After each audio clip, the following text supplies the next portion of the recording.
Welcome back, West Tennessee. We have our first severe thunderstorm warning of the evening. Now, it's still a fair ways off, but it does include portions of Dyer County and Lake County, as well as a tiny little tidbit of Lauderdale County.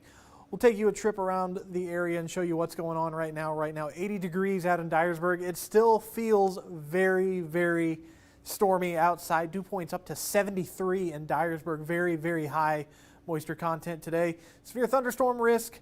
We still have the level 3 out. The level 4 hasn't been trimmed. Nothing has changed here. Our tornado risk has increased just a little bit from that 5 to 10 to now a solid 10% across the region with the latest from the Storm Prediction Center. Hail size rather has dropped a little bit now that things are morphing into a line. We're not going to see these big baseball or bigger hailstones. It's going to be much harder to get those. Winds could be up to 60, 70, hopefully not, but possibly 80 miles per hour. But we still have that 45% damaging wind risk for most of northern West Tennessee. Tornado risk, this is why the enhanced risk was expanded all the way down to Hardin County. That 10% risk encompasses almost all of West Tennessee with the hatching, meaning there's a chance for some significant tornadoes this evening into the overnight hours. Also the hail risk, again, 30%. This is just for severe hail, which is quarter size or bigger. The hatching says there is a chance we could get some 2-inch hail, which is about the size of an egg, a chicken egg to be specific. But we'll show you the weather alert summary. PDS Tornado Watch downgraded but extended through 5 a.m. We didn't get the supercells to fire, but we still have that linear storm threat coming through. And here's a look at everything going on. This tornado warning here just to the north of Little Rock was actually on the ground for a fair bit not too long ago, and that's on that same line of storms that's going to be coming into West Tennessee very shortly. So already got a history of producing at least one tornado tonight. But we're going to take a look at actually the bigger storm here, stretching from Evening Shade all the way over to Kennett. We've actually got a hail core developing to the north of Paragould. This severe thunderstorm warning here, we're actually going to go over it here in just a second. It's about 50 miles from the Mississippi River, and that's going to put it at the current speed just over an hour from making it to Dyer County. I think, in fact, these boxes are drawn out with 1 hour lead time. So the farthest edge from these polygons today are going to be 1 hour from the point of arrival based on the speeds. But that's trailing line, that tornado warned storm is about 100 miles away from the Mississippi River, but is moving due east on a track for Lauderdale County. We're going to keep an eye on both of these storms over the next hour or so as they move into the region, and we're going to stick with them. But here's that severe thunderstorm warning. Again, this severe thunderstorm warning is tagged for the potential for an upgrade to a tornado warning. So we put a track on it. It's moving east. The National Weather Service says about 50. We've been watching it over the last few hours. We're going to tag it for 40 miles per hour due east, but that would put it in Tiptonville at 1146, Hornbeak 1205 in Obion County, Troy at 1216, Obion also at 1227, New Bern at 1241, Martin at 1242 at its current orientation. It's got that little northeast to southwest tilt. That's why some of those northern communities are getting this a little bit later than or a little bit earlier rather, than the southern communities. Now here's a look at this again. It's got a fair uptick in lightning, but it does not have that typical supercellular shape. We don't see the inflow notch. We don't see any sort of hook echo. It's because this storm is in the middle of merging into a line, but here in a second I'm going to walk off the key and show you what it looks like on velocity. But that's not all we have. Remember that cap we told you about earlier? It's starting to break, but with it breaking, everything is going up at once. A lot of these storms are about to go over the cone of silence at the Millington radar site, which means we may actually lose a little bit of radar data here in the next few minutes. It's not going to be enough to take storms off of radar, but there will be a little bit of a dip in the returns we see here in the next 5 or 10 minutes or so. But each one of these cells has at least a little bit of lightning, and now these may be those individual cells we saw going up on the HRRR model just moments ago. In fact, we'll show you what that looks like now. And it's still got some of these cells popping up, hanging around ahead of the line, but currently they don't look too severe, but they very well could be. We still have plenty of things going around. we were actually looking at the numbers earlier, and it looks like we didn't get any supercells earlier this afternoon because shear was too high. Yes, it's possible that we had too much shear here across West Tennessee, but midnight still has the storm in Dyersburg at around midnight, pushing through to 2 a.m. here in Jackson. By the way, that severe thunderstorm warning for Dyersburg expires at midnight, so that would put it right on target for an extension at the very least. But through Jackson by 2 o'clock, and then as it moves off to the east, it's going to take a bit of a southerly turn, move through Bolivar, Selmer, and Savannah by 4 o'clock, and if all things go well, we should be all clear and good to go by time for Good Morning West Tennessee tomorrow. But we've also got the stuff coming in Tuesday. Could be around 4 or 5 o'clock. We get some convection going again here across West Tennessee, but fortunately tomorrow going to be a much earlier ending event than today. But here's a look at the other model we've been showing you tonight. Still has some development out ahead of the line, and it doesn't look too impressive. Now, this model does a pretty good job of showing you when it looks like supercells will be possible, but it looks like it's also through Jackson by 2 o'clock, but it doesn't have that southerly dip that other model had that we showed you. And now I'll go back to radar just for a second and show you that we'll go in a little in-depth into that severe thunderstorm warning for Dyer County eventually, but it's still a ways away. It's still in Arkansas. You've got time to prepare now. So what we're going to do now is we're going to turn off lightning so we can get a good view of that storm. We're going to zoom in really, really tightly. But like I said, the severe thunderstorm warning is tagged for a possible tornado. So we're going to do all the bells and whistles, show you velocity, and look for any sort of couplets that would indicate some kind of rotation. But we're going to zoom out just a little bit so we can see the whole polygon there. And right now, I don't see anything that looks like a velocity couplet. That's a good sign. But right to north of Cardwell, Missouri, it does look like there is a pretty significant return for straight line winds. But given how recent this warning is, I wonder if what they're watching is this right here, just to the north of Herndon, Arkansas. But again, we've got time before it gets here to West Tennessee. We're going to track it. The warning expires at midnight, so we're going to stick with it this entire time, follow it with updates over the next several minutes, even to an hour or farther. But for now, we're going to send you back. Jordan, and have him pull up my mic for a second. Let's take Joel on Max 1 for a second. Just a quick update if you're watching us here in West Tennessee. As Jordan was saying, the cap has broken, and on one, you notice there's a lot of cells that are beginning to pop up. Any one of these that go up could become strong here over the next 30 minutes. I know we told you that earlier the main event is still off to the west, but any of these little ones that pop up could definitely become interesting as well. So we're going to have to watch these. We're going to be back here at 11:30, and we may be going live permanently at 11:30, as you notice, as that storm gets close to Dyersburg. But I'm just telling you, if you're watching us and I want to go to bed, maybe sleep till 2, you have to have a ringer up on your phone or some way to get the alerts, because again, with these cells that are going up out in front, any one of these could try to rotate or produce a tornado still tonight. Again, I still think gusty winds will impact a lot more people than tornadoes. But, you know, we're looking at the velocity. So far, none of these are showing really much for any signs of rotation, but they just went up, and they're new storms, and they could become strong here pretty soon. But we'll see you back here at 11:30, or we'll get on earlier if we get any more warnings here, and then we'll be tracking that line of winds that's coming into Dyer County. But if you're going to bed tonight, just make sure that ringer's up on your phone. You either have the Wbbj app, some other weather app, or sign up for alerts from the government on your cell phone, like you get those tornado warnings text to your phone. All right, we'll see you here in about 15, 20 minutes. Try to get some sleep if you can, but just be smart tonight. Don't sleep too hard. All right.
Chief Meteorologist Joel Barnes here, still tracking some pretty big storms. Look at all that lightning showing up here in Dyersburg right now. We are at 11:30. That storm's still about close to an hour away from impacting Dyersburg. Could show up as early as 12:15, sometime between 12:15 and 12:30. But it is still warm all the way up to 80 degrees still tonight in Dyersburg. And here in Jackson, it's also warm. You saw some lightning flashing around the hub city. We've got a little storm coming in here in the next 5-10 minutes. Does not look like it's a severe storm. Really not seeing much for winds with it, but it is producing some heavy rain and some thunder and lightning. Our tornado watch remains in effect again till 5 a.m. tonight. And we still have a chance for some tornadoes, hail, large hail still is possible, and some pretty intense wind gusts. We're all pretty much still under a level 3 tonight, that enhanced risk. And we're starting to see the cap break. A lot of little cells are beginning to go up. It's still warm, still around 80 degrees tonight. That's due to the fact that that dew point is so high. All right, look at this cluster of storms that are breaking the cap. I've looked inside all these over the last 5-10 minutes, including the one coming into Jackson, and none of them look like they're anywhere near severe, but they are producing some lightning, some pockets of heavy rain in and around Camden. We've got another one near McKinsey, and then we've got our 4 cells here, one south of Ripley, one near the radar, one it looks like just west of Bolivar coming into the city, and this one looks like it's going to pass through South Jackson. Just a handful of lightning strikes here, but not really seeing much for winds, not seeing any rotation as of now in these individual cells. Now our bigger storms off to the west, different story. These are intense, these are severe. Look at about 1,000 lightning strikes just with this one storm. There's the leading edge of it as it's approaching 55 right now, getting very close to the river. That'll be moving into Lake and then Dyer County here soon. It looks like probably about 45 minutes out from Dyersburg. There's hail pockets developing on the backside of this line between Walnut Ridge and Paragould, right along 412 there into Arkansas and Missouri. And then we still have our tornado warned storm near Batesville, which is starting to tighten back up. That had a confirmed tornado on it just about 30 minutes ago. Look at all these hail pockets showing up with this back line of storms. So let's get to the winds. Still some pretty significant rotation right around Batesville. This was definitely on the ground about 30-45 minutes ago. It had a big debris drop, but not seeing any debris with it right now. And the rotation's minimal. So looks like we've got, there's the straight line winds associated with the storm coming into Lake and Dyer County right now.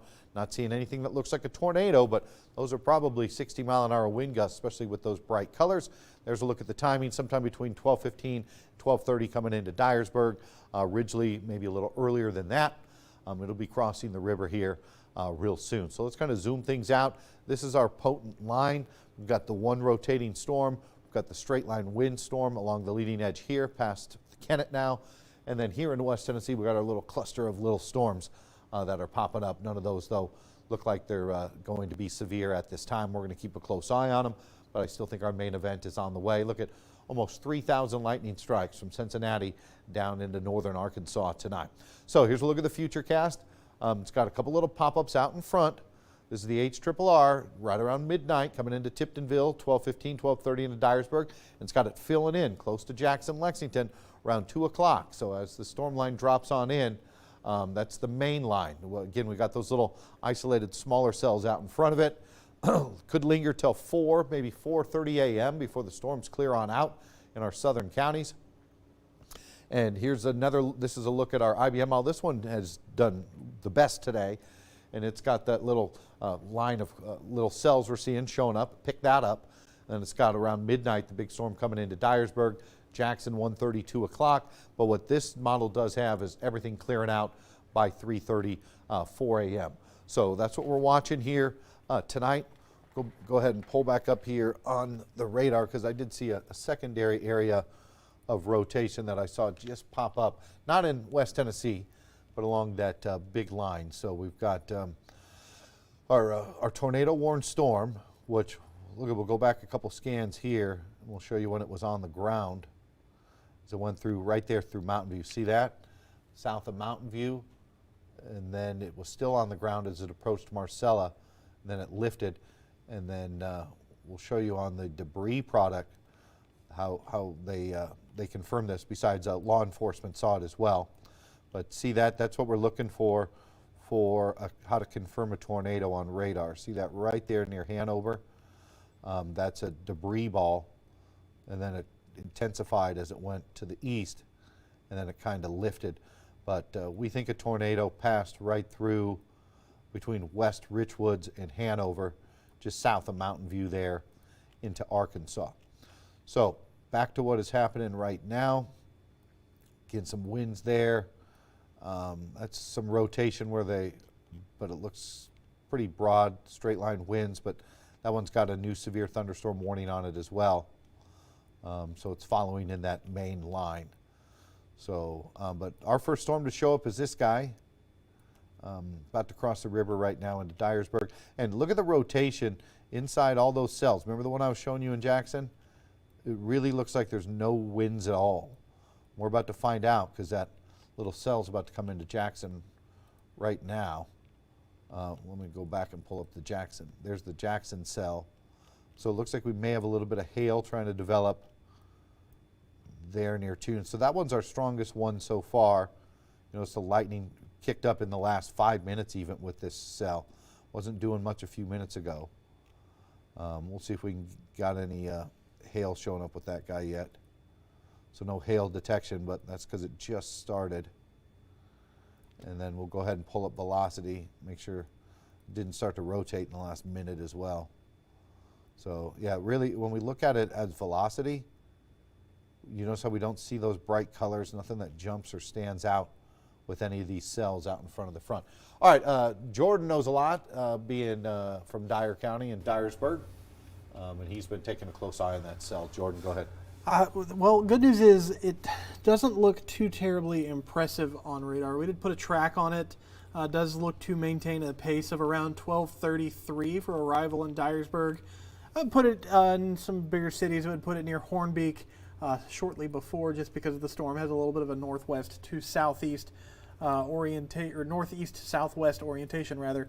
And at that same pace, it would make it to about Paris if it should it hold together at about 1:30. Now what I'm going to do here is I'm going to do the same thing, and I'm going to scan for velocity, but here's what I'm going to do. Instead of tracking it, rather, we're going to just query, and again, this is about a mile above the surface, so it's not going to be what winds are being felt on the ground, but you see these bright greens right to the southwest of Steele over here in the boot heel of Missouri. That is about 56 miles per hour. If that mixes down, that's just under the severe threshold. And now, of course, from what I understand, downdraft energy is pretty high today, so it's very, very possible that these are going to mix all the way down to the surface.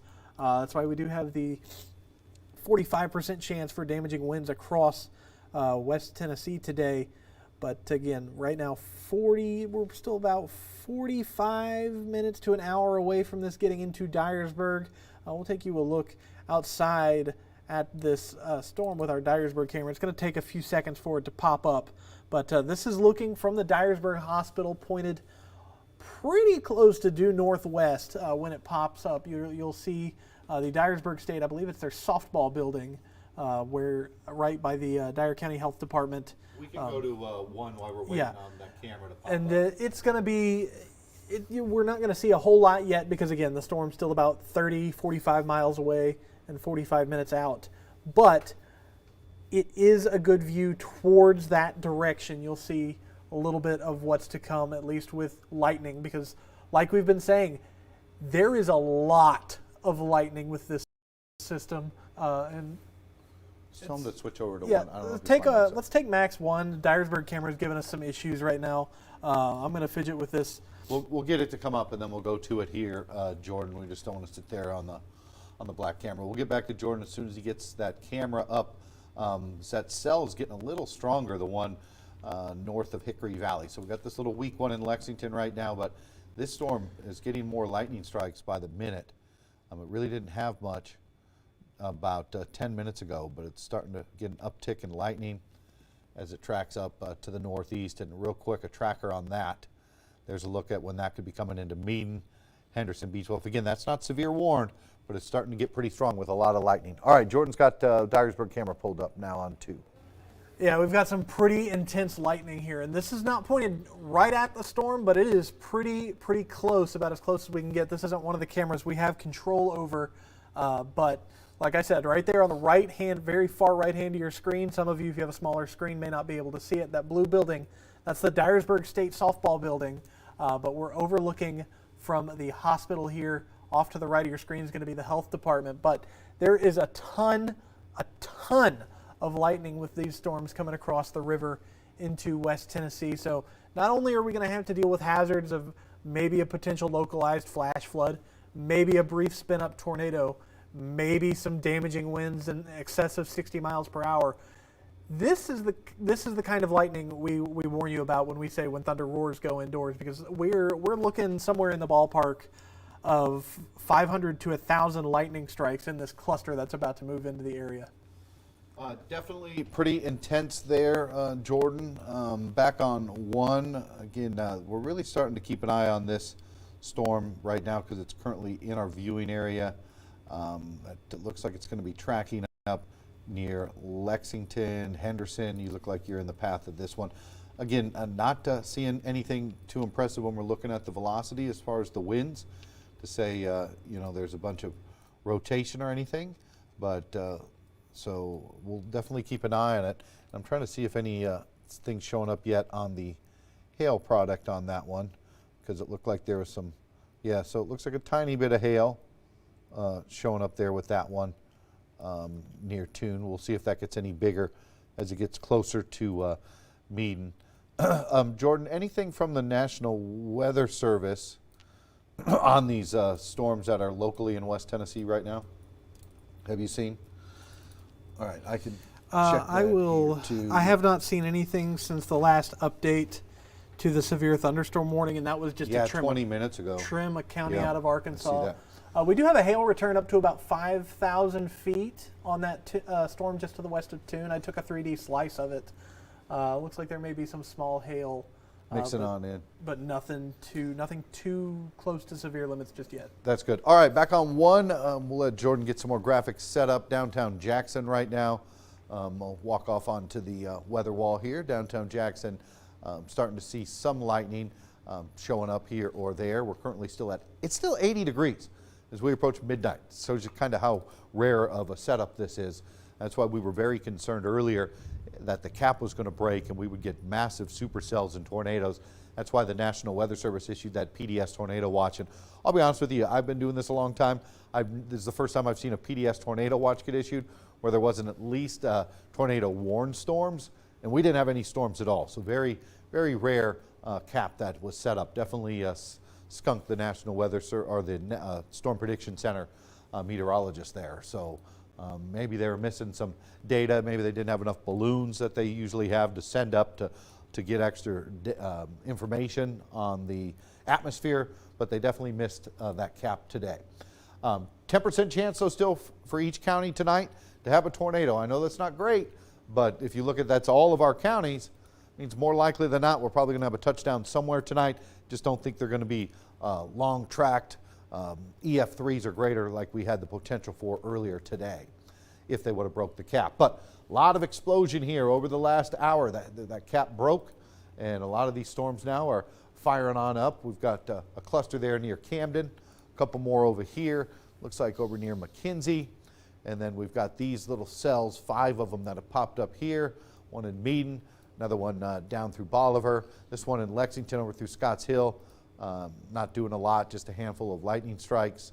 And then there was our little hail cluster. But you notice this one's up to 64 lightning strikes. It just had 10 about 15 minutes ago. And there's where we could have a little bit of hail near Cloverport, maybe heading into Teague with a little bit of hail. You notice the general direction of these tracking up to the northeast. But when we look inside these storms, just not really seeing any rotation. But here's a look at your community when that lightning storm will be coming on in. Again, nothing severe with this storm. Not seeing any sort of extreme winds or super large hail with it. There was a little bit of hail that was showing up near Cloverport, but nothing like these cells off to the west. So here's our big storm. Look at the lightning as Jordan was showing you. This pretty much one storm has over 800 lightning strikes with it. It's got pockets of hail. It's got some gusty winds out in front of it. That severe thunderstorm warning is out for another 15 minutes. We've got more pockets of hail extending along that line, and we still do have our one tornado warned storm into Arkansas currently. But look at a lot of hail associated with these cells that are coming through. There's a little bit of rotation here, still tracking east of Batesville. Definitely not tight like it was earlier. Not seeing anything showing up on the debris product. We're just kind of going to scan through everything here. I saw a lot of winds, though, along that line, and that's what we still have to come on in here tonight. Jordan, you got some new graphics pulled up in timeline for that one? I'm taking a scan of the hail core that just developed on the backside of the storm in the boot heel. We are... All right. Okay, just let me know when we go on. We are looking at a hail core that just developed in Greene County, Arkansas. This is that same severe thunderstorm warned polygon area that includes Dyer County later down the road. We're getting a hail return up to 15,000 feet. So this may be a little bit more significantly sized hail than that storm we were showing you in Tune earlier. Just to refresh things, we'll put a new track on this. Give me just a moment for it to load. And what I'm going to do is I'm going to zoom out just a little bit because we are getting a little close here. But we are... Hold on. The people that are on live, we are going to go. We're on ABC right now. We'll get back. Jordan, real quick, go ahead. Everyone that's joining us on TV, we're just giving a live weather hit. We've been live online on our Facebook Live and all of our live platforms. We're just going to give you a quick update here on TV as to what's going on right now. Jordan's watching a severe thunderstorm warning, which the storm is heading right now into Lake and Dyer County. Go ahead, Jordan. All right, so we did go ahead and put a track on this, 1148 Ridgely, so it's practically on your doorstep, but looks like you might catch just the northern edge of this, not too severe for you. But Obion, Trimble, Dyersburg here within the next 30 minutes or so might be a little bit more intense for you. There's going to be a lot more lightning in that area as well as down the line in Kenton, Dresden, Dyer, Gleason, and eventually in about an hour and a half, Paris, McKenzie, and Springville on the far eastern side of Henry County. But we do have a report of a thunderstorm wind gust from Rector, Arkansas. That's in Clay County. That's the west. That's right to the west of Paragould, where the storm is warned for at 60 miles per hour. So that is above the severe threshold. 58 miles per hour is that threshold. One more thing I want to do that we did on live just before we cut into ABC is actually, I'm going to zoom here into Paragould, and I'm going to do this number, get us a look at the Paducah radar, and we are going to take a 3D slice of this that hail core. It's now moving into Cardwell, Missouri. That's Dunklin County. Wow. That is a hail core hitting up to about 32,500 feet. So these hailstones could be getting pretty sizable as they move through the boot heel and into Dyer County. So if you're between Dyersburg and Ridgely, you're going to want to keep an eye on this. Move your car to a carport garage now. If you've got that, anything that might be breakable that you want not broken, bring it somewhere safe. You've got about 45 minutes to get ready. All right, closer to home on Max 1, downtown Jackson, we've got lightning showing up on the horizon. We've got a little cell coming on through. No severe weather right now in our core counties of Madison, Gibson, Carroll, Henderson, Chester. But we do got a couple of storms worth noting, and we've been watching them. We're currently at 80 degrees right now in downtown Jackson. We're still under that tornado watch. That's out till 5 a.m., includes all of West Tennessee. There's still a chance for some tornadoes and large hail tonight, as well as the gusty wind. So we need to watch things very closely here over the next couple of hours. If you're watching us on TV and you're just trying to stay up till the storms pass, it's going to be a long night. They may not be out of our area till 3, 4 a.m. It is still 80 degrees as we approach midnight. Very rare type of atmosphere that's set up, and that's why we're so happy the cap didn't break earlier when we were at the maximum charge with energy. The cap did break, though, right around 10:30 after we wrapped up the news, and we've got a cluster of little storms going up. We've got one near Camden, another one near McKenzie, and then we've got several cells going up. This is probably our strongest one right now, south of Jackson. That's where the rain's coming into Jackson right now. We've got another one, it looks like south of Covington, another cell near Lexington, just south of the city, heading over into Darden. You got about 36 lightning strikes with this one. We had a little bit of a hail core earlier. It looked like there might have been some hail coming into Meaden, but that just looks like real heavy rain right now in the Teague area. But if we zoom things out, you notice there was that little hail core. But what I like about these cells that are out in front of the main line, none of these right now are showing any sort of extreme winds, none are showing severe hail, none are showing any rotation. So these early storms, this one, here's a look at the timing that will track on through. If it continues in the same direction, could come into Jackson here about 10-15 minutes with some more lightning. If it stays a little bit further east, it'll be heading back over into Lexington.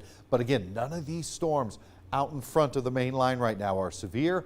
None of them are showing large hail. None of them are showing extreme winds. So all eyes on this storm off to the west. Look, it's almost got 1,000 lightning strikes with it as it approaches the Mississippi River, and that hail core that Jordan had pulled up to 30,000 feet. That's right there west of Clay.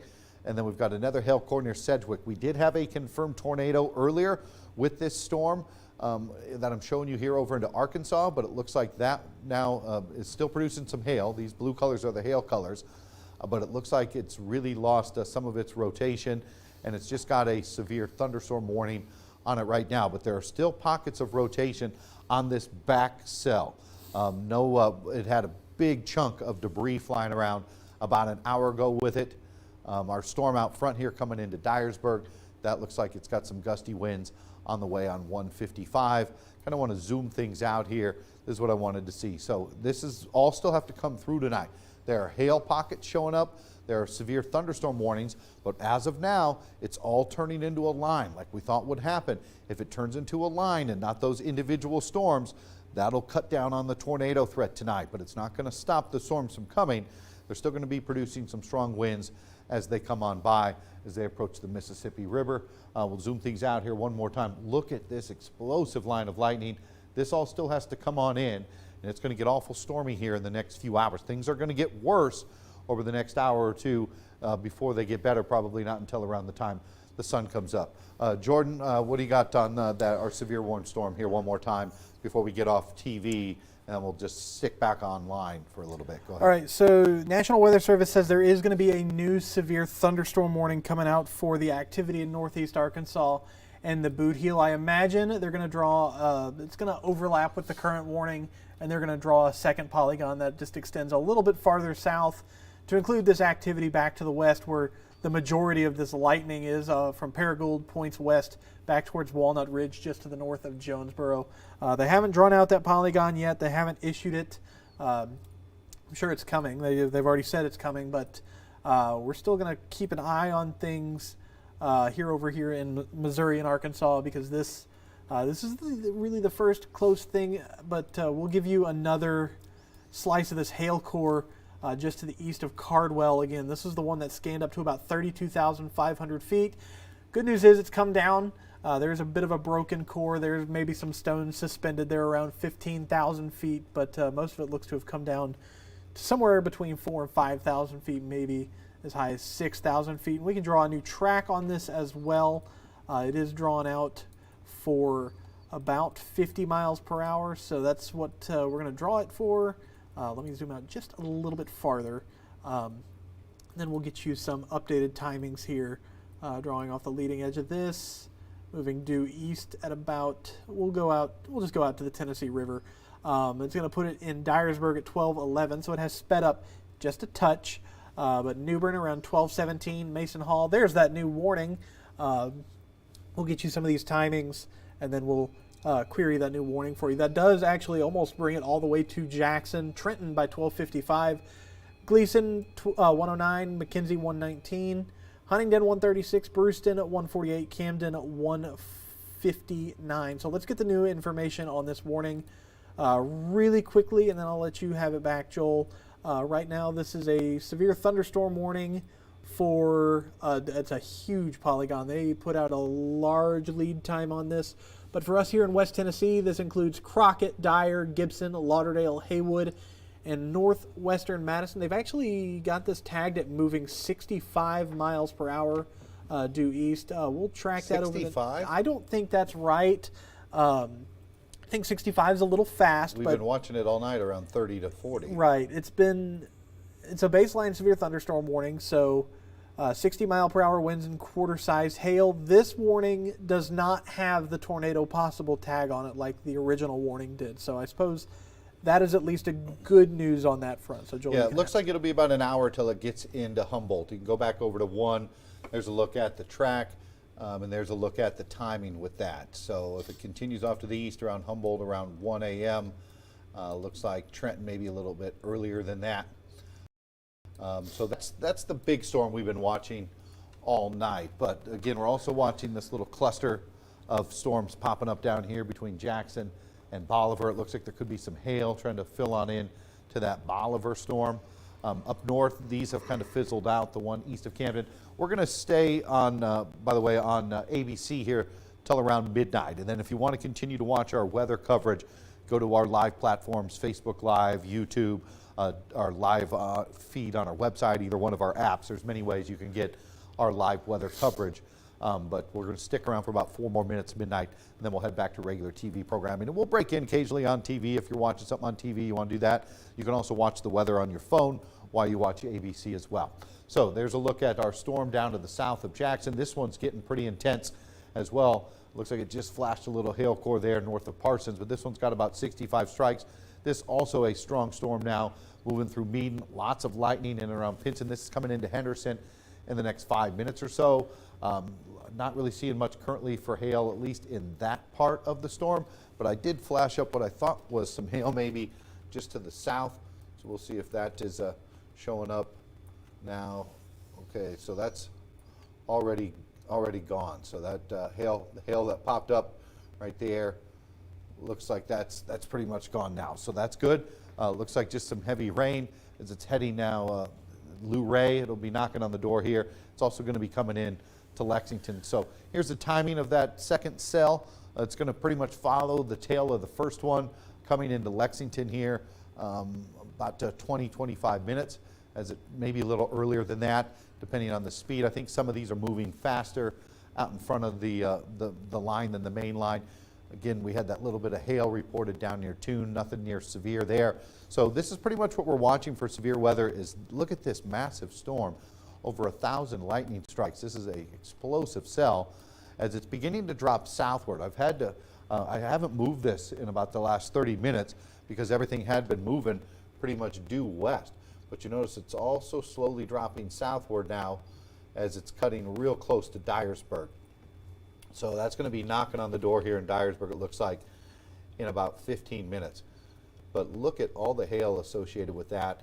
Are all the lightning, and then it looks like we've got a hail core right in the middle there when we turn off this lightning. You'll see that right near Clay. So this could be coming in to Dyersburg as a hail maker. So that's it looks like the hail's a little bit longer out than the leading edge of the storm itself. So the hail is well behind the leading edge.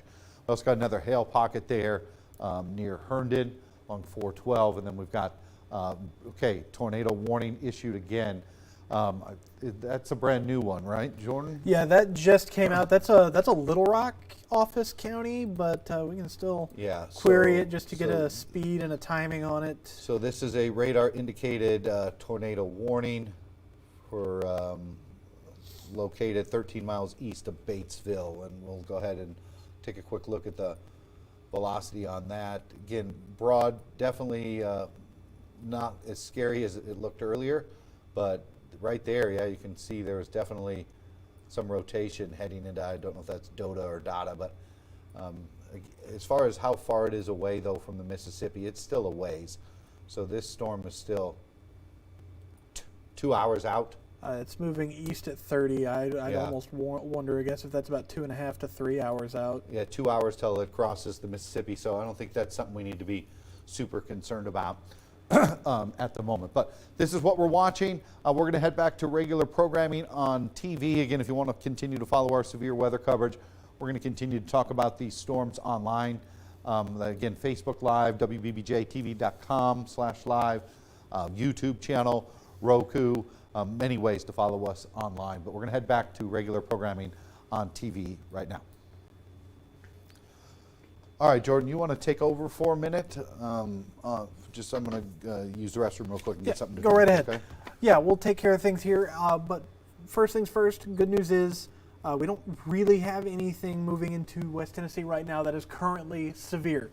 That old warning expired as of midnight, so the Dyersburg, you're still under a severe thunderstorm warning, but that tornado possible tag has been removed. In fact, My new biggest concern for Dyersburg is going to be this hail core near Clay, Missouri. In fact, we have a not law enforcement, a first responder report of some hail in Hornersville, Missouri, which is also right there in Dunklin County, not too far from Clay, Zenith.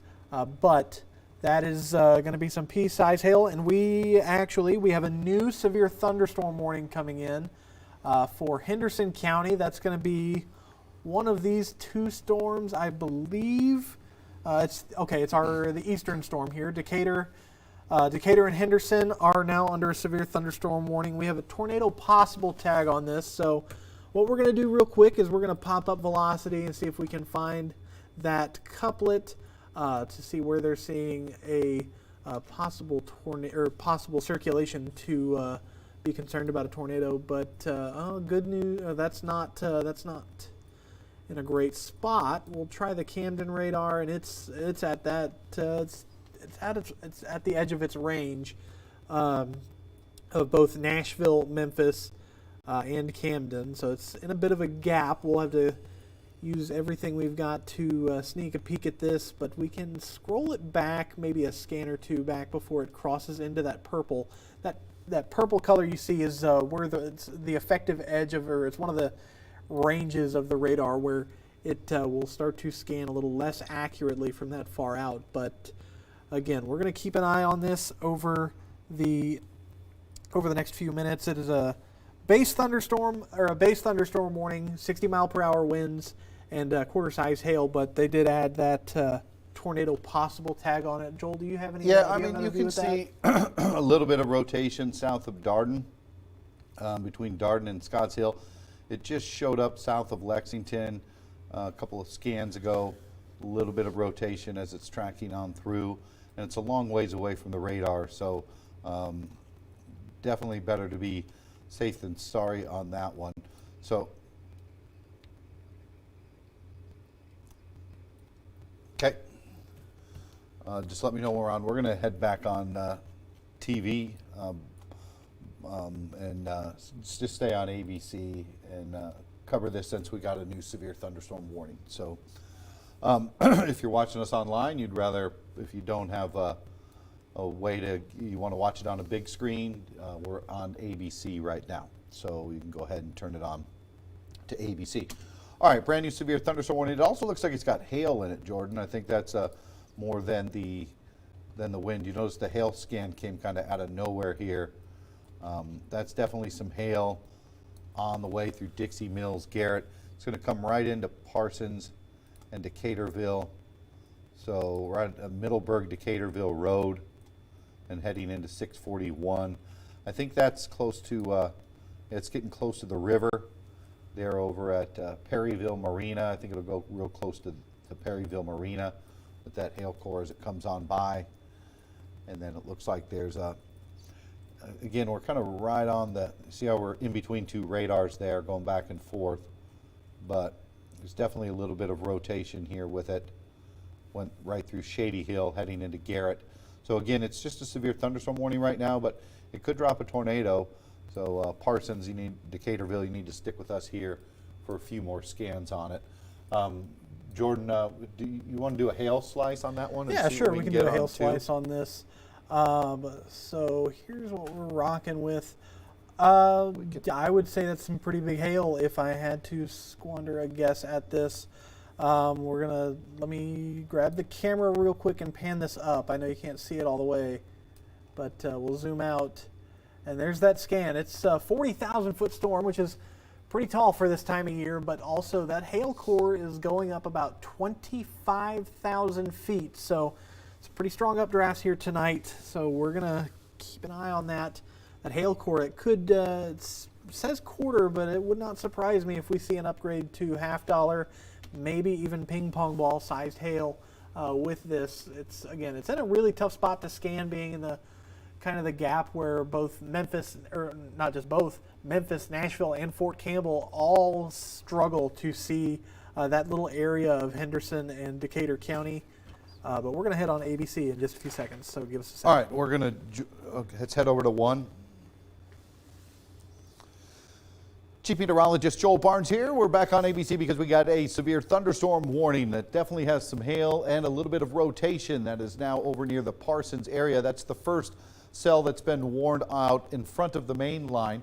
And then we got our secondary severe thunderstorm warning that's coming on in. But this is our new severe thunderstorm warning right between Parsons and Decaturville. That looks like some pretty large hail.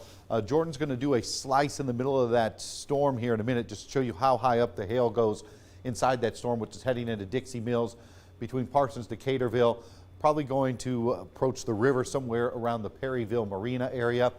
And as far as it's hard to see because we're kind of in between radars, but there is a little pocket of rotation that we're watching here. I hope when we get our next radar scan, it doesn't have those purples. That's what we call range folding, which happens when you get to the edge of the radar. You start to get some additional data that gets mixed on in. But we've got two cells now. We've got the one south of Jackson, the other one near Scotts Hill, and a lot of lightning is on the way into Henderson right now as these storms are beginning to fire up out in front of the main line. Looks like we got a secondary hail pocket developing now south of Meaden. It's going to go right along 100, probably close to the Henderson area. We may get a severe thunderstorm warning issued on this one for hail. I'm going to step off here real quick and see what we have for any winds inside this storm, if it looks like it's got any winds like the other one. And as of now, very minimal on any wind with that one. But we're gonna have to keep an eye on it because the other one started to spin up pretty quickly as well.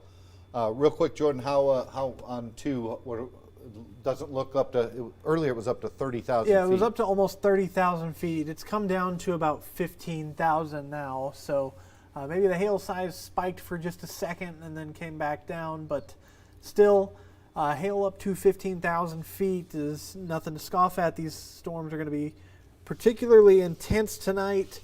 We knew the ingredients were there. We just never had all the right things at all the right times. But 15,000 feet could definitely produce some severe limit hail, which is just quarter size, 1 inch diameter hailstones. But I haven't seen anything from the Weather Service about any of the other storms here across West Tennessee just yet, although they are typing right now. So we may get an update here in just a few seconds. All right, Jordan, I'll let you wait for that update, and then I want you to get us the latest on what is going on out with the cell heading into Dyersburg, eventually Gibson County. You see on one right now, the hail core is getting close to the Mississippi River on it, plus it has just copious amounts of lightning with it. So Jordan's going to get us an update on that one. I'm going to get back to the storms right now that are directly in our viewing area. You see this polygon though, that does include Gibson County, Crockett County. That's for the big loud storm that's on the way. These ones out in front, not quite as loud, but they definitely have some hail coming on in between Parsons and Decaturville. This is going to track right through, I think, into Parsons and probably catch portions of Decaturville as well as it slides along 412. Maybe passing close to Linden as well. But Dixie Mills definitely going to be hit with some hail, at least I'd say at least penny size or larger hail. It looks like there. Still trying to catch some additional radar image of the rotation that is heading into Garrett, south of Parsons and Decaturville. This one still has a chance to try to do something. It's a little cell out by itself, so it's got its own environment to work with. So look at the lightning just exploded with these storms in the last 15 minutes. We've got our cell south of Jackson. It looks like some heavy rain in Henderson, and it looks like we've got a hail core trying to develop as well, right along 100 east of Toon near Silerton. A closer look at that. So it looks like it's just east of 18 right now. It's probably going to track right up Highway 100. Velocity in this, it's nothing overly organized. That's why this doesn't have a severe thunderstorm warning in it. That hail's getting close, but not seeing any sort of wind signature like we are with the other storm in Decaturville. We've got a third cell. This one not very impressive. The one closer to Haywood County right now. So we've got the one severe storm warning for hail, got a second one for hail, and this one looks like it's going to track very close into Henderson. And then we've got this cluster extending all the way along the line there of the Boot Hill of Missouri. That's the one Jordan's taking a look at now on Max 2. Jordan? Yeah, so I just took a slice of the hail core again. It's not light. It's about 10,000 feet, and again, this is about 100 miles from the Memphis radar, so it may be a little bit higher than that, but we'll keep an eye on this as we track it into. I'm going to tilt the camera back to where we would normally keep it for regular use. We're going to zoom out just a tad. And the leading edge is coming into Dyersburg right now. We're still, I'm going to draw a rule. I'm going to use the ruler tool, and we're going to put a distance. At Hale Core is right about 30 miles from the center of Dyersburg. So if it's at its current pace, it was earlier tagged for 30 miles per hour. I believe it's since sped up. So we're going to assume that's probably going to be about 15 to 30 minutes away from Dyersburg. But some of these other western counties in Dyer County, such as Findlay, Junction, Bogota, you're in it now, but you're still a good 20-30 minutes away from the Hale Core coming into town. We have another severe thunderstorm warning that just came in, Joel. And this is going to be the storm that is picking up a Hale Core near Tune. It's going to include northeastern Hardeman County, sliver of southeastern Madison County, most of Chester County, southern Henderson, northwestern Hardin, and northern McNairy counties. So that's that second cell we've been watching. So. Yes. There's the tornado warning in Arkansas. They are not going to continue. All right, so that's some good news there. We've got... Hold that, Joel. We've got a tornado warning coming for Decatur County. All right, so that other cell that we were watching near Decaturville. All right, well, it looks like they finally got a little bit better radar view of it. I assume by what I'm seeing on radar that it's a radar indicated tornado warning, because it doesn't look like it's on the ground yet, but looks like it could be right there near Decaturville. So if you're in Decaturville right now, you should be heading to your safe spot. Utah, again, it is for that storm that we're watching. We'll wait Fort and see. Campbell's got a pretty okay view at it. Yeah, yep, you can kind of, so, all right, so yeah, so we're looking at, you must be on the storm relative velocity. We'll go ahead and try to see if we can get that pulled up. That might show a little bit more of the reds in there. Yeah, so, all right, so, why don't we pull up 2? Jordan will take a look at that, and I'll read you some tornado safety tips. You need to make sure that you get into your safe spot. So there's a look at 2 our max 2 is approaching Decaturville. So if you're in Decaturville, you need to get in your safe spot. We'll go ahead and pull up the safety tips here. You definitely want to take shelter inside a sturdy building, the smallest, most central room on the lowest floor of your house. Be sure to stay away from windows. As the night goes on, make sure you have batteries, flashlight, water, first aid kit, just in case you have to go down into your storm shelter. Watch out for downed trees, power lines on the roads. Turn around, don't drown. But again, just make sure you're away from windows in your house.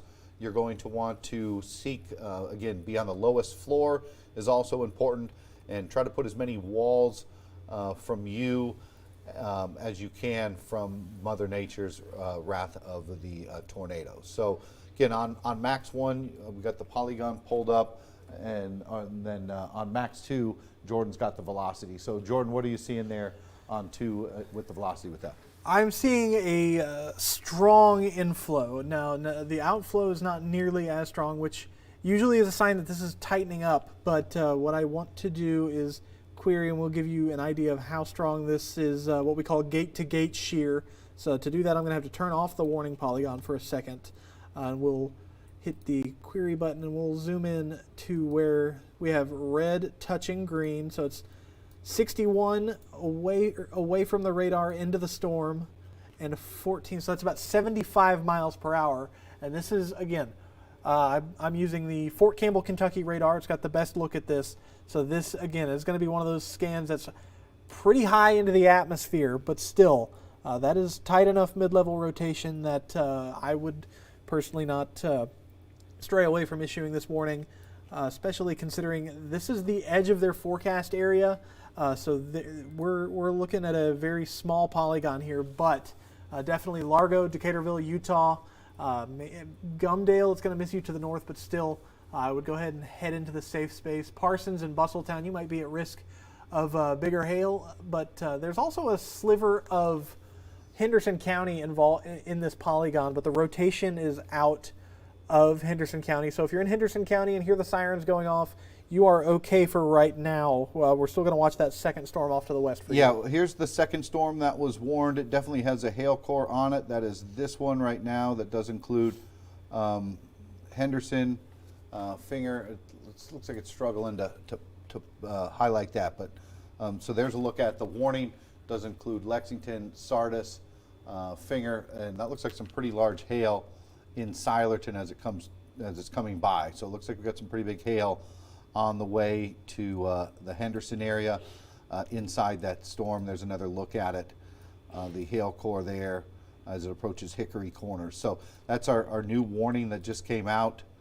But we do want to get back to that tornado warning. So we just wanted to update you on that storm as well. So here's the big picture. We've got two different big storms producing hail, one near Parsons again, and the other one moving real close into Henderson. Plus we got our big windstorm and hailstorm coming into Dyersburg. So right there south of Parsons, here's where we've got some hail, here's where we got some rotation. We're going to take several velocity looks at this, as it looks like the main core now is east of 641. So here's one look at it. This is from the Memphis radar. You see kind of some broad colors south of Decaturville. There's another look at it. If there was a tornado developing, it would be here. It would be south of Parsons. If you're watching us in Parsons, you're okay. But if you're in this area, you need to head into your safe spot. If you're from Decaturville over through Largo, Utah. And this is a look at it from our Camden radar, which often doesn't show velocity very well, but it's definitely showing some rotation as well. So Decaturville, please be in your safe spot, Utah, Largo, and then any other communities along there to the river. I'm going to take a real quick step back and see if we got any other communities that might show up inside here that are smaller. But again, right near the Perryville Marina, you need to, if you're on the river, you need to take shelter. So it looks like it's coming over the river right through Decaturville. So a ton of lightning with these storms. They've just been explosive, these two cells, over the last 30 minutes. They went from nothing to massive storms in just about a 30-minute period. The hail core is growing in the Silerton area with our southern storm that's coming into Henderson and Finger. With that, definitely some large hail, probably quarter or larger, that is on the way. Mount Zuma, it's going to pass 45 just south of Henderson. Looks like multiple little hail cores sitting just south of Highway 100. Do you want to look at the velocity? And even it looks like the velocity may be picking up a little bit with that. So I'm going to make sure we don't have any sort of rotation maybe showing up with that southern cell as it's coming into Silerton. This is going to be something we're going to also watch with this storm besides the hail core. So those are two storms we're watching. This one's really not doing much yet. We're going to keep an eye on it. That's the Haywood County storm. But we've got the two big storms, big hail maker trying to rotate a little bit south of Henderson. We've got our tornado warned storm, but this one looks like it is now moving east of Decaturville. It's about to cross the river, heading over into Linden. Massive lightning storm now approaching Dyersburg as it's going through Blythefield. This is the one we've been watching the last several hours. It's got a little bit of a hail core in it, but this just looks like a lot of lightning, a lot of heavy rain, maybe some small hail, and some significant lightning with this northern storm. It's starting to drop southward. It's going to be coming into Dyer, Gibson County here within the next 30 minutes. I think it'll be very close to Humboldt around 1 o'clock. So there's the leading edge of it. The heavy rain beginning to move into Dyersburg as it approaches Bishop, then tracking down to the south. And this one extends all the way to the west. And that we did have a tornado warning. We still do, a small little pocket over into northern Arkansas as well. And there's been a history of some pretty large hail with these storms up to the north as well. So we still have all this to come through tonight. So we're still watching that. And then we've got the activity out on the leading edge now south of Jackson. So we've got a lot of storm activity tonight. National Weather Service out of Nashville just extending that tornado warning now east of the river. Jordan? I'm checking to see if our Parsons cam still works, to see if we can get a look over in Decatur County, but it would seem our Decatur County camera is currently either inactive or down, so I'll have to pass on that for now. Yeah, but, I've had trouble with that too. It's unfortunate, but sometimes it's just how technology works, so we'll head over to radar and give you a look over at the storm in Decatur County as it's getting pretty close to the river now. I'm going to pop up velocity just to show you where that circulation is. Again, the National Weather Service in Nashville did just extend it, and man, that inflow is zipping. It's not very often you see bright blues like this and not a bright red right next to it, so that might be a good sign, but I'm still going to check out the on one, Jordan, look at the Camden radar. It usually doesn't show colors this bright. So that's probably one of the best signatures I've seen from the Camden radar, showing some rotation. So definitely a concerning storm now heading over into the Utah area. All right, Jordan, we can go back to 2. Sorry. Yep. Let's. So here, I'm going to see if this is going to be a stretch, given that I've never done this before. We're going to see if our Camden radar can pick up correlation coefficient. We'll see if we can find a debris drop here, and well, not seeing anything overly convincing, but if there were, it'd be right here where these lighter colors are. I'm not convinced by the lack of organization there that there is something on the ground, but that's right where it would be if it were. But again, this rotation is again, this is one of the best signatures we've seen from the Camden radar. Yes. All right, back on 1 real quick. That cell that is now east of Silerton with some monster hail. Jordan, I want you to go ahead and pull up a hail a hail slice into that one, because it looks like the area producing hail, look how big of an area it is. It's 5 miles wide, where there's some large hail inside that one. And looks like we've got some interesting rate. All right, let's head back over to 2. I'm going to scan the entire hail core from just west of 45 all the way almost back to Silerton, and the whole thing is sending echoes up to about 15,000 feet. So I'm gonna flatten this out and zoom out just a little bit, just to show you how tall the storm is. This storm is now 55,000 feet tall. We've got what looks like a little bit of an overshooting top there, shooting up to 55,000 feet, but still a very, very tall storm here across, moving into Chester County now. But the hail core only going up to 15,000 feet, not the highest we've seen tonight, but certainly capable of producing some severe stones. Yeah, that's what we were talking about earlier with that cap. If any of the storms went up, they would, like when we talked about the boiling pot of water, as soon as you take off the cap, the lid, everything just explodes and goes shooting up, way up into the atmosphere, as Jordan showed you there, 50,000 feet or higher even with some of these storms. So that's how tall the storms actually are. So definitely concerning. So again, that storm now is getting awful close to Gibson County, the one up north. So that's where we've got the multiple warnings. Here's our northern warning that is about to head into Gibson County. You see it's now some of the heavier stuff now moving into Dyersburg. Then we had a cluster of storms to the south. So we've got 3 severe thunderstorm warnings, 1 tornado warning, but the tornado warned storm looks like it's now going to become a Nashville issue as it does move east of the Tennessee River, but we do want to keep a close eye on it still for a little bit longer. It looks like it's still rotating southeast to Decaturville. Multiple radars are picking up the rotation, and the closest radar to it is our Camden radar. And again, reds are winds that are going away from the radar, greens that are towards. So these are winds, the Camden radar's up there. So these are winds that are shooting away. These are winds that are going towards. So a huge area of rotation. Definitely some strong winds coming in out of the north or blowing southward, trying to wrap around this and trying to rotate and produce a tornado. Looks like the worst of it's east of Decaturville now. So if you're in Decaturville, just give it a few more minutes. You can probably come out of your safe spot there. But if you're along the river, you need to take shelter. It still hasn't crossed the river, I don't think, yet. All right, our southern storm there is still warned out till 1 a.m. That's bringing some hail. It looks like very close to Fenger. Looks like the main hail core is going to stay just south of Henderson, near the Hickory Corners. You probably got some hail coming on down right now. And then, again, it looks like it's now southeast of Montezuma as well. But you see how fast it moves just between radar scans.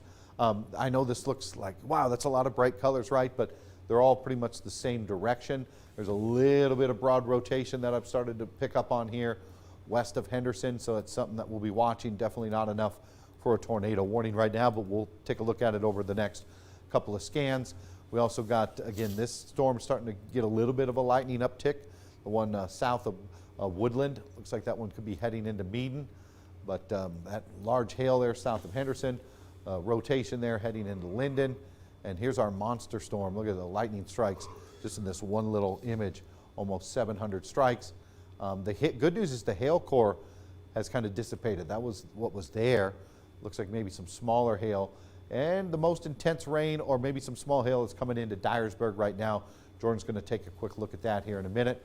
But there's the leading edge now approaching Tatumville east of 104. And it looks like there's a little bit of a hail core. We still have that tornado warning for the back storm.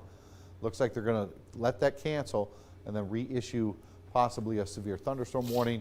Again, a big history of hail back with that storm. So this one's still about an hour and a half away though from the river, 2 hours away. So that's the back one that's rotating, but we've got our own issues closer to home. Jordan?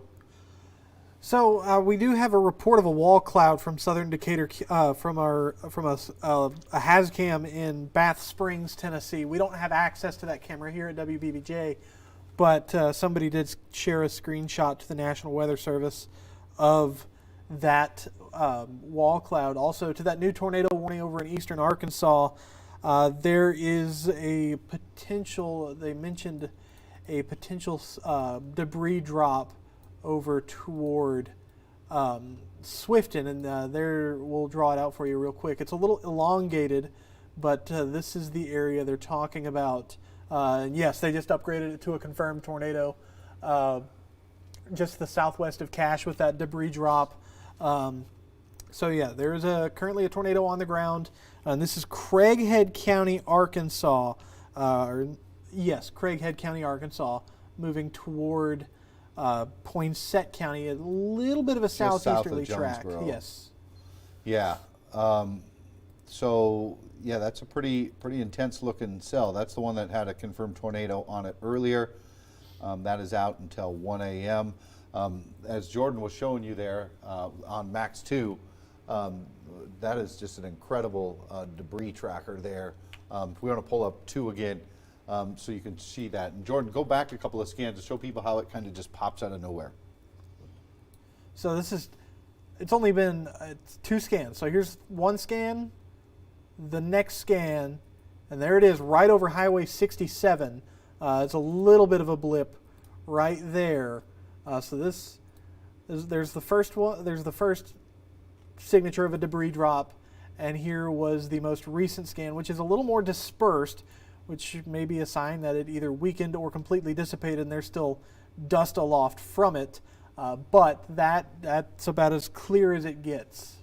Yeah, it's back on 1 here real quick. If you look at the velocity, it looked pretty intense there east of Doda, and then by the time it's got around to now, it's already lost most of its rotation. So it may have already lifted, but when we're looking at a debris product, remember that usually happens after the tornado touches the ground. So you see where the debris first was detected there east of Tuckerman.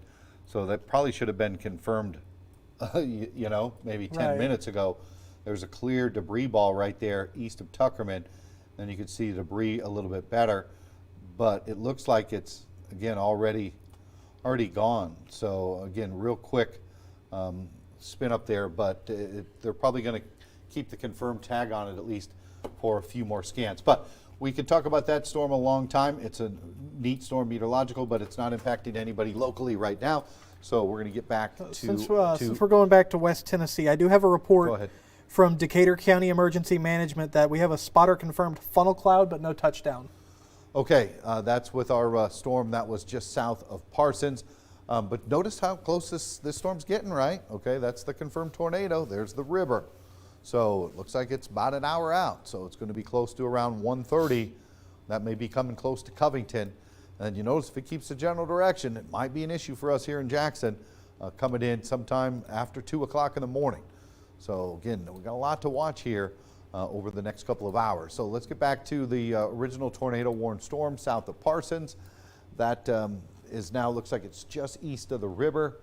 So good news is if you're watching us in Decaturville, I don't see any more rotation, but you definitely still have some gusty winds sticking around. But there was the main area of rotation, although looks like there's still some winds hanging around the Decaturville area. This is a look from our Camden radar. A lot of broad rotation there, but Jordan said they did mention a funnel cloud, probably right, that's the river right there.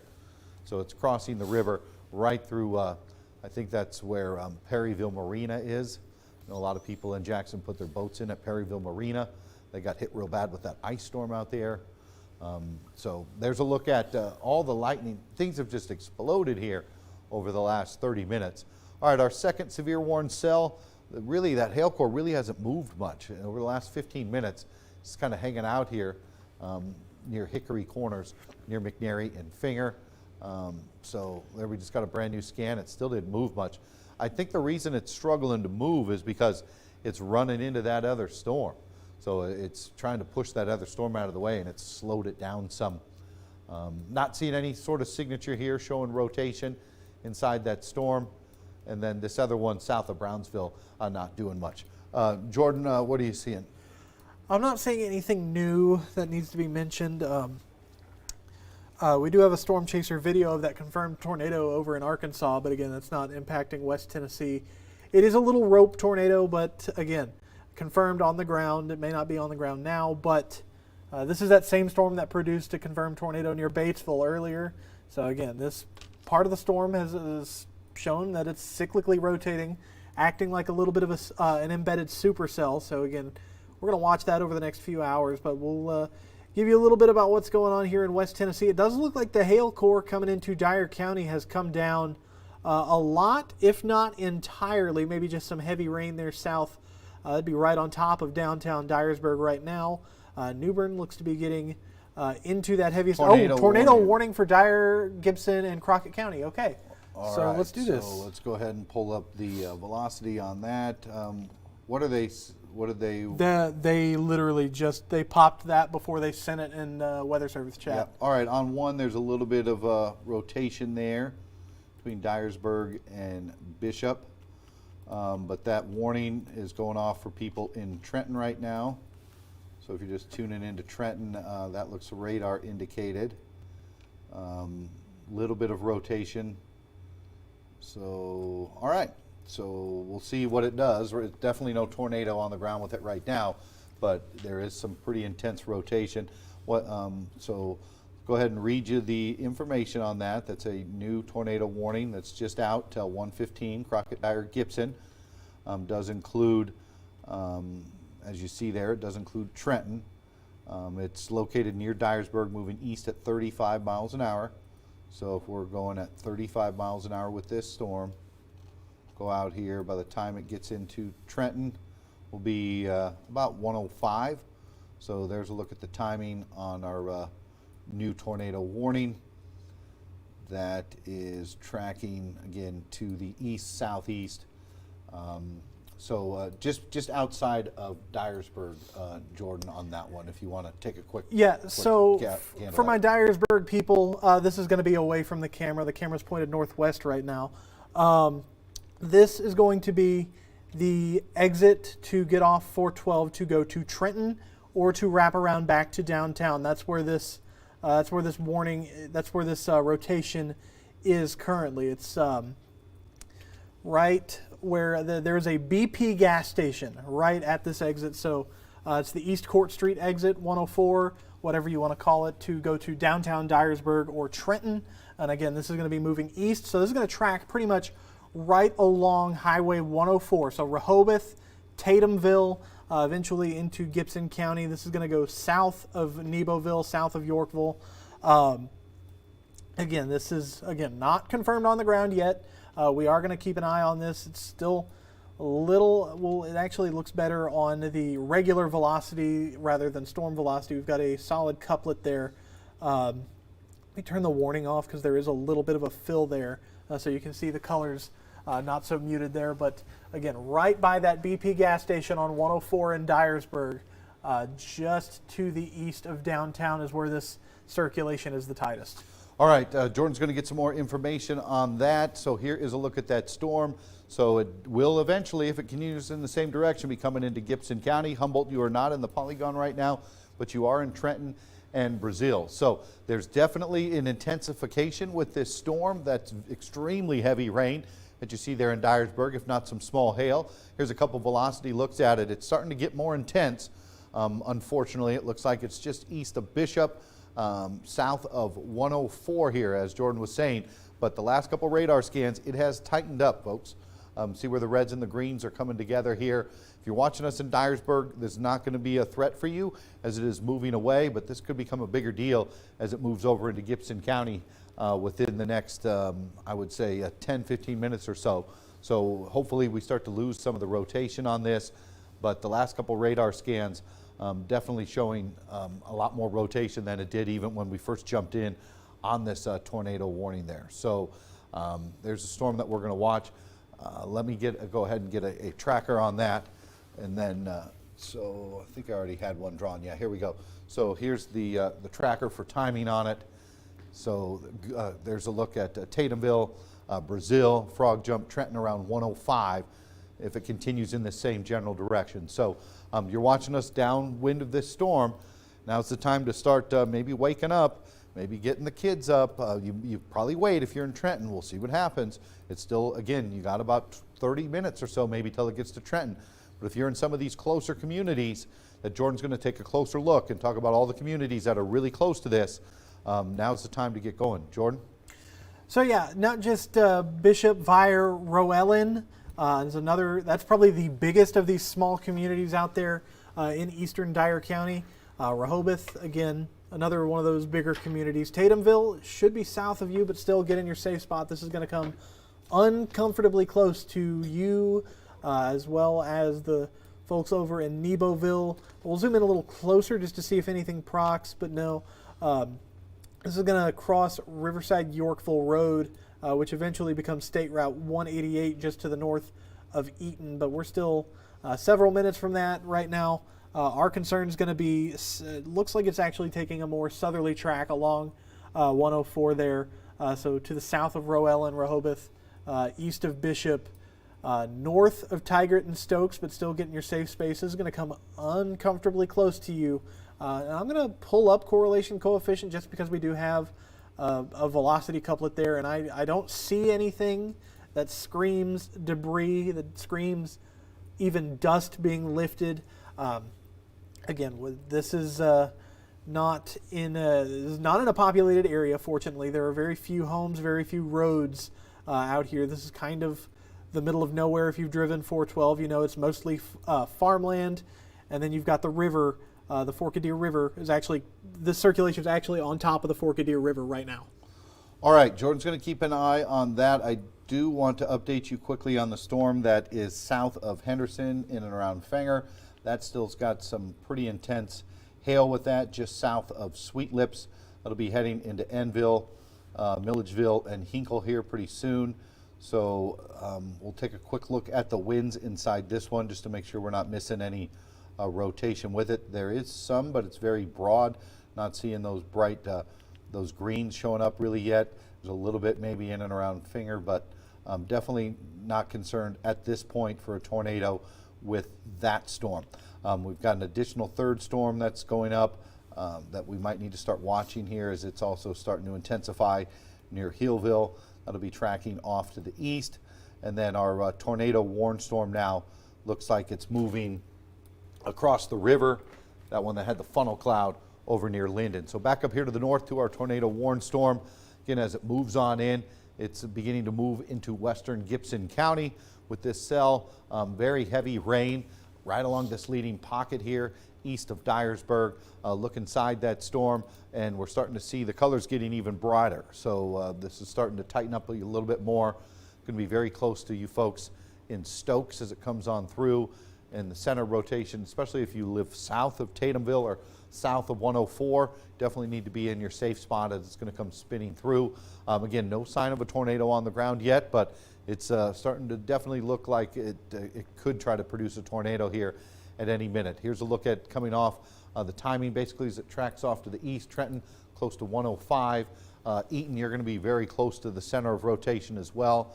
Tigret, looks like the center of rotation is going to stay, I think, just south of 104, but it's going to almost run parallel to 104, getting close to Trenton here over the next 20-25 minutes or so. Jordan?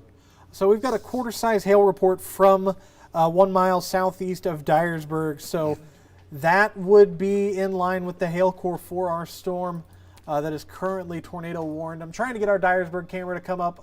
It's struggling for some reason or another. I was working just fine earlier, but oh goodness, we're starting to get a hook right there southeast of Dyersburg. I'll draw this out for you real quick. But there is that hook, that inflow notch. I'm very concerned we may start to see something very soon, if not, like within the next few minutes. I'm going to go ahead and pull up debris just in case there's something already down. I don't see anything, again, nothing that screams tornado on the ground right now. But again, something's going to have to get lofted pretty high to be found on the Memphis radar from Dyersburg and Paducah as well. They're both it's about 90 miles from each site there out in Dyer County. But I will show you the velocity, and it doesn't look as mean as that hook echo would imply. But here's a look at it again, and we'll go scan a couple scans back just to see how much tighter it was. And we'll do the same thing with the storm velocity, and it's not super tight. But again, what I'm worried about is we're starting to see a hook there to the south of Rehoboth coming into Stokes right now. That is a very, very concerning signature. That right there, we may have something trying to spin up just south of Highway 104, and we do have a hail core. Again, that hail core is going to be about right here. That's where we got a report of a quarter-size hailstone. And right now, that is the two of the signs we don't want to see going into this. Yeah, definitely concern there with multiple areas almost along that line, Jordan. You see there's almost like multiple kinks trying to go up with this storm. So it looks a little different than the radar you were showing back there here in a second. So we'll let you get that pulled back up and keep an eye on that hook. Get back with Jordan here in a minute. Again, we do want to update you here on real quick on the other storms. Again, the first tornado warning looks like it has moved on out. I don't think one's going to be much of a concern for us as it's now east of Decaturville, east of the river, and it looks like the rotation there is, okay, there's the river, so we're going to kind of drop covering this storm as it looks like it's well off to the east of us. We still have a pretty intense storm with a ton of lightning, a couple different hail pockets heading over into the Milledgeville area. Could stay just south of Sardis. It is now east of Finger, but this storm is a severe thunderstorm warning for hail. A lot of hail pockets in here right along the county line south of Sweet Lips. We do want to take a quick look at the rotation here, very broad. Something we are watching a little bit. Possibility of this trying to do something, but right now definitely not enough to have a tornado warning issued on it. And again, our third cell that's currently in our viewing area also not doing much, but these are tracking off to the east. They will stay south of Lexington. But here's our big line here, the storm that we are keeping an eye on. You see there multiple little inflow notches going into this storm. And here's a look at the velocity. I like this. It's not any worse than it was the last couple times we looked at it. There's still rotation here, but don't see anything that jumps out to me that says there's a tornado on the ground right now. Again, that doesn't mean it won't produce one, but it hasn't got any worse on the rotation in the last 5-10 minutes. Here's a look at the timing. Again, as it does track off to the east, Trenton somewhere close to around 105 is when the center of rotation with this storm, if it continues at the same speed as it comes into Frog Jump, Mount Orange, and Eaton, it's going to be showing up on your door. If you're in the Eaton area, probably now's the time to get to your safe spot until this storm passes. It's going to be knocking on your door here in a couple of minutes. Jordan? So good news again on that Dyer County storm. It is, the rotation has come down quite a bit, but we actually just got an update on the severe thunderstorm warning that is also on that same cluster of storms. And I'll just query that real quick and just tell you what's going on. Again, it's out until 1 o'clock, and it's still tagged at 65 miles per hour, though we've seen it's moving at about 30, 35, somewhere in that range. But we do have looks like a bit of a trim on the backside and a downgrade to the wind. I believe it was, or no, maybe an upgrade to the wind. I don't think it had a wind tag. It was just the hail at first. But We do have that 60-mile-per-hour winds possible.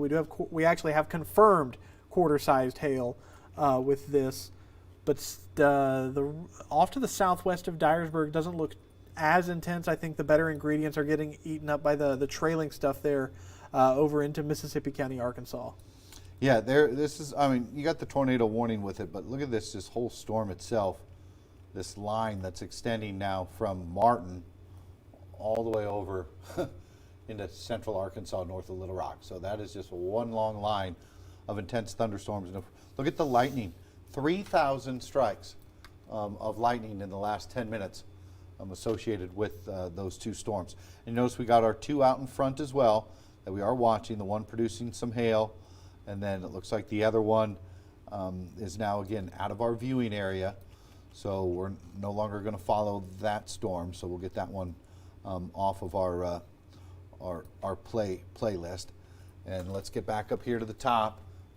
Jordan, anything new from the National Weather Service? Just a bunch of cancellations and trims from current warnings. Decatur County is all clear. They are expiring the severe thunderstorm warning that was also looped in with that tornado warning. Looks like our severe thunderstorm warning south of Jackson has trimmed out western Chester, southern Madison, northwestern McNairy, and northern Hardeman. But other than that, we have nothing new in terms of warnings. All right, that one is now heading, at least the hail core there, heading into Milledgeville, probably quarter-size hail, I would bet, with this one, as it is tracking off to the east. You notice the severe thunderstorm warning is out for another 13 minutes with that cell right near the Enville area. Right now, it's right along the county line, heading over along 22 here in a couple of minutes, then eventually close to the Hinkle area.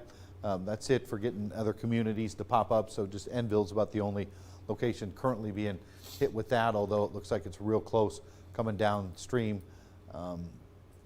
Not what I see here, very minimal rotation down here with this, not enough that it looks like it's trying to produce a tornado. Not going to get a tornado warning out of this right now. We're going to have to see a lot more on our velocity scan to show more green showing up here, but there would, if this would be the little area that it's at least trying to do something with that cell. All right, this is our other little cell, which is trying to get stronger. This right now is just the east of Hillville, Hatchie-Mercer area, heading into Uptonville. Should stay just south of Denmark as that one is tracking to the east. So you notice where we're at in Jackson. I think this one hits Meaden. I think it stays south of us. If you're watching us in Lexington, I think these next two are going to stay south of you as well. So your next storm is going to be the big one that's on. So any of these south of I-40, they're pretty much moving due east, as you see here. But then we're watching our big storm up here. This is the one with the tornado warning on it. We do got a lot of lightning with this. Definitely some very heavy rain, and Jordan had reported up to, I think, quarter-size hail. Here's a look at the latest velocity. Not as tight with the colors, very broad, but it is still showing some rotation here right into the Eaton area. So that's where the center of rotation would be. Continues to track off to the east. We're still looking at sometime here about 15 minutes out from Trenton. If you're watching us in Trenton, just keep it here for the next 5-10 minutes before you make your decision to run to the shelter if you have one, or to head to the safe spot. We're going to see what this is going to do. Again, Eaton, you're probably needed to be in your safe spot. Jordan, are there really any communities, smaller ones, between Eaton and Trenton, right along the highway over to Dyersburg? I know you drive that a lot. Highway 104 is very, very sparsely populated. That is probably the least populated part of Dyer County, is between that 412 exit and the Gibson County line. All right, so that is good news that at least it's moving into a lowly populated area, but it is still a pretty potent storm. But again, good news on the last couple of velocity scans I've looked at with it. Oh, that's the wrong storm. So last couple of velocity scans, if we went back a couple, and you notice where the reds and the greens were a lot sharper, they were a lot closer together, like right there. And now they're kind of starting to it's less organized. It's harder to see where the center of rotation would be, but it's still here. I'll circle it for you. This is, if there was a tornado, it would be right there, but we don't think there is one at the current moment. And if you go back, but see there near Bishop, that's when it was most concerning to us. See that that bright red color, and or the right there at Bishop, that's when this was the most concerning. So if we draw a track here from, let's get Bishop and Eaton on here, back again, and I'll draw my arrow, because this will tell us where basically the storm is going to be going. So looks like through Mount Orange, probably just south of Trenton, if it continues to keep the same general path. So we'll kind of zoom in there, see if we can get any roads to show up. So it's going to follow this, stay real close to Eaton Brazil Road, and then tracking, so there's some smaller roads there. So all right, so there they are. So Old Trenton Road, the center of the rotation is going to go through Old Trenton Road, Wilson Cemetery, and then Tyrell Loop Road, where it goes into Old Trenton Eaton Road, and staying just south of there, and then somewhere near Tyree Loop Road, Brazil Elliott Store Road could go right through your area. I mean, if you own this land, when we get this close, you can even say, hey, I recognize that, that's my place. So right there where Tyree Loop Road goes into Brazil Elliott Store Road. So we continue to follow this down, Ragsdale Lane Loop Road, be very close to you, Walter Cresap Road, and then passing just south of Mount Orange, Alford Road, so staying just south of Mount, and so if you're anywhere near this, Alamo Highway, Lowry Lane, Oak Creek Road, and then the West Bypass, which I believe is right there where Trenton is. So that's basically, if it continues on the same general direction that it's been going, that's where the rotation would be. But the good news is the last couple scans also have taken the rotation away, okay? It was real intense there, and then it's starting to become very broad as it tracks off to the east, but that's the general direction there. So that's what we're going to try to do if we get a tornado warning that's in rural areas, because we can pick up some of them smaller roads. You know, as I said, some people may even recognize their property. Pretty neat thing that we have. Jordan's been trying real hard to get the Humboldt cam to come up. Give it a minute, Jordan. I think it will. That storm right now is staying just north of Humboldt, at least the rotation, but we're really starting to get some storms developing very quickly, you see, into Crockett County. So see these, so here's our main line, and then look at these ones. This one, boom, boom, fired up right here. These are going to be coming into the Humboldt area here in about 10 minutes. I think it's going to start to get pretty loud into the Humboldt area. So we've got a little hail maker maybe coming into Meaden. Real quick look at our other severe thunderstorm warning that's out for another 7 minutes. From what I'm looking at right now, they are not going to extend this unless we see something more interesting. The hail core is beginning to fall apart on it. The wind core, very minimal, very small amount of rotation. So I don't think they're going to reissue that one. This one may become a storm worth watching as it's producing some hail. Mercer, Uptonville tracking off to the east. Looks like that one will be tracking just south of Jackson. But all right, so here's our big storm. We've got that rebuilding now down into Alamo. It looks like I'm going to turn off the lighting here as it is overcrowding the map. So again, we've got the leading edge now approaching Mount Orange, Frog Jump, Gibson Well, Coxville, and Alamo. But it is knocking on the door here in Humboldt. I'll show you where the lightning is with this. So Humboldt, you probably got about 10-15 minutes till the storm shows up for you. If you're watching us in Trenton, let's give you one more look here at the velocity with that, and it looks good. It looks like wind, but there appears to not be any sort of tornado threat at this moment from what I can see. But those are some pretty intense winds. Jordan, what are we seeing in Trenton? Tons of lightning so far right now. It's actually almost consistent enough, but it does look like we're seeing some movement on the camera. Maybe wind, but I thought I saw what looked like an intentional movement, a pan to the right there. So I'm assuming Gibson County Emergency Management's watching this with us. But what I don't see through these lightning flashes long enough, I don't see any defined lowering yet. Now again, we're still 20 miles away. It's going to be kind of difficult to see a lowering up for a wall cloud that could potentially produce a funnel cloud from 20 miles away. That being said, they did just update that warning to trim a little bit of Dyer County out But they are going to, they did just update the newest severe thunderstorm warning to replace one that's about to expire at the top of the hour. But they also mentioned 3 minutes ago that rotation is picking back up in Gibson County. Joel, are you seeing that somewhere? No, I'm seeing a lot of wind in Gibson County, but I don't really see the maybe south of there, maybe this whole, like I see this large area of wind. Look at that line of wind pushing into Alamo, Brazil, Brownsville, but I don't see anything that looks like a rotation couplet into Dyer or Brazil or that area. I mean, I can take a couple more looks at it, but everything there looks really broad to me, Jordan. I'll go ahead and look at a different velocity product.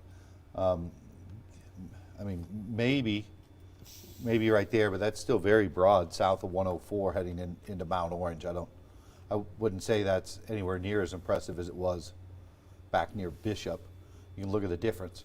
See the colors near Bishop, the brights, and then we'll chase it here, and it looks pretty broad to me, but the center of rotation is still going to head close to Frog Jump, Mount Orange, going just south of Trenton.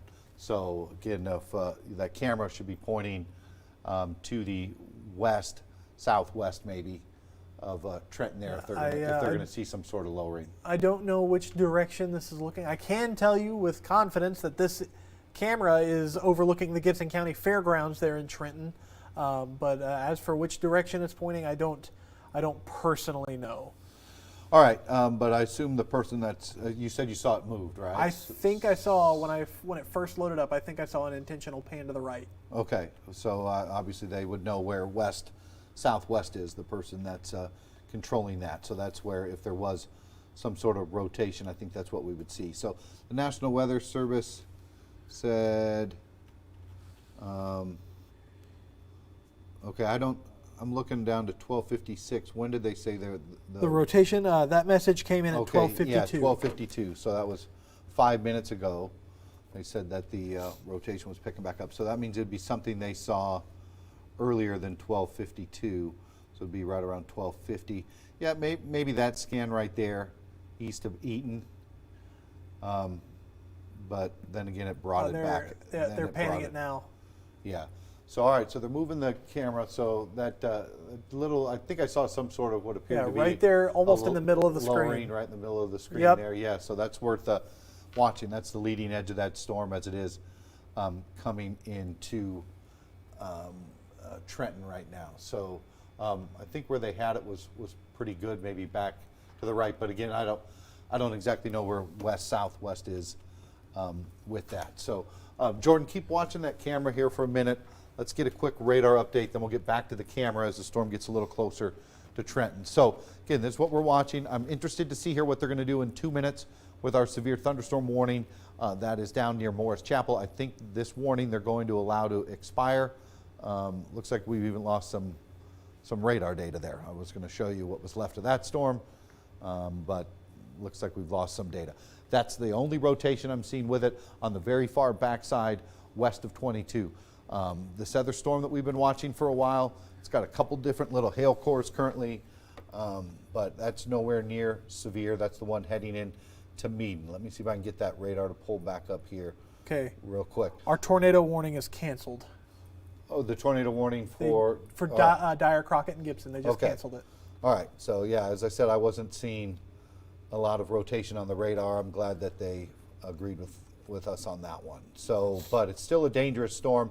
But if you're in Trenton, if you're more comfortable in your safe spot, you can stay there till the storm passes.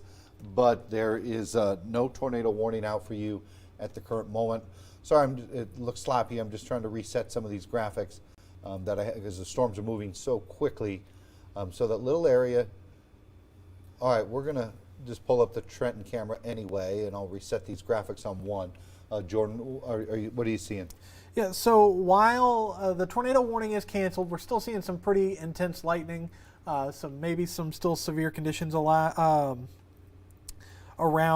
I do have some reports. Crockett County Emergency Manager John Pinto reports a tree across Elizabeth Road in Friendship. We do have an update coming in. They are replacing this tornado warning with a severe thunderstorm warning that will carry it into Madison County. So it's going to be, I'm assuming, a baseline thunderstorm warning. It's going to include, with the current track it was on, probably include three-way, most of northern Madison County. I don't know that they would put Jackson into this unless they're talking about that older, much bigger polygon from about an hour ago. Yeah, I think on Max 1, I think they're going to have to start paying attention to this line. I don't know if this is an outflow boundary or those are winds, but that looks pretty intense for straight line winds about to come into Brownsville. So there's the new warning. They issued it for the northern counties. Jackson is in that warning. So a lot of your phones are going to be going off. A lot of people in Jackson are going to be tuning into the TV station right now to see what's going on. But that looks like some pretty strong straight line winds. And I wouldn't be surprised if even the southern section, they ended up warning. You can see that line coming down. But again, as far as what we were looking at as a rotation with this, I don't see anything right now that's concerning with that. That's why they canceled that the tornado warning. But here is the new severe thunderstorm warning that is out. Again, those are the communities that it does include. Three-Way, Jackson, Cedar Grove, Milan are all under that warning. And it looks like that is out now till 1:45. So that's our northern warning. We're kind of, all right, the Trenton camera kind of showing that system hitting right now, Jordan. Yeah, so this new warning, just to get the verbiage out there, is for nickel-size hail, which is subsevere, but the winds are tagged for 60 miles per hour, which is severe. I will look into the wording to see if they're still saying tornado possible or not.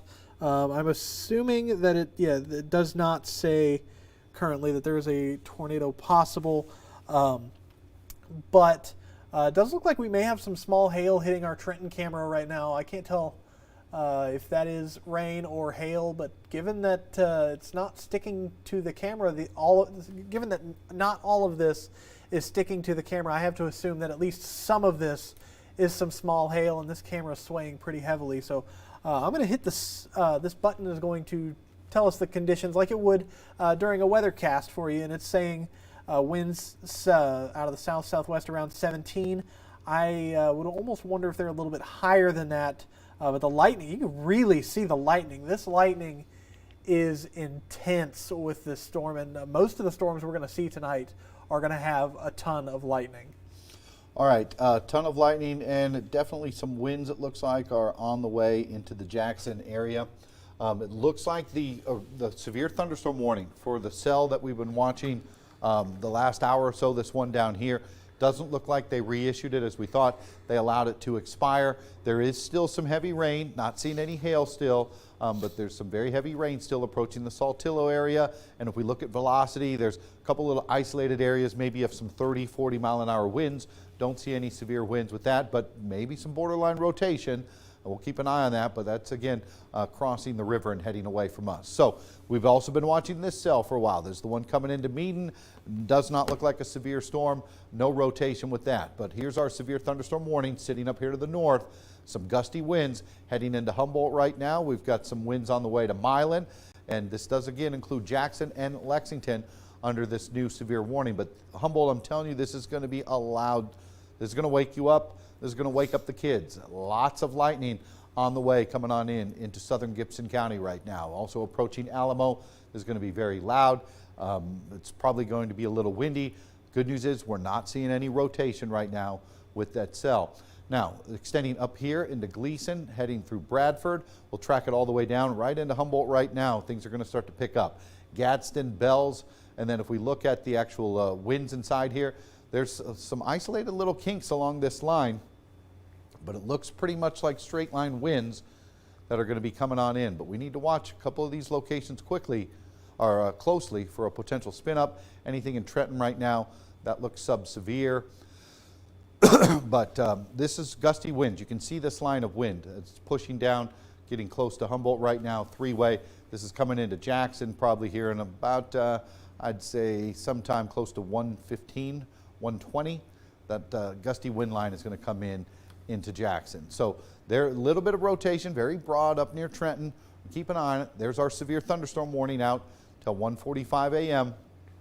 Right now looks most like straight line winds, but again, it could be a pocket of rotation that we need to watch. Jordan, what do you have on the latest on that? Well, it looks like we've actually lost power in portions of Gibson County. Our camera has frozen. I can try to pull up Humboldt, but it was giving me issues earlier. But I can say that it is currently, at least our camera has no power. I'm not sure for the rest of Trenton, but we'll keep an eye on this. I will pull up downtown Jackson just for a second because, again, lightning, we can see the lightning here from downtown, and it is going crazy off to the north. Joel, I'm going to have to let you take over for a second. I'm going to have to reboot Max 2. Okay. I just lost all of my radar data. Okay, we'll get back to Jordan here in a minute. I was trying to look back at some of those storms that are still to come. Okay, I also lost my my data here, so let me try to. So I'm going to have to restart my Max as well. So not sure what happened with that. Maybe we lost some sort of data tower or something. So yeah, why don't we go ahead and at least just pull up our tornado safety tips just in case you get under a tornado warning a little bit later. Again, it's looking more like a straight line wind concern for the most part tonight, but we have already had a couple of tornado warnings. We've had a lot of rotation. Just now is the time to make sure you have a plan, just in case your area does go under a tornado warning. Make sure your family knows. Again, you may not want to wake up your kids immediately as soon as the tornado warning goes off until you get some information from us. You know, if you're still 30 minutes away from it, you got some time to make that decision. If it's right on top of you, you'll know that you immediately need to get down to the safe spot. So that's why it's important to you as a person to know how to read a weather radar. You know, it's nice to have a meteorologist that you can rely on that knows, you know, a lot. But if you know a little, even know a little bit about how to read a radar, it can definitely help you. And that's why we always tell people how important it is to get our Wbbj Storm Team weather app, some sort of weather app that you can read the radar and that you understand where you live on it. You understand the direction that storms are moving and how they'll be coming into your area. Plus, our radar has the future cast on it as well. So, Jordan, it looks like there's a little bit of a notch or something just south of Humboldt showing up there on your radar. Looks like we've got a bit of an inflow notch trying to develop. This is going to be pretty much just, well, I thought it was going to be right on top of Bells. It's going to be a little bit closer to Gadsden. I'm going to pop up velocity real quick just to cover all our bases in case we see something before the weather service does. But there doesn't look to be anything. I would assume this is going to be outflow coming out. I don't see any. I mean, there's right there under Fruitvale, there's a little bit of a weaker couplet, but I wouldn't say it's anything to write home about. It's worth watching, but I don't think they're going to issue a warning for that. But we will, again, I would be concerned more right here with straight line winds. There's a pretty good bow section, bow echo there between Humboldt and Bells. We'll see if we get any wind reports along Highway 79 here in the next few minutes. Yeah, it definitely looked like some pretty intense winds there. We've got a cell we're watching just south of Jackson. It's got a handful of lightning strikes if you're getting a lightning show south of the hub city. But what you need to be worried about in Jackson is not the cell to the south. It's the one up here to the north that is on the way that you see there. So that one that's heading right into Humboldt right now, approaching Dyer. So that's the storm of the moment. Look at all the lightning associated with this. There is significant amounts of lightning with that. So it looks like we're going to have to keep an eye on this storm as it comes on by, as it moves into Humboldt. Lots of lightning, probably some gusty winds. So we'll keep an eye on that. Just communicating with the wife right now as the storm is beginning to approach our house. Again, if you know some loved ones that might be sleeping, you may want to try to wake them up as well. So if they are, again, it's not tornado warned, but I think it's going to be pretty darn hard to sleep through this with that much lightning, 700 or so lightning strikes. So we're also watching as far north as places like Dresden and Paris, heading into Greenfield and Bradford. down into Gibson, Gadsden. Definitely some heavy rain, tons of lightning, but it looks like straight line winds coming through Humboldt right now. Brownsville, Bells, Medina. Don't see anything that looks like a possible spin up along that line. We had that little bit of rotation earlier near Trenton. Again, that all looks unorganized and non-tornadic at the current moment. So that's obviously the best thing we can ask for. But there's that wind line. You can see it real well approaching Brownsville here as it drops down to the south. So, all right, I'll kind of re-rack things here. Here's what we got. We've got, here comes the big cluster of thunderstorms. Sorry we lost a little bit of that data when we had to restart, but it's coming very close to Jackson right now, coming into Humboldt. Very strong winds on the way and intense rain. So right on time between 1 and 2 o'clock coming into Jackson. We've got these little isolated cells out in front. They're producing lightning, but what I don't see them doing is a whole lot. Maybe a little bit of hail southeast of Saltillo. We've been watching this one for a while. It does not have a severe warning on it, but could produce some hail near Havana and Clifton here as that one crosses the river. That one's about to move out of our area, minimal rotation with it. We've got our cell south of Jackson. This one not overly impressive, maybe some real small hail into the Meaden area. But here's the main event. That's this line now extending from Paris, cutting down through McKinsey, Milan, and coming through Humboldt right now over Ripley, Alamo, tons of lightning. Again, as I say, wake somebody up. It's going to be pretty difficult to sleep when you're getting bombarded with the lightning like they're seeing right now coming into Gibson County. But up north here, we'll watch any of these for some potential inflow notches. I think the tornado threat from what we're seeing along this line right now looks very minimal. Again, it's not zero, but it looks pretty minimal. This looks like a lot of wind now, just east of Humboldt. The wind line's approaching 3-way. You do see that bright spot of green. That's just some out along the leading edge. That's not what we would look at for a tornado warning, I don't think. We'll take another closer look at it. I think that was just some radar data that was getting pixelated. Yeah, I don't think that's something for a possible tornado, but we'll watch it. It's definitely some strong winds, though.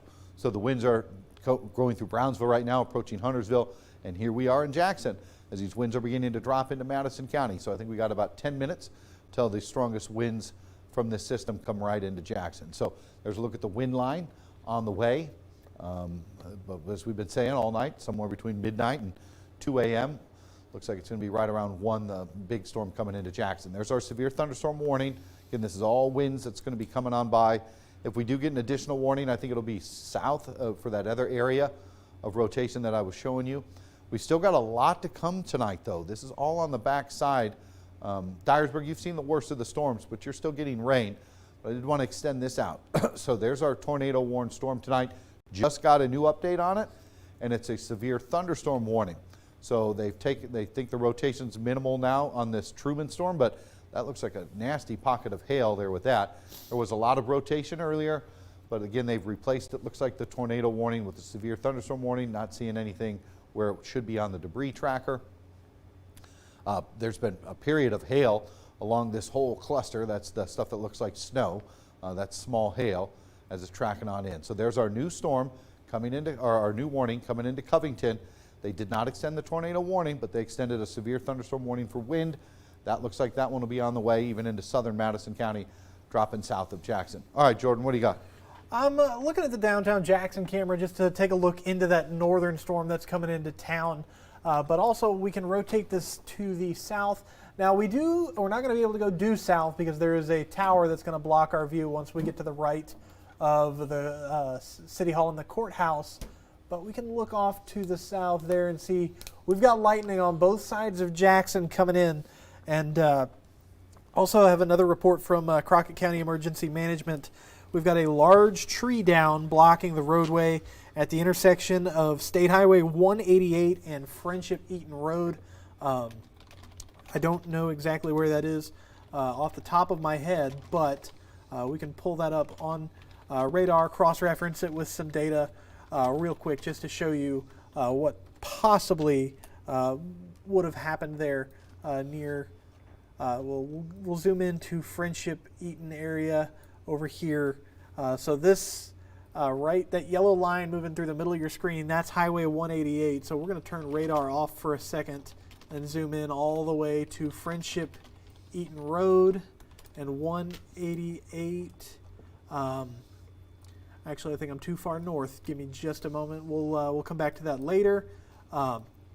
Big concern, again, lightning coming in. It's going to be difficult to sleep. If you're waking people up, you can wake people up. We have a new update coming to this severe thunderstorm warning. It looks like they've trimmed out a few of the western counties that were no longer under the risk. So Dyer, Crockett County through Friendship up to Alamo. Alamo, you're still in it. Friendship, you are not. Gibson County west of Trenton, you have been clipped out of this warning. You're not in the all clear yet, but you're just about done with this severe weather. Biggest concern right now is right on top of Humboldt. We've also got that Bow Echo, that Boeing segment coming into northern Madison County.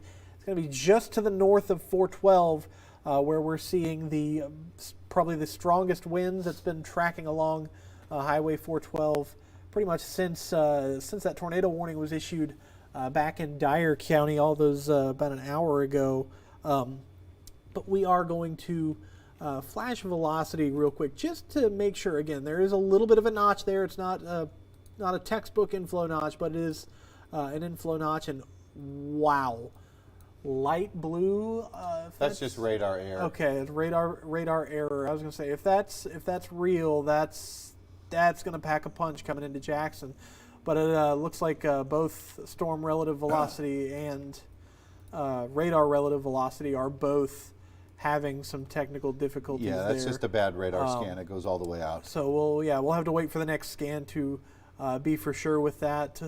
But we'll take a look at the airport data here in just a second and give you some accurate reports as this comes into. It's going to come into Northwest Jackson first, but eventually it will go through West Jackson. We can give you an accurate look at some of those wind speeds. Yeah, it just went through my house between Humboldt and Medina. My family's reporting a lot of heavy rain, thunder, lightning, but the winds in general were not terrible, was her word. So she didn't think they were 50, 60 miles an hour or anything like that. So that's some good news because it looks like Humboldt's getting some of the worst of it right now. So there's a look at the leading edge of the winds. Again, all that green, it's just radar air. The next scan that comes out won't look like that. But go back a couple of scans. So that's the winds right there going through three-way just a few minutes ago, approaching Young's Crossing, Carroll, Gilmore. So they're about 5-10 minutes out, I think, before they come through here in Jackson with the strongest winds from the storm. So I think we'd be hearing reports of a bunch of trees down and power outages. The power flickered a little bit at my house, but reading the chat out of the National Weather Service, there's really hasn't been a lot of reports of damage, which is obviously good news, Jordan, from what I'm seeing. But there's definitely, all right, so we got our regular, our scan back that's not an air, and it is still showing some winds coming into Carroll, Gibson, Liberty Tech, that wind line going all the way to the north. But when we put this in motion, it's moving pretty fast. You can see just how fast it's moving. Jordan, might be able to get that our camera pointed to the northwest. I bet you we could get one heck of a lightning show if we turn on the lightning counter there as the lightning's beginning to now move. Almost just looks like we've got a bit of a shelf cloud coming into town. Yeah, that's that. You can see it. That's on the radar there. So I'll show you what on the radar. Then Jordan's going to pull up the camera, and then I'll show you. So this is that shelf cloud, the leading edge. When you hear us talk about those shelf clouds, they look kind of like big spaceships that are coming on in. That's the leading edge of the storm. Straight line winds associated with the shelf cloud, and that's what's coming into Jackson. Jordan, you have that pulled up? Yeah, downtown Jackson's pulled up. All right, yeah, you can see it real well. We'll stick on that for a minute. And you can see that shelf cloud. It looks like a mothership on the way coming into the city. That's pretty neat. But also, when that shelf cloud comes in, that's when you're going to get, it's almost like a brick wall of wind underneath that shelf cloud. And then it'll die down a bit. But that shelf cloud also leads me to believe we may be seeing a little bit of an outflow boundary trying to push out ahead of this line, which would undercut some of the better inflow for these storms. But it also might lead to a place for some of these cells out ahead of the line to maybe potentially intensify into something a little bit more before getting reabsorbed into the main line. Yeah, we'll stick on the camera here for another minute. I'll reset my radar graphics. I'm about done here, and then we'll take another radar tour as it looks like there's a tiny little area of hail I'm seeing trying to show up around Gibson and Humboldt there. So we'll show you that here in just a minute. Yeah, it's coming into Jackson. Again, it doesn't look like it's anything catastrophic, but probably at least some 40-mile-an-hour winds, maybe some pockets of some stronger winds that'll be on the way. So, all right, I'll reset it back here on 1. So, looks like even the trees aren't moving too much at my house, which is good news because heaven forbid I need another downed tree. I'm sure a lot of you deal with that as well. So, here's what we're looking at. Big line of thunderstorms coming by. Intense. They may not be producing 60-mile-an-hour winds. They may not be producing tornadoes or tennis ball size hail, but they are loud, a lot of lightning and heavy rain. Hey, the good news is, right, we needed the rain. There's a little hail core going into Clifton right now, south of Decaturville. Looks like that is real close to the Havana area, and there is some borderline rotation here. Oh, now we got radar air again. So I'm not sure what they're doing with the radar, but I went back a couple of scans, and there was definitely some broad rotation in and around the Clifton area. This cell's been pretty stubborn, but stubbornly weak. Hasn't done much. This is the one south of Jackson. It's going through Pinson right now. It went through Meaden. Maybe some real small hail with that one. And then here's our storm of the moment. Some straight line winds. And you notice a little bit of hail maybe popping up in and around Humboldt. But look at the light show. Just Humboldt just covered. You can't even see the town name up under all the lightning. So here's the leading edge moving through McKenzie, Henry, Paris right now.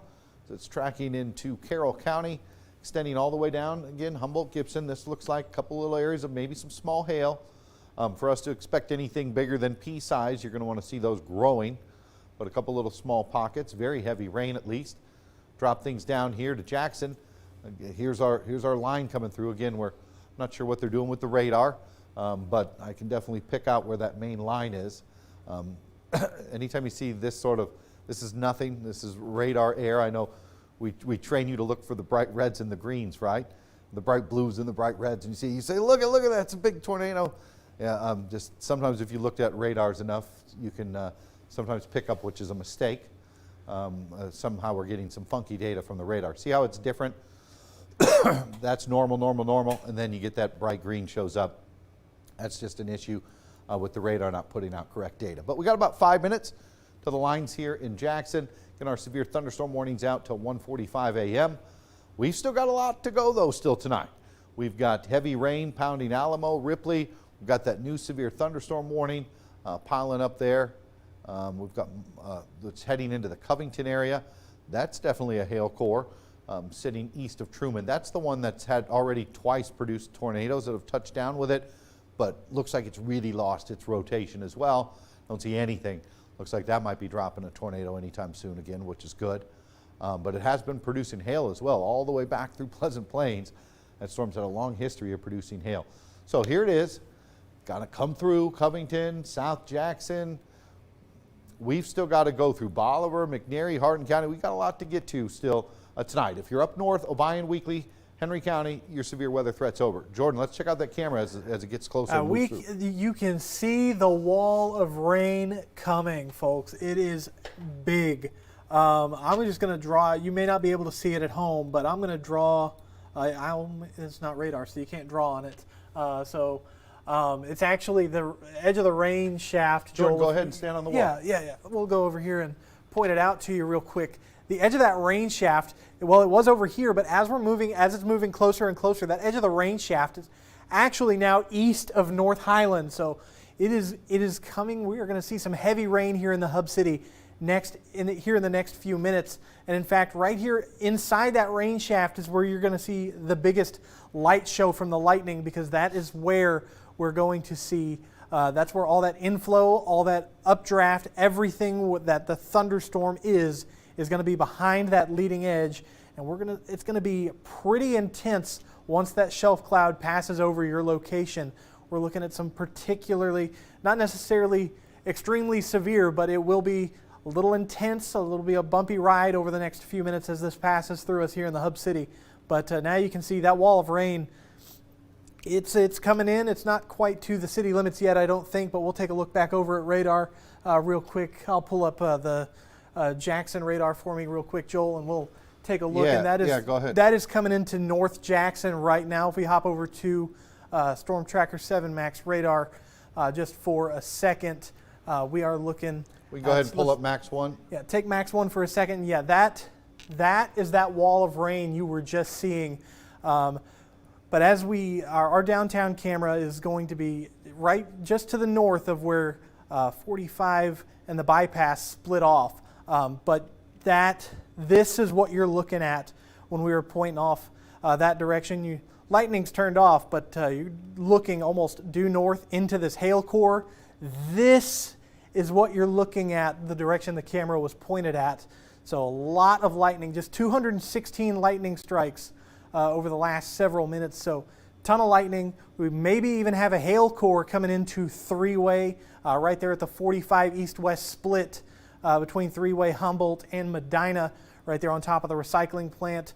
Over there, if you remember where our three-way camera used to look, that's where that is. But for right now, I don't have a 3D slice of that storm, but we can assume at least probably dime-size hail falling through three-way in this little area of North Madison County. But the good news is right now, I haven't seen a whole lot of indication for rotation there. Doesn't look like there's much of a hail core at all in there, but heavy rain up to 30,000 feet. Looks like this storm is about 40,000 feet tall, so it's come down about 10,000 feet.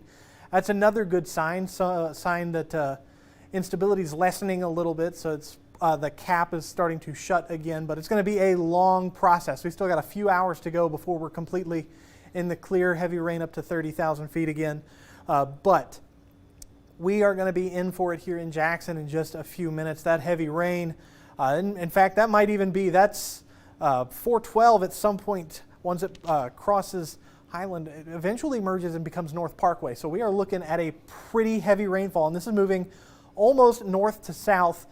So we're going to get it here at the studio here probably within the next couple of minutes. Liberty Tech, you're right on the outside edge of this looking in. Now with that next scan, you are about to get into some heavy rain. Gilmore, Carroll, Oakfield, all getting some heavy rain right now. Fortunately, we're not seeing a whole lot of severe conditions. I'm going to walk off just a minute and see if we have anything coming in from the airport sensor that's got some live data. It gives us updates every about 5 minutes, and as of 120 was the last update we got. We're still waiting on the 125 update to come in. 18 sustained with gusts up to 24, so not quite severe yet, but we are again waiting for that to cross.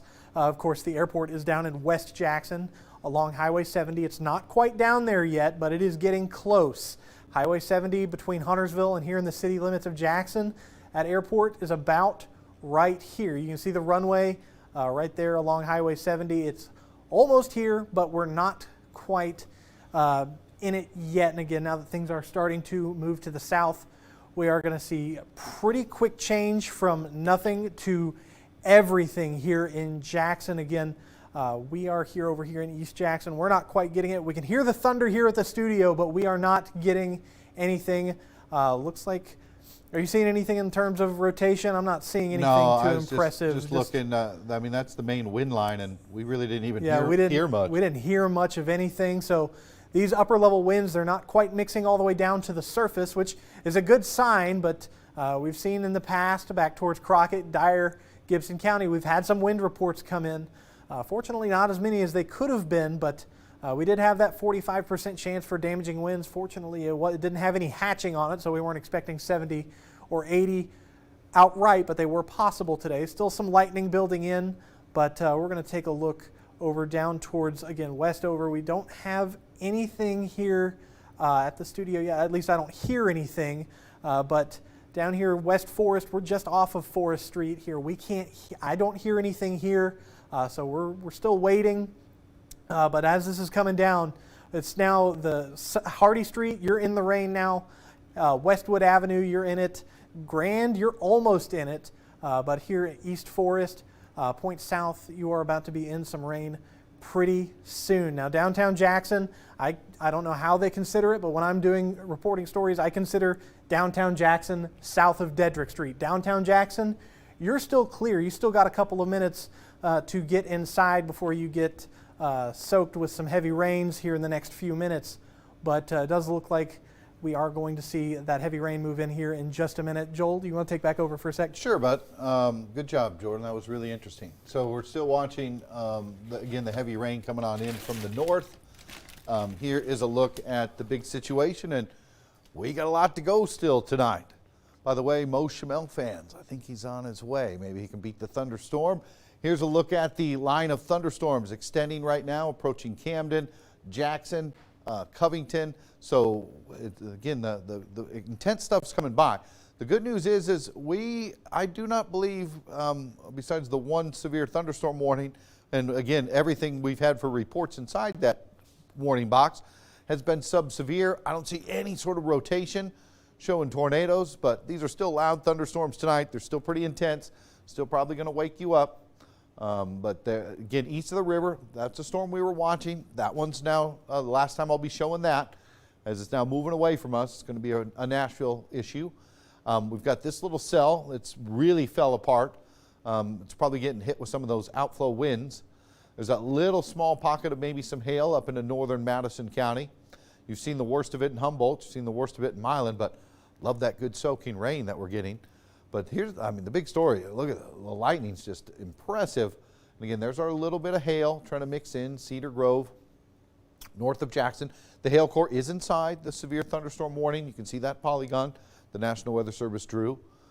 Does include us here in Jackson. Up north, there's no warning here. This just looks like some heavy rain, not seeing any hail or strong winds up north. There's our little hail south of Medina, Cedar Grove. None of this looks severe type hail. Get into Jackson. Looks like there's some gusty winds. We're still waiting. Usually when we get the heavy rain, we can hear it coming down on the roof. I think that's probably coming in a little bit. Very broad little wind rotation. But as if you're watching us in Jackson, you're saying, I'm not even really hearing the wind shaking my house much. So there is that leading edge of wind as it's now coming through Jackson. Up to the north here, there's our severe thunderstorm warning. One very minimal area of rotation. Off to the west, this is probably still our most intense stuff is this, as it's kind of got its own little environment it's working with over here near Osceola. So that may be something we need to keep an eye on here in a little bit. There's definitely some hail showing up. But again, this is the Mississippi River, so it's still west of the river, but it is going to be coming on through. Little bit of rotation. This is the one that's had a history of producing tornadoes. Right now, just a little bit of wind circulating with it. Again, it's had a history of producing hail. So, but here's the one I wanted to get to.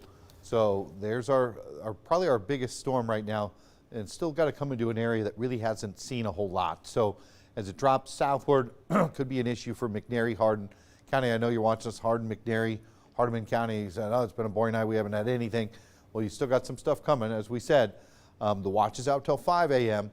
I think we're probably going to be around 4 a.m. Sometime during the 4 o'clock hour, these storms finally pass through Bolivar and Savannah. Up north here, if you're north of this line, Dyersburg, severe threats over, Martin, severe threats over, Tiptonville, probably even into Gibson County, except for maybe extreme southeast Gibson County. So if you're still down into this area, that's where you still have the potential for some stronger storms tonight. You can see that on the big picture. Look at this, 2,100 lightning strikes still. They've still got tornado warnings over into central Kentucky. But you notice it's all going to come to an end here in the next few hours for tonight. But guess what? We've got another round on the way tomorrow. So here's tonight's. Look, it was spot on right around 1:30, 2 o'clock coming through Jackson, keeping it around 4, down through 5, maybe 4:30 before it clears out. And then we'll be pretty quiet tomorrow. And then around 4 o'clock, we're expecting more storms to develop.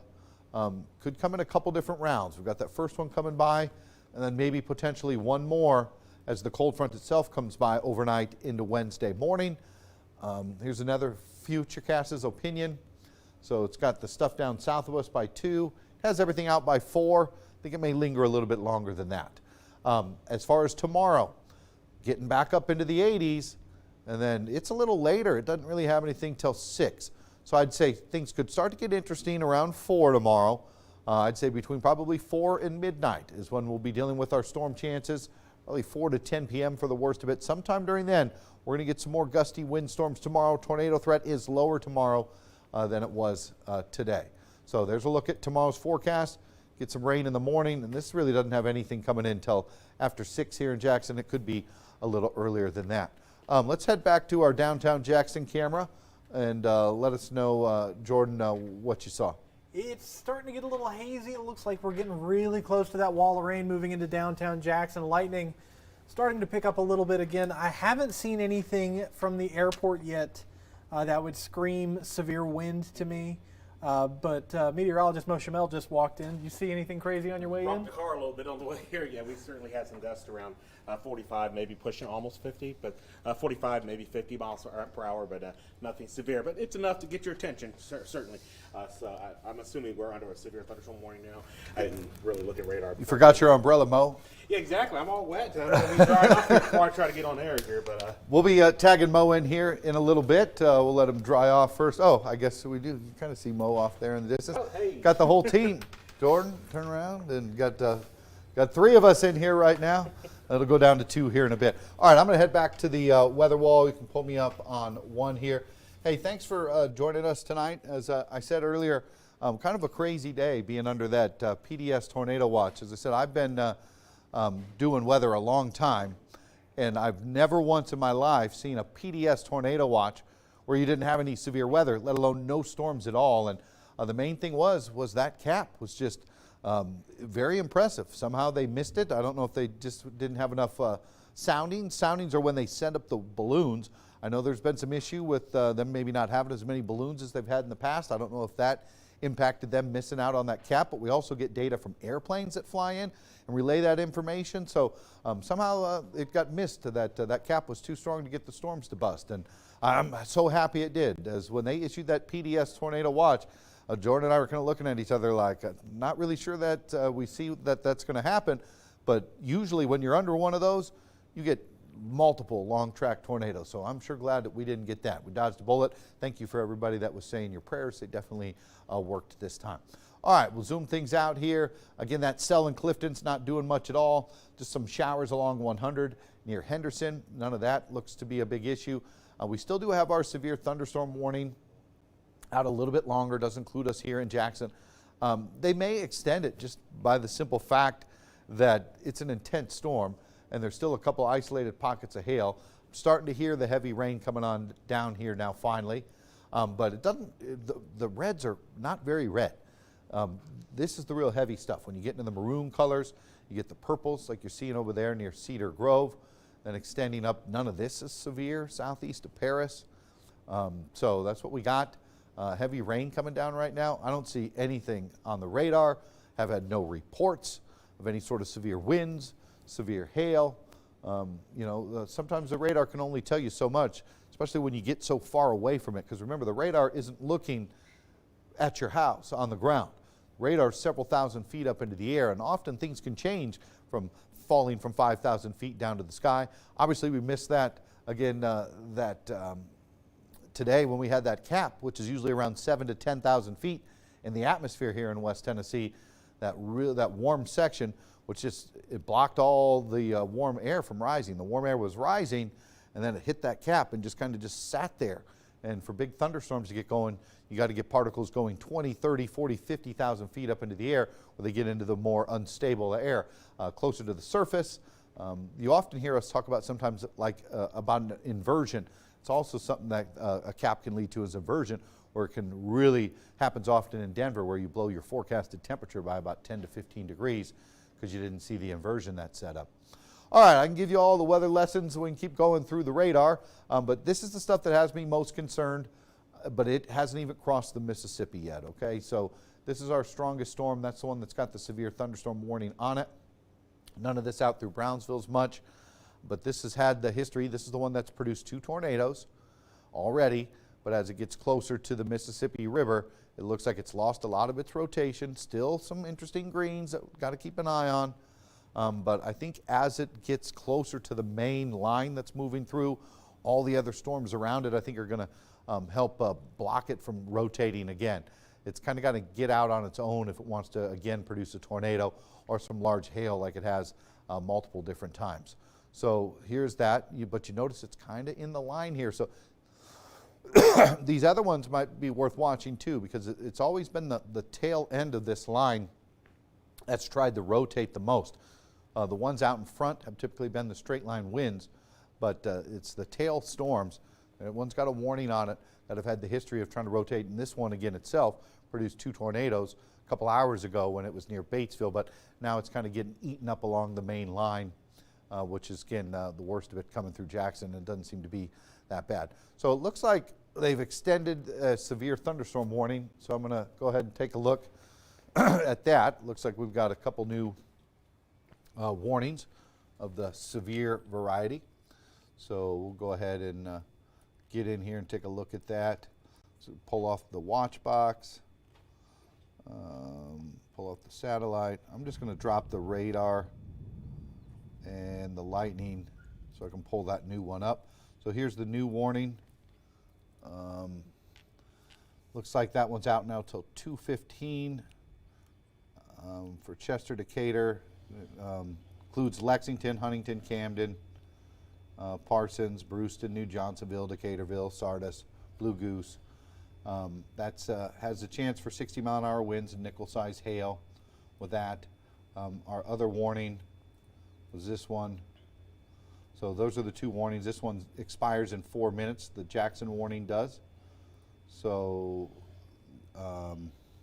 so there's the 2 warnings that we have, and then the third one is these ones over here. That one's out till 2 a.m. and the northern one, 1:45, is about to expire. So those are the 4 warnings we have right now. So still a lot of lightning coming through. Again, we've had no real reports of large hail or 60-mile-an-hour wind gusts or power outages or down trees or nothing. But the National Weather Service is continuing to warn these storms downstream, which that seems to make sense. Again, as I said, they've at least been producing some very heavy rain, lightning, thunder, a little concerning, and occasionally there's a pocket of hail that has shown up. Let me get rid of these Clifton graphics. I don't need those anymore. As I said, that cell is now out of our area. So we've got our one little cell here. That's again not doing much.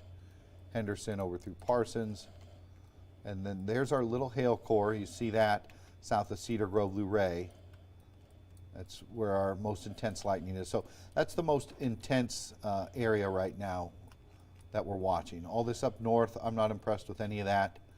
Up near Huntington, but there's our most interesting feature showing up. A little bit of hail near Blue Goose, Claybrook, White Fern, Crucifer. So that's our most interesting thing as far as precipitation. The winds, not impressive at all. Maybe a little stronger up there near Brewston, Camden. Those may be picking up a little bit with some speed. But the winds around Jackson, not very impressive. I mean, I didn't even really hear the storm line come through in Jackson as it came on by, and normally we can if there's a strong thunderstorm. But there, we got a little bit of winds up north.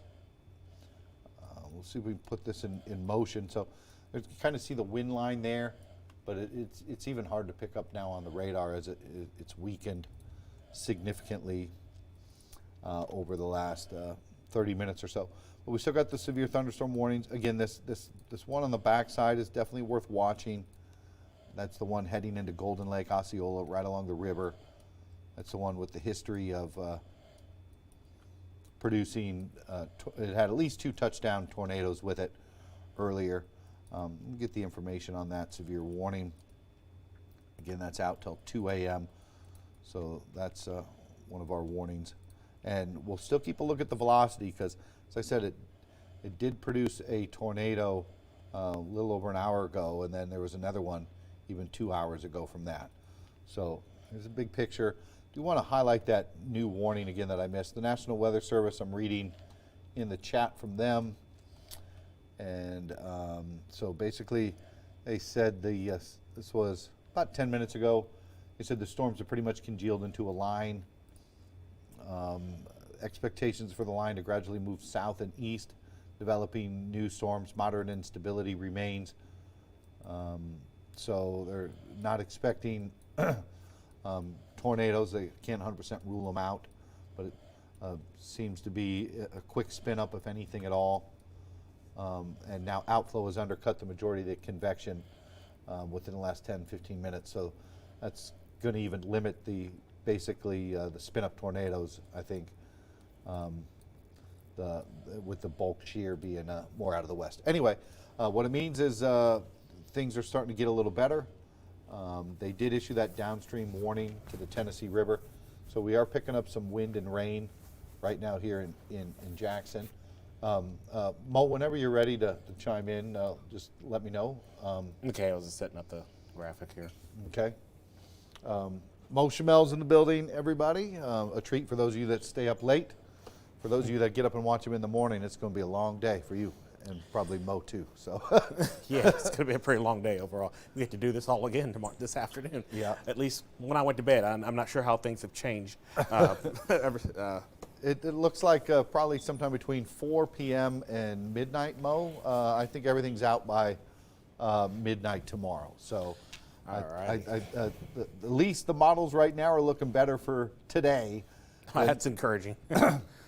Than they were, but we know how accurate those have been. So again, watching that hail core there between Cedar Grove and Luray, east of Jackson, Mo drove right through the worst of it. So I think if there was anything alarming, he would have let us know for sure.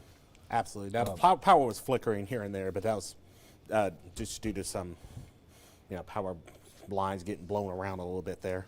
Yeah, and even the lightning count, remember earlier we were looking at this, it was in the several thousand. It's now, when we zoom things out, down to 800. Remember that cell we were watching earlier? It's still got a tornado warning on it as it moves over towards Nashville. That's the one that went, that we had the warning on, that went right over through Decaturville, and as well as, I think, over Perryville Marina. I think it went right over there. Hopefully they didn't get any damage. They had it rough from the ice storm. I know a lot of the marinas did along the Tennessee River, so be sure to support them, the marinas there this summer. I know a lot of them had a rough one from that ice storm, so hopefully they avoid any sort of thunderstorms as well. So we got line extending again south of Camden. There's our little hail core near Blue Goose. That's as exciting as I think it gets in the hail department. And I'm going to need someone from production to reset the winds. camera here. I'll get you, Mo. Okay. So, Turns out I'm pretty short, y'all. little shorter than me, not much. All right, how about that, Mo? Yeah, that should be pretty good. Should All be right. pretty good. We are going to switch over to weather too here while, so now we'll take over from here. Oh, we got a real cameraman coming in here, Mo, instead of me. That was pretty good. Not bad. Not bad at all. That's why they pay me the big bucks. Excellent. Thank you. Yeah, they can usually do that without me even standing there. Thank you, Brad. Appreciate that. Okay, so we'll go ahead and go over to switch weather over to 2. Max 2, where that lightning show's going on right now. Okay. But it looks like we still have this line that's becoming what we call outflow dominant, which is a good thing. It's a sign that the energy is being released out of the storms, and we still have this gusty wind that's getting out ahead of the main line, and that usually is a sign that things are starting to sort of simmer down a little bit, although we do still have some time here before we're completely out of the woods, and I'll be tracking you through that here over the next couple of hours here. Cold front is also making its way, I was noticing, through Arkansas. At least the first one will be making its way, because again, remember, we do expect that front to stall somewhere across West Tennessee at a point later on today as we get into today here. But again, we're going to go ahead and take a look at This is southern Henderson County at this point. Again, still a pretty decent storm here, extending from about Decaturville southwest through Scotts Hill down into eastern Chester County as it continues to work its way southward. In that particular frame, we still had about 700 lightning strikes. And right now, again, the heaviest of the activity pushing through Jackson. I literally just drove through it to get here.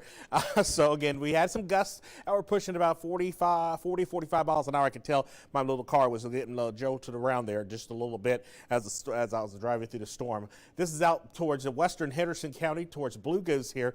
Some of the heaviest rain now to the east of Blue Goose, making its way just south of Lexington, or making its way towards Lexington rather, coming right down the road here, down 412 or Tennessee 20 here, arriving there in Lexington very shortly here. Overall, again, a severe thunderstorm warning. We'll query that and see when that is actually going to stop. Again, we're looking at winds here over the region here, and again, there it is. So this is this is the latest severe thunderstorm warning. This is going until 2:15 unless it weakens so much, the National Weather Service decides to cancel that early. But I'm going to assume that they probably haven't been doing too many early cancelizations as the warning has gone along. Again, if we're looking for damaging winds, in this case, it's going to be on the front end of the storm. So this is all back up higher in the storm, back that way. So we're going to be looking at the front of those storms for that. There you go. So again, just a little bit. Again, you're going to get a little bit of rotation on the front ends of these. So you got winds. I believe we're looking at. This would be the radar out of Fort Campbell, I believe, that we're looking at here. And again, so a little bit of wind, so wind blowing this way, blowing towards the radar. Of course, that's going to show up as green. Red is going to be what's going away from the radar there. And again, when we go back up here, if we can go over the Max 2, I've got a Max 2 ready to go to. Whenever you guys can switch over to that over in a picture. There we go. There we go. We'll start off here by taking a look out the window. We're taking a look at what's going on downtown Jackson. Of course, we got the camera, in this case, turned back to the north still. So, again, this is going to be the scene in a lot of places across West Tennessee over the next couple of hours here. And, again, heavy rain and frequent thunder and lightning. There's still a lot. Now, granted, compared to what we had going on earlier this afternoon when we were in that PDS tornado watch, we had a lot more energy. The atmosphere was a lot more volatile. Thankfully, the cap held, and the energy has simmered down so much that now the cap broke here a couple of hours ago now. But the energy wasn't nearly what it was earlier today, and that's a good thing. That's a good thing. So we'll just take our rain with some rumbles of thunder and gusty winds. That's a whole lot better than multiple large tornadoes that could have potentially been a long track today. So that's not what happened, thankfully. But here's a look at the big pictures of my traditional view here. Again, so thunderstorms extending all the way from Waverly down through Camden, all the way down to Jackson. Again, we do ahead of the main line. We do still have some areas that are starting to fill in here. So again, between Parsons here and Decaturville, there's your heavy storms there. And then here's another part of the main line here, extending just south of Camden over towards just about Lexington itself. And again, that's a little bit of a bulge there, showing the winds are starting to sort of blow out from the storm itself there. And again, as we're going tight here into Lexington itself, in fact, we got a Lexington camera that I can go ahead and pull up here. I am going to be solo here for the rest of the show here, so bear with me as I reset things up here occasionally here. In fact, let's go ahead and take a look at what's going on in Lexington. This camera is going to go blank here for 5 seconds here, and then it'll pop up here. You'll see what I'm talking about here. So we're going to go over to Lexington and Henderson County. This was working just fine yesterday, so we'll see it pop here. And again, we'll just get a live look at as this line is starting to push its way in to Lexington here. We've had some gusty winds with that, but again, it is a little on the slower side, so I didn't preload it, so it makes sense. Anyways, back to the west, we'll go to Storm Tracker 7 Max radar. Again, so the main line is starting to push its way into Lexington now with, another bulging part of the line right into northern Hardeman County at this hour. In fact, I'm going to go ahead and take a look at that here closer here. And we're going to look at what's going on. I'm trying to get Lexington to load on my camera as well. We've been having some issues. They're really iffy. Sometimes they work and sometimes they don't. It's been very iffy, unfortunately. So, but it's nice to have them, but they got to work. Yeah, sometimes they work, sometimes they don't. So, But here's a look. We're going to go inside. Well, I was just outside, and there was a couple of decent gusts that just came by. I would say 35. About maybe 35 here in Jackson, and they were blowing the rain around, and there was a couple of pretty decent lightning strikes. But I think that's about as bad as it's going to get the rest of the night here. Absolutely. In Jackson, at least. This thing is in a weakening phase at this point. Not weak, but weaker, weakening, I guess, if you would. If you look closely on this particular view I have here, this is what's coming out of Madison County right into northern Hardeman County. So Tune, you've got the gusty winds. It might even have a bit of a shelf cloud showing up here in northern Hardeman County. This is Highway 64 going right through Bolivar, and this is that outflow, gusty outflow that's coming out of the main storm that's pushing its way into northern Hardeman County, western Chester County. Also, Henderson's got a pretty good downpour right now in the city of Henderson right now as well, as this whole line still continues to drop down to the south. But this is your gusty outflow. Notice how it's disconnected from the main line here, and that's another good sign that these are starting to gas out, or they're becoming what we call outflow dominant at this point. So usually if they're working in tandem with the line and you're taking that warm, humid air that you feel before the storms come through and feeding it into the storm. That's what's happening here. But when it starts getting disconnected from the storm itself, that's another good sign that this thing is in a weakening mode and is very much outflow dominant. But this still could produce some 35 to 40 mile per hour winds as it continues to drop southward. I don't think Hardeman County at this hour or at this point is under its warning at this point, but that will continue to work its way down to the south there. Yeah, go ahead. Yeah, go ahead. Pull up the Max 1 real quick. We might believe it was at Henderson. Oh, there we go. Yeah, city of Henderson. Okay, well, it's getting rocked a bit here. So this is not Henderson. This is actually Henderson County over in Lexington. So this is, if we look behind me here, this would be Church. What it looks like the power is out right now. But normally we could see Church Street here, or West Church Street here on this camera. Of course, we got all the lightning that's going on in the background. So. Don't know exactly what direction this particular camera is pointing, but it is getting rocked here, and it certainly looks like things are getting windy there in the city of Lexington right now, and Lexington proper there. And again, sometimes these. We'll see if we can give Lexington one more chance of popping up. It looks like it's. Yeah. So right now, temperature-wise, 67 degrees. Here's that's back. That's what's going on. That's kind of what you've got coming right now if you're in Bolivar. So right now, it hasn't rained at least. Not with the main line. I think there was one little cell that passed through here earlier when I was glancing at radar earlier on the way here, or right before of course I wasn't looking at radar, I was driving. Right before I got in the car, I took a quick glance at radar. I do think there was a couple isolated cells that went along that were going along Highway 64 as well. Those are isolated and ahead of the main line. But again, the good news is we're not seeing consolidation here along this line, and that's another good sign that this thing is starting to weaken just a little bit. But it is going to bring some gusty 35, 40 to 45 mile per hour winds. That's not severe. Remember, what is a severe thunderstorm? A severe thunderstorm is hail that is 1 inch or bigger in diameter and or check that out. Oh, there you go.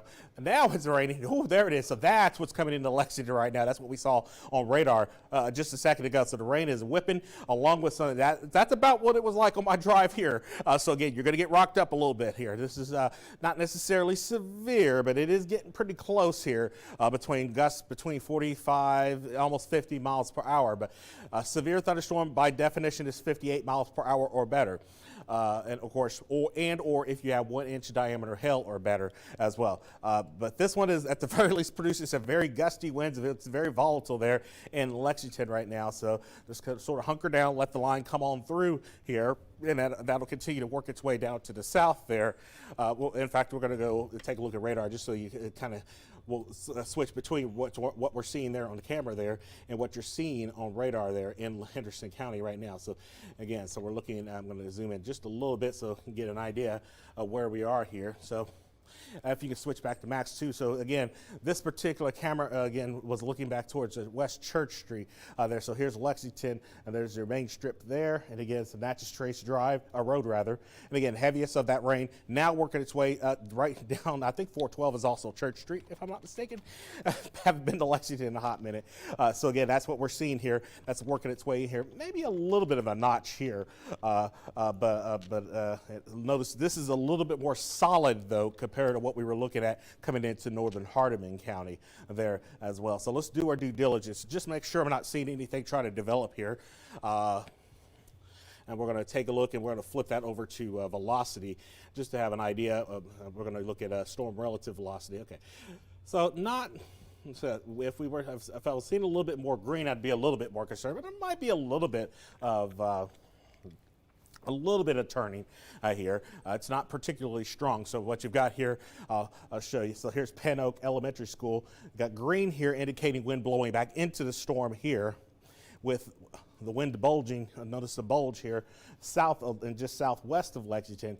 So this is the wind coming back this way. So there is some broad rotation over the region here indicating that might be pushing it. And there is a severe thunderstorm warning. So it could be pushing some gusts to getting closer to 55 to 60 miles per hour Camera's here. out. The camera just went out? Okay, and the camera just went out. So yeah, so it's very windy there in Lexington right now. So you're probably getting pretty close to severe criteria there in Lexington. There is a warning already out for, so you just definitely want to hunker down there as well. So we'll just go back here to your traditional view here. And actually want to keep that one going here. So there is I think we lost power somewhere in there as that camera went out, so it's usually a sign that there was a... Yeah, there was some pretty good wind gusts coming through Lexington right now. Let's see here. I'm going to go over to storm relative. I'm just going to save that. We're going to keep a close eye. It looks like they chopped Madison County out of that warning. They're keeping Henderson County in, and I agree with that, especially now that we just saw power went out right as we were looking at the camera there. So let's go back here. And then we'll just use the Yeah, I'm restacking the radar, Mo, and I'll give it a shot at the wall, and then I'll let you get some stuff ready again. Set it ready to go Yeah. as well. Excellent. And then he's setting himself up again. So we got right now it's becoming outflow dominant, but this eastern part of the storm does appear to be just a little bit more organized than what we were seeing on the other side of the storm. So maybe a little bit of a notch here on the east side of Lexington right now, and some gusty winds blowing down. So if you're in the community of Palestine or Shady Hill, it looks like that's what's on the way. Those gusty winds are wrapping back around the back side of that little notch that we were looking at there. We'll go ahead and take another look at that. So again, here's your weak, very broad rotation. So not enough for a tornado warning at this point, but we definitely saw the camera was getting rocked in there. So we know those winds are gusty, at least 55, maybe 60 miles per hour, pushing its way through Henderson County. So this area is going to continue to work its way to the east. So if you're watching this from Scott Teal, looks like you've got an outflow, the gust front pushing through right now. But we still need to watch what's going on the main line here in southern Henderson County, but that might be trying to rotate weakly here over the region here as well. So again, notice it hasn't quite rained there, or at least the main line has not quite arrived there in Scott Hill yet, but here it is back to the west in portions of central Henderson County as it continues to work its way off to the southeast there. I'm going to back up just a little bit to also take a look at Chester County to make sure nothing's going on down there. And again, we're looking at velocity in this particular view here again, and then we'll move this down here just a little bit, and I just want to take a look at what's going on here. And again, we're seeing the same thing here, very broadly, and this is more the outflow versus what's the outflow blowing out versus the storm motion at the same time. So a little bit of rotation around Jacks Creek, so probably some very gusty winds. And this is technically Henderson, the city of Henderson is not under a severe thunderstorm warning right now, but you definitely got some gusty winds making their way through here, probably somewhere between 45 and 55 miles per hour. So sub-severe, but very close and borderline severe that's pushing its way through Chester County as well. Madison County, if you're watching this from Madison, Jackson, it looks like we're on it's just plain old rain and a lot of thunder or lightning, so the stratiform side of this thing. So if we've got some areas that are still trying to produce some severe weather at this point, it's going to be on the leading edge of this line as it makes its way south and eastward. And right now, the most suspect area is moving into eastern Henderson County at this point. I do want to back up just to sort of get my bearings to see where we have all the warnings right now. And right now, the only warning we're working right now extends from southern Benton County, if I can wake up here, southern Benton County over into Decatur County, and also all of Henderson County. Technically, Chester County not included, or the rest of Chester County isn't, just the far northern portion near Jacks Creek in eastern Chester County is considered under that warning. I believe Chief Meteorologist Joe Barnes wanted to step on and do another. Mo, I'll let you sit down for a minute, reset some graphics here, and let's go back to one. Let's just start from the top here. We are still under a tornado watch tonight. Mo, I'm going to need your clicker. This one's the one I had's out of battery, so let's get it out of the way so you don't grab it later. So we're still under that tornado watch, but they've pulled counties out now. You notice they have pulled Dyer County, Lake, Obion, Weakley, Henry County are now out of the tornado watch. So current temperatures are hanging around 64 to 78. You notice it's still warm down south. Here's where the atmosphere's still got juice. We've lost a lot of it in Jackson, Huntington. So if your temperature's into the mid 60s, I think your severe weather threat's pretty much done for the night. But look at this huge line of thunderstorms extending now from Clarksville. They got some hail cores up there and some severe weather. We only have the one warning, as Mo was saying, but it does include areas into Henderson County, Benton County, down into Decatur County as well. So, but we still got about 2,000 lightning strikes. So this is still a very explosive line as it comes through. There's the strongest winds. We're watching these little notches going up here. Again, we've lost a lot of what ingredients you need to produce tornadoes. So if we get anything, it'd be a very weak spin up, I think, for the remainder. There's a notch we're watching south of Holiday. And then, so this is something you watch. And then when you see this, then you look at the velocity where the reds and the greens are, and you get inside of it. And there's a tiny little area of rotation, not enough for a tornado warning, but that's the type of stuff we look for along the leading edge of one of those lines. You look for those little notches. So kind of zoom things out here. There's a lot of really small ones showing up on the radar. Got that little notch there now south of Lexington. Handful of lightning strikes. But what do you notice that, right? We're going to look at that here in a minute. That really stands out, that storm behind me. We'll get to that here in a second.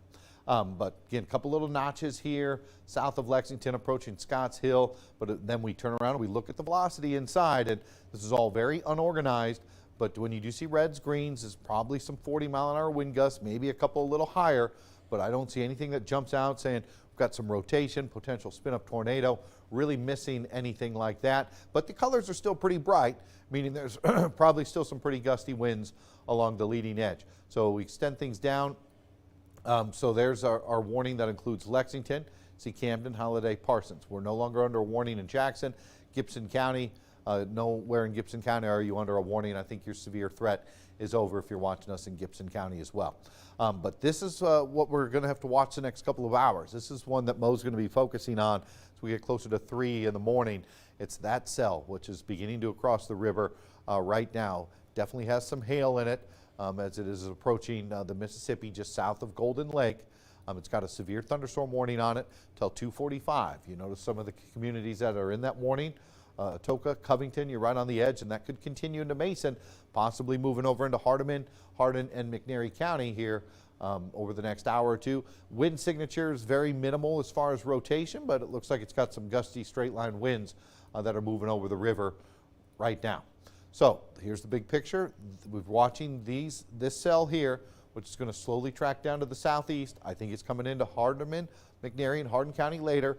Probably not going to produce a tornado, but it has had 2 touchdowns earlier into Arkansas from that actual storm. And then the stuff behind it looks like it's really running out of steam too. So I like that it's beginning to lose a lot of its oomph on the backside. So we're probably not looking at additional development. So this will be the last chance for severe coming on by.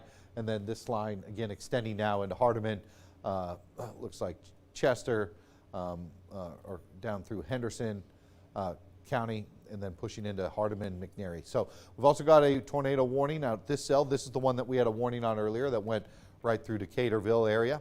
That one's out in front of the main line. So that's where there's still a better chance of rotation. But look at the total lightning strikes again, close to 2,000. So here's a look at the future cast. So we get going still maybe by 4 a.m. It might be a little late. I think 4 o'clock is when we'll see things wrapping up. But Futurecast keeping stuff around close to 5. That's why the tornado watch is out until 5 a.m. Here's another Futurecast, here's what we're looking at tomorrow. Again, 3 to 4 o'clock. That's when the earliest I think we're going to see storms going up. This Futurecast has the worst of it out by 6. So one model thinks 3 to 6 is going to be the time range for the severe weather. Then it's got the front coming by overnight into Wednesday morning, non-severe stuff. Here's another forecast scenario of what it thinks is going to happen. Again, it's got everything out by 3:34. I don't know about that. But then watch tomorrow. It doesn't have anything showing up until we get closer to 6, 7 o'clock. So this one thinks the worst of it's coming through 7 p.m. to 11 p.m. So there's 2 scenarios. We could have a 7 p.m. to 11 p.m. tomorrow.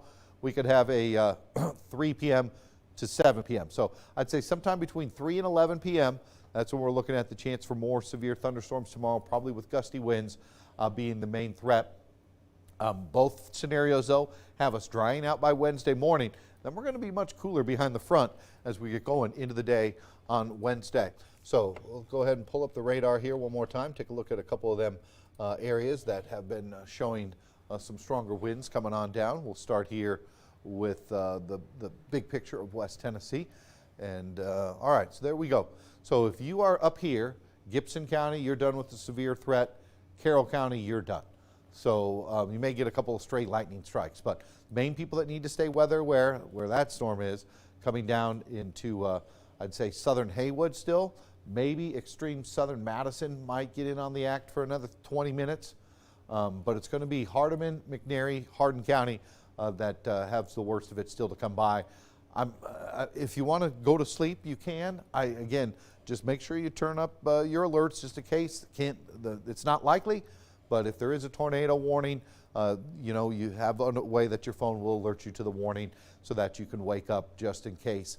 And then just make sure you, when you're dealing with a situation like this, it's important to maybe sleep in some clothes if you normally don't. If you got to head out to the shelter ever, make sure you got your shoes nearby. You don't want to be looking for all that stuff when the tornado warning's going off. So always make sure you have a plan. All right, so there's the leading edge now, moving through Henderson. We showed you that camera. It was whipping down into the Henderson area, whipping in Lexington as well. And that's where the highest amounts of lightning is. And as that line is drifting to the south, might be a little bit of a hail core east of Lexington over through Parsons. That notch we were watching up to the north, looks like that's gone. It's very minimal now, that one near Yellow Springs, and still got a tiny little area of rotation, so we'll continue to monitor that. I don't think it's going to be much.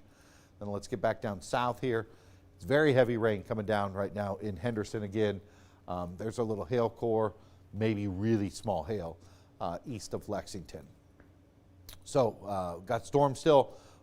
Brownsville, I know you're getting some thunderstorms, but I think this big one's going to miss you.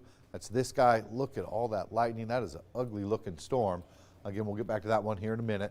Got a couple little inflow notches trying to winds coming up from the south along this main line. But when this main line goes by, your winds shift. They come back out of the north, and that's what we're seeing here in Jackson. We've got northerly winds, and that's why our temperature dropped.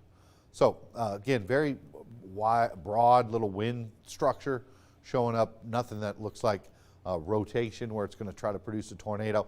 And the line now is finally shooting south. We've seen that the last couple of the times we've had these overnight systems. Everything's moving west to east, west to east, to west to east, and then eventually that cold pool develops, and then all those storms start shooting more north to south, and that's what happened again today. The line quickly moved to the south. So it's kind of been a repeat the last two times we've had setups like this. Still gusty winds even in Lexington, although it looks like probably not severe winds.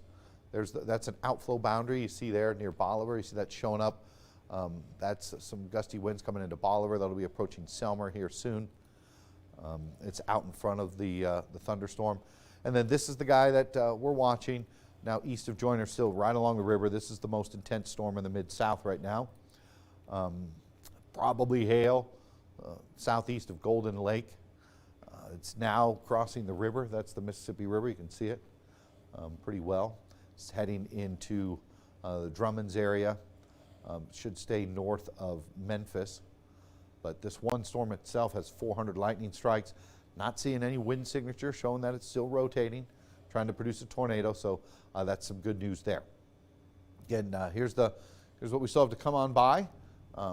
Watching us tonight up north into Gibson County. If you're, again, I'd say even if you're Jackson north of the interstate, I think you're probably in the clear tonight. You can go ahead and try to head to bed. The only people that really need to stay weather aware is if you're in one of our southern counties here for a little bit longer. But again, we haven't had any thing that even, the closest we had to a tornado was that tornado warning we had that came out of Dyersburg a few hours ago that was rotating for a few scans. That was the one that was heading near Trenton. Then it lifted. We were watching it for a while on the Trenton camera. That was pretty neat. Saw it little low-level clouds, but no tornado with that. But still tons of lightning tonight. But it has gone down from 3,000 strikes. You notice that lightning number is getting lower by the minute as the things are beginning to weaken. There's an outflow boundary I showed you. That's kind of neat. That's winds pushing out in front of a thunderstorm. The thunderstorm behind it pushing the winds out down to the surface. More severe weather concerns into Middle Tennessee tonight. Could be a long couple hours in Nashville for the Nashville TV markets. But Mo will be busy here for at least the next hour and a half, maybe 2 hours, covering these storms. We'll see, again, how many more of these we get severe warned. I'm going to check back in here with the National Weather Service. I haven't checked in on them for a while. Go ahead and get I think I'm racked up here. I'll go ahead and go through just real quick, just to kind of recap and go through everything here, and then we'll take a look at some angles we're going to be taking a look at. Of course, this is the weather alert summary. Of course, we still have technically a tornado watch for most of West Tennessee. Of course, this is just a standard tornado watch, although notice Northwest Tennessee has been dropped out. So Lake County, Obion, Weakley, Henry, and also Dyer County have been removed from the tornado watch. We do expect more counties to be dropped out here as the morning sort of goes along here. They usually do these in rows. So the next row obviously will be Benton, Carroll County, Gibson, Crockett County, and probably Lauderdale County there as well. But again, otherwise it still goes through 5 o'clock. And of course, we'll be getting right into Good Morning West Tennessee. And I do think we're still going to have some showers we'll be tracking on Good Morning West Tennessee. Of course, that'll be down in Southwest Tennessee by that point. So let's go ahead and take a look at what's going on. First, I'm going to go to where things are still a bit calm. Down south of all of this right now, we're going to go to Savannah, Tennessee. Of course, this camera I know is looking back to the west right now, so not much going on right now in Hardin County at the moment. Mainly quiet for the moment. Temperature-wise, you're at 79 degrees. Look at that dew point, though, 73 degrees even at this hour. Winds out of the south-southwest at 14. So tell me the wave has not come through without actually telling me. Just look at the stats here in Hardin County. So a little bit different there. And also, in addition to that, a little bit further south of Savannah, we're going to go to Counce, Tennessee, which also is popping up here pretty easily here as well. Not sure which direction it's looking, but again, we can see the base of the clouds lowering. Not much lightning here yet, but again, that is going to change very shortly as this line continues to sink southward towards southwest Tennessee. So again, the main line extends all the way from, I guess that's about Gallatin or Hendersonville, Tennessee, all the way down towards and just south of Parsons through Chester County, northern Hardeman County, and into southern portions of Haywood County, and then almost clipping into northern Fayette County as well. So as we go tight, again, the leading edge is what we're really watching here for. This is where we did note some gusts and a little bit of weak rotation near Lexington about a half hour ago. That's since moved off to the east here. And right now, it looks like the heaviest of that is moving into western Decatur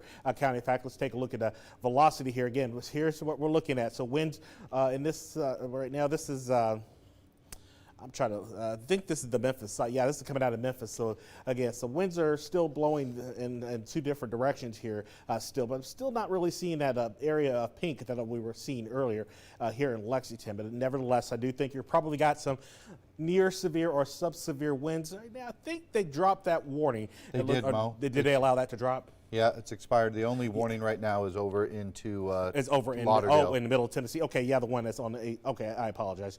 So it looks like the warnings are dropped. So right now this is not severe, but it's probably got some gusty winds that are pushing about 45, maybe almost 50 miles an hour, pushing its way into Parsons and Decaturville, and then of course down in the Boot Hill of Henderson County and the far northern portions of Hardin County. We do have a Saltillo camera as well. We could probably take a look at that here. That's a little bit farther north. As we go a little bit further south and west here again, so here's Highway 64 right now. And again, I just want to really emphasize this difference. Look at what we got here.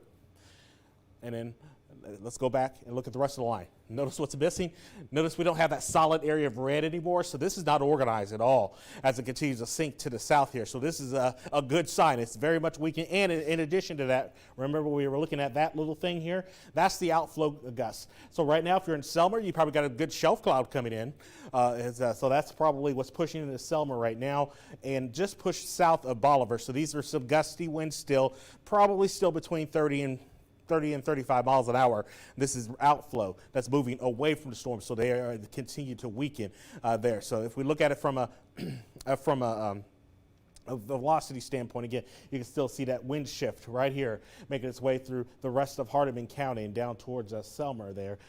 We'll go in tight here on Savannah, which again has been quiet. It has nothing's going on there now. We saw that at the top here on the camera. There was nothing going on in Savannah or Counts, which is way down here, that's right before we go into North Mississippi there. So both cameras were looking quiet and dry for now, but we'll focus on those cameras here over the next hour as this line continues to sort of drop southward. But the good news is even this part of the line is not looking nearly as impressive as it continues to drop southward towards Highway 64. In fact, we'll take a look at the velocity just to sort of, and notice the lightning count continues to drop. Again, we're down to 245 strikes of lightning in this frame right now, most of which is in Decatur County in that part of the storm that did look a little bit more organized, and that's going to continue to very quickly. Once we get that out of here, I think we're probably home free in terms of the severe weather threat. So once we get that little last part through Parsons over into I believe that's Perry County, or Perry County over into Middle Tennessee, I think we're going to be home free on the severe weather threat here for us here. But again, we still need to watch our friends down in Hardin and McNairy counties here, even though again this doesn't look nearly as impressive as above there. So I'm just gonna back us up here, just kind of. So again, this is the most organized storm right now out of anything in West Tennessee, and that is almost out of here. So it's actually past Parsons on the east side of town, or there towards the Tennessee River itself. And of course, once it's over into Perry County, it is, I'm probably getting the wrong county, and I apologize. Y'all know what I mean. Once it crosses it crosses the Tennessee River, it is over in Nashville viewing area, and it will be moving out of our area of responsibility there. Otherwise, against in eastern Henderson County, still some heavy downpours there as well. In this frame alone, 234 lightning strikes, all of which is just east of US 641 here over into Middle Tennessee. So again, we'll take another look at the velocity, and we've got again it looks like rotation, but that always happens on the front ends of these storms. Again, we saw the outflow already pushing out to the south here towards Highway 64. It's right there. So it's away from the storms, and that's what we want to see. And as long as it's not popping new storms in front of it, which it's not, then that means this is in a weakening mode. Now we expect that trend to continue all the way down to the Mississippi border here over. Anything new for National Weather Service, or they talking about cancer? No, they talked about some trees down in Big Sandy, south side of Camden. Other than that, I haven't heard a word from them in 10 minutes. Okay, and then back here, it looks like the rain's almost mostly come to an end all the way up in northwest Tennessee, O'Brien County, Lake County. Go to bed. Why are you watching? Go on to bed. I will see you on Good Morning West Tennessee when you're getting ready for work. So if you're up and watching us from Union City, Martin, Paris, go to bed. Trenton, go to bed. Huntington, Camden, Dyersburg, what are you watching for? Go to bed. You are fine. Jackson, heck, we just have stratiform rain here in Jackson. A couple rumbles of thunder. We have no threat for severe weather whatsoever here in Madison County. For most of Henderson County, we're done. Probably a little shaken up because it did get a little rowdy there in Lexington. So Henderson County, especially the southern and southeastern part of the county, it's a little rowdy there. Decatur County, we got a storm in progress right now. You're watching south of this line. You're still watching this from Bolivar, Selmer, Savannah. I know. Hang on. We are going to get through the next hour or so here, but it does. The good news is it is in a weakening mode at this point. There is a pretty decent looking storm coming out of western Tipton County. That's going to continue to drop to the southeast. That's going to be that's going to be a Memphis TV market area into Fayette County. We don't typically cover Fayette County there, so that's going in that direction. So we're not too concerned about that one. So we are watching you down in Hardeman County. We're watching the rest of Chester County. We're watching McNairy County. We're watching Hardin County. But again, even that part of the line, which is starting to bulge out just a little bit. So again, it's still going to produce some sub-severe gusts that are possibly going to be enough to get us what would they call a severe weather or special weather statement from the National Weather Service. And that's for gusts that could push 40, 45 miles an hour or so. But if you're north of that, I think you're in good shape here, even though they haven't dropped. I expect at any point here we're probably going to lose a couple more counties here. We'll just go on back over to some of the cameras here. Council Pop, always reliable. This was one of our more reliable cameras here. It will always pop. But again, we're going to keep an eye on the lower end of that base here in Savannah. Of course, we're actually toward. There we go. There's some lightning showing up now. There, even as far south as Counts right now. So if I go to the You can see lightning starting to show up there in the area of counts here, so we're starting to see some of the lightning from the previous storm. Hey, I'm sorry, I'm messing you up there, Joel. Oh, you're all right, bud. I'm used to hitting the weather one. There we go. I did want to take a look at the weather. So I don't know what's taking them so long or what they're waiting on, but I think you're done. You're done in Benton County. You're done in Carroll County. You're done in Gibson County, Crockett County. I think you're done. Technically, Lauderdale, that's a Memphis market area, but I think you're pretty much done in Lauderdale County as well. So not sure why they wait so long to cut these counties, but I think we're on the stable side of this. There's no new energy. The cold front's already coming in here. I think we're in good shape to the north here. If we have any additional issues, it's going to be down here. As we take a look at, there we go, I wanted Savannah to pop up, that's what I was looking for. And again, we're looking off to the west here, so this is west, north will be that way. And again, we do have some lightning on this camera as well, as the storms are now starting to arrive in northern Hardin County. And of course, things are going to start to get active, and we'll keep this camera sort of in the reel here, so that we can keep an eye on what's going on. But right now, things are at least calm at the moment on this particular camera, and also down in counts, of course, as well. Mo, I'll give one last round. Yeah, all right. One more round. One more round on max 1, and then I'm going to go hit the hay. All right. All righty. All right. I'll let you get your graphics set up one more time. All right. Mo's got you in good hands. Obviously, everybody knows that. As Mo was saying, there's only one severe thunderstorm left, and that's this one. And it looks like it's going to stay probably southwest of Haywood County. We'll see what it does coming up here, maybe a little bit later. But you notice the stuff coming down here. It's only a handful of lightning strikes compared to that cell. So that's why that one's still got a severe thunderstorm warning on it. None of this is severe. It's all losing energy, less lightning, less winds when we're pulling it up on the velocity. But it is dropping southward. It's still going to be loud for you folks in McNairy, Hardeman County, Selmer, Savannah. You're still going to get some thunderstorms, but I think your winds will stay below 40 miles an hour. We're watching again, a couple little kinks here or there trying to show up on the line. Looks like even the rain rates are beginning to wrap on up. One little area of rotation southeast of Bath Springs along 641, but that's pretty minimal. There's our almost coming down like cow udders. That's the showers that are dropping on in, coming by. Again, there's still a decent amount of lightning, but nothing like what it was even an hour ago when it was very explosive. So there's to the west of us, look at Madison County. We're done with severe weather in Madison County. Still a couple lightning strikes sticking around the Brownsville area. There's that outflow I was telling you about.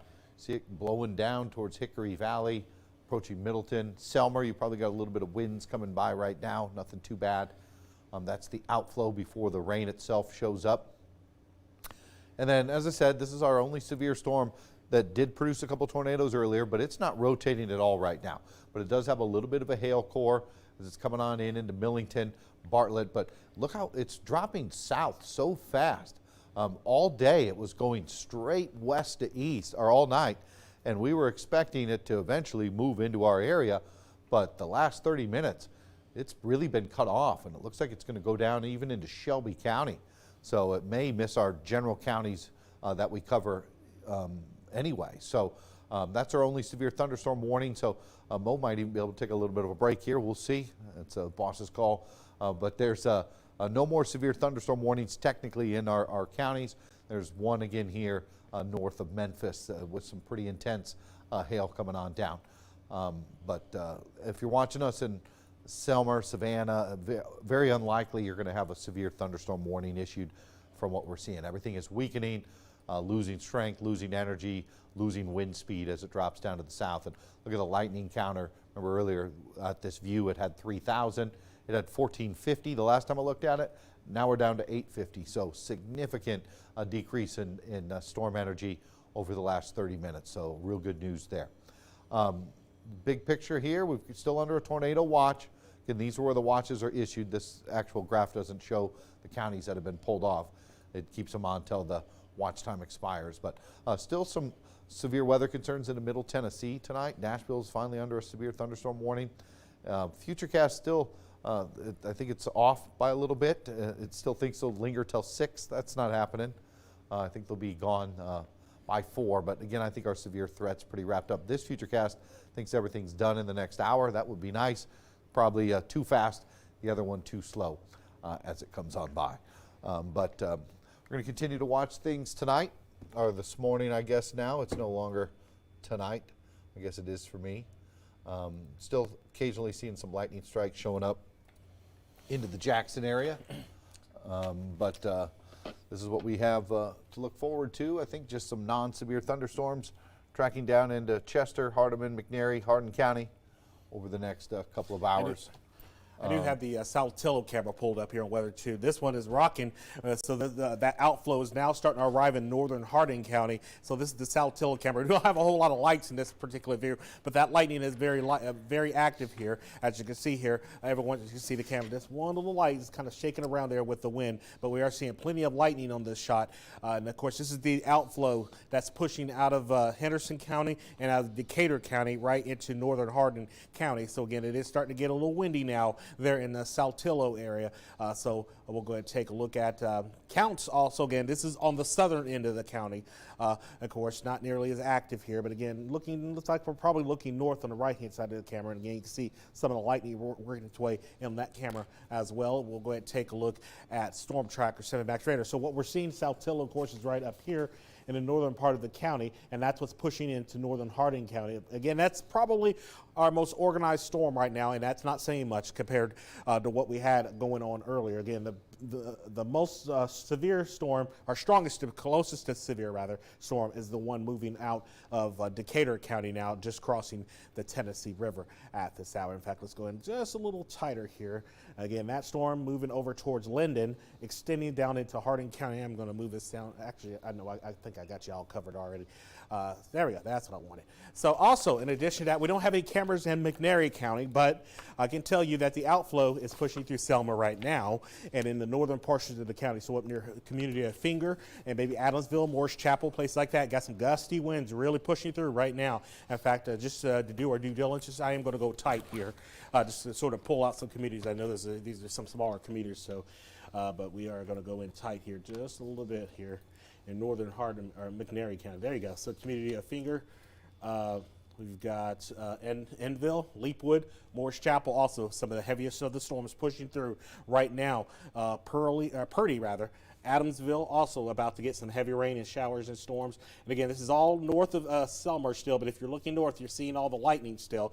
But in this shot, there's only about 28 lightning strikes, so that number drastically dropping here as it's working its way southward towards Selma. I'm going to save this here so I don't come back to it shortly and take a look at winds. Again, not looking too impressed here, thank heavens for that. There's your outflow pushing through Savannah right there on this particular frame. Again, notice the two differences in colors there. Mo, just real quick, according to Gibson Electric membership, there are 1,435 people without power. Power outages east of Trenton. There are also power outages north of Rutherford, around Fruitland and Dyer County, northeast of Maury City, east of Bells, north of Medina in Tennessee. There's also a JEA outage of almost 5,000 people, Highland North Parkway. So there's still some power outages. That's what I saw driving in. That was going out as I was driving in. I was like, uh-oh. It's like, I got me something chasing me coming in, but no, the power was going out as I was driving in. So that was when the gusty winds were pushing through Jackson here in Madison. And I got nothing new from the National Weather Service, so I'm going to turn it over to you, Mo. Okay.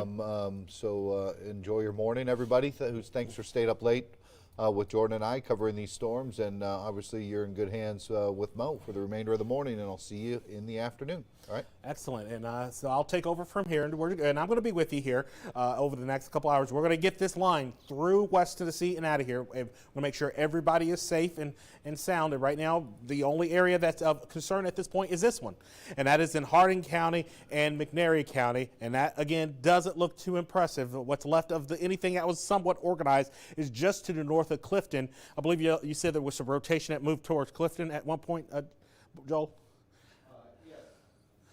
Yeah, about an hour ago. About an hour ago. So other than that, right now, this is going to push east of Clifton over into northern Wayne County there and away from us. But this is pushing its way into northern Hardin County, rather, and also northern McNairy County, Stantonville. Got that gust front coming through right now. You might even have a shelf cloud with that. That's that mean-looking roll of cloud that comes in right ahead of it. That's right here. We can see that fairly well. It's along Highway 64 right now, pushing south. Mickey, it ain't there yet, but it's coming as it continues to work its way down to the south here. As we take a look at velocity again, one more time, I'm going to skip over that one here. Do want to take a look at the one warning we do have, and that's over back towards Memphis. This is not our area here, but you can see Memphis and Shelby County just got put under a warning, the western part of the county. So they're watching what's coming out of Cross County, out of Arkansas, and that's pushing right into Shelby County. Again, this is all going to be working off to the east, southeast. Eventually, that may end up in, if we do happen to have some viewers in Fayette County, that's going to be the western portions of Fayette County towards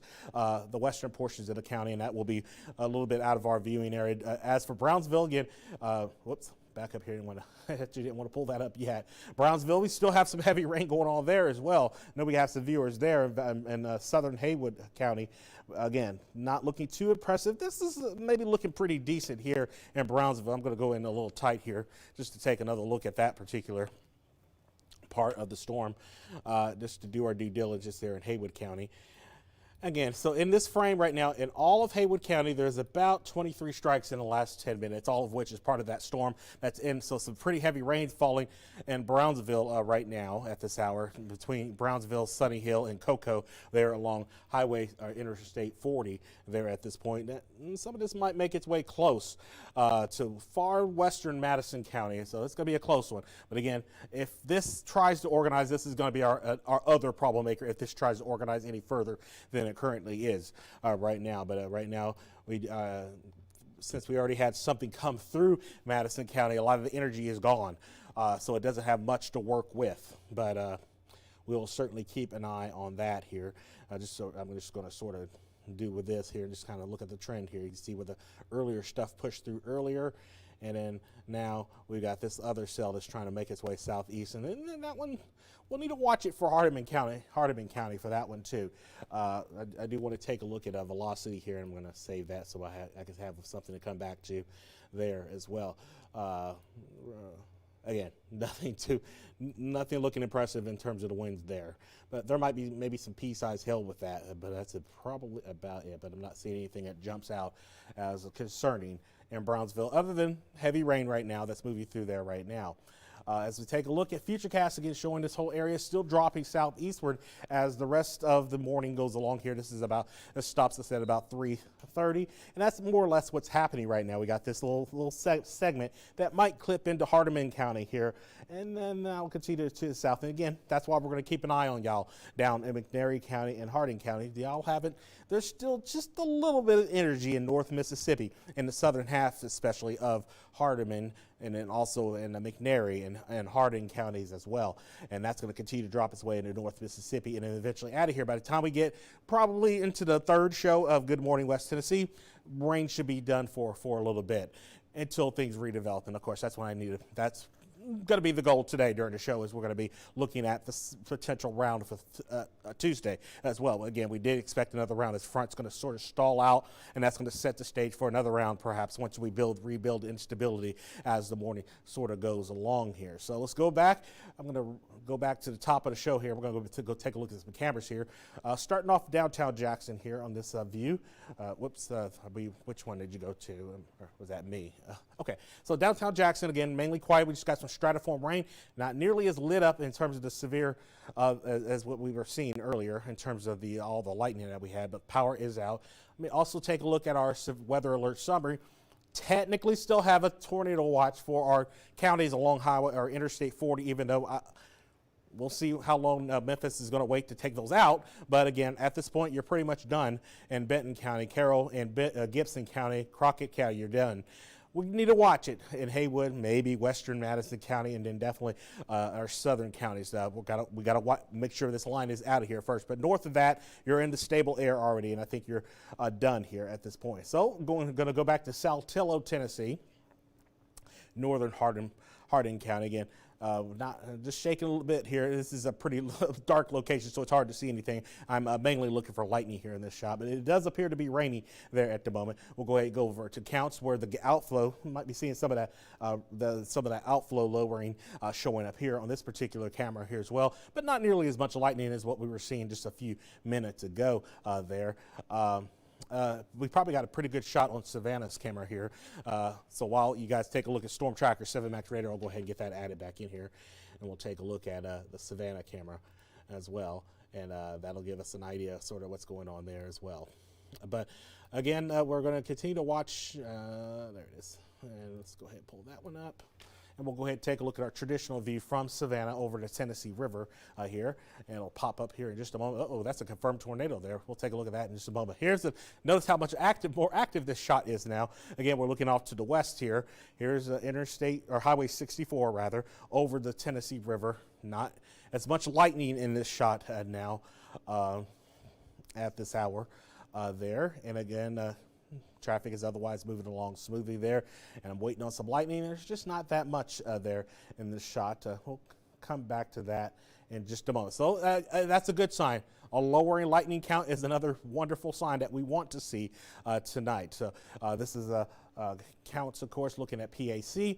And there we go. So here's the latest look. Okay, what I was going to say is that notice that polygon turn kind of a fuchsia color. That's a confirmed tornado, and on the north side of Nashville, it looks like there. So yes, some of these storms are still trying to produce even at this hour, but thankfully that hasn't been the case here in West Tennessee, and hopefully we can keep it that way. But we are watching this little area here. Notice this appears to be trying to perk up just a little bit between Tipton County and maybe the southern portion of Haywood County there as well. The new warning actually came out from Arkansas from this storm out of I guess that's Crittenden County, maybe Cross County, Arkansas, and that's pushing its way into western Shelby County. But other than that, this doesn't look, there's no warning for it, but that is where some of the most lightning is, between basically Brownsville over towards Covington, and that's going to continue to track off to the southeast there. So let's go ahead and go back closer. Again, we still have some stratiform rain and some thunder and lightning going on there in Decatur County at this hour, and also northern Hardin County as well. In fact, I'm just going to drop this camera down just a little bit here. So the heaviest of activity pushing through Morse Chapel right now and Adamsville. That's going to continue to work as Cerro Gordo. You're watching this from there. Looks like you got some of the heaviest rain pushing through right now. In this frame, there's only 82 lightning strikes total, most of which is still that storm that was moving out of Decatur County still, as it continues to work its way off to the east there. But otherwise, again, this is going to hopefully continue to trim down and wander down here. And I'm going to keep this going here. And just fixing the other radar here. I get some messages here. So it looks like, see here, we've got also 352 outages near Old Bells Road. Of course, I believe this is from JEA as well. Southwest, I'm sorry, that's from Southwest Tennessee Electric from the map there. So we're showing 352 outages right now near Old Bells Road. Likely either a tree got a power line, or power line might have just simply snapped there as well. That is certainly a possibility as well. So heaviest rain now working its way into the northern third of Hardin County at this hour. Again, we also have some pretty heavy rain just to the north of Bethel Springs. The outflow already blew through here. It's already down to the south, closer to Counts in Hardin County, and closer to Mickey now in portions of southeastern McNairy County. But again, it's heavy rain, Morse Chapel, Cerro Gordo, and Thompson Crossroads, some heavy rain as well, and then down towards the Savannah as well as we back up here. And then Selmer, it's still not there. We're still waiting, Selmer. We're waiting on it. But again, the heaviest rain up near Bethel Springs at this hour there. But again, Selmer still haven't got the main line in there just yet. So just a little warm, a little humid. You had the outflow gusts push its way through the area. And thankfully, it's not connected with the main line at this point. So again, there's that disconnect, and that is a good thing. That indicates the storm is actually weakening at this hour. But again, this particular frame only has 17 lightning strikes, most of which might be near 40 Forks. So if it's a little loud there, that's why. Several lightning strikes right now in that little portion of the cell of this portion of the line rather, and that's just between 44, or basically between Finger and Bethel Springs. That's where the heaviest of the lightning is on that particular frame there at this hour. So Savannah, it's almost there. It's just to your north, but again, a gusty outflow has already, it looks like has already pushed into North Mississippi, closer to Corinth, Mississippi at this. Okay, there it is right there. So there's your gusty outflow somewhere in this neighborhood, entering the area of Counts and the Pickwick Dam area right now, about to push right into North Mississippi and Lauderdale County, Alabama. That's where that all that activity is located right now. Back to the west in Haywood County, still have a decently strong storm here. Again, it's going, I wouldn't say strong, but it's got about 50 strikes, it looks like, there. Again, this is pushing southeastward towards Hillville there, and eventually Whiteville there in northwestern Hardeman County. So this is sort of the area we're watching. And again, if you're watching this from southern Madison County, this is the one last thing we need to keep an eye on as it continues to try to trend down to the southeast. We did notice a little bit of an uptick here about 15 to 20 minutes ago. Stanton looks like a pretty good heavy downpour on its way there as well. But overall, again, we're not looking at anything specific. Again, all this stuff back here is looking higher up in the atmosphere, higher up in the storm, or what's left. We want to see this at the end of the storm. We're not seeing that, so we're not too concerned about these brighter colors that are showing up. Again, we do expect this to keep trending south over the next couple of hours here, but it's going to take us another hour or two to get this completely out of West Tennessee. And this is what we mean by we say it's going to linger in Southwest Tennessee. This is what we mean by that. And here it is lingering along Highway 64 through about 5 o'clock as we're going on air for Good Morning West Tennessee. And then, of course, it's all out of here by about time you're heading off to school this morning. It looks like we're going to be in pretty good shape, other than maybe some lingering sprinkles down here in Southwest Tennessee. I think we're going to be in pretty good shape by the time you're heading off to school, kiddos, in the morning. But let's go back to the top here. I'm not going to go a little bit too far in my show here. We're going to back it up here and take a look at top of the show. We'll just go through some more cameras here and start here in downtown Jackson. And of course, there's a large area of power outages there. Total, looks like JEA is showing we have about 4,845 people without power. Highland and North Parkway also included in that. Some of that I saw go out as I was on the way. Ooh, that was a good shot. See that lightning? The lightning went the wrong direction. It was going from the ground up. That was a good shot. I'm glad I had the camera up for that. But that's sort of, so we still have a little bit of instability in the mixed layer, what we call the mixed layer of the atmosphere. And so we are still got a little bit of lightning even on the back side of this thing. But again, the severe part of it would be in front of all that. We'll go ahead and take a look at, check on the National Weather Service, see if they've dropped another. I'm expecting them to drop a row of counties anytime now here. So I'm just sort of waiting on that to happen. It hasn't happened yet, but I still think you're in good shape. If you're watching from Camden, Huntington, Trenton, Alamo, if you're watching from any of those places, I think you're in good shape at this point.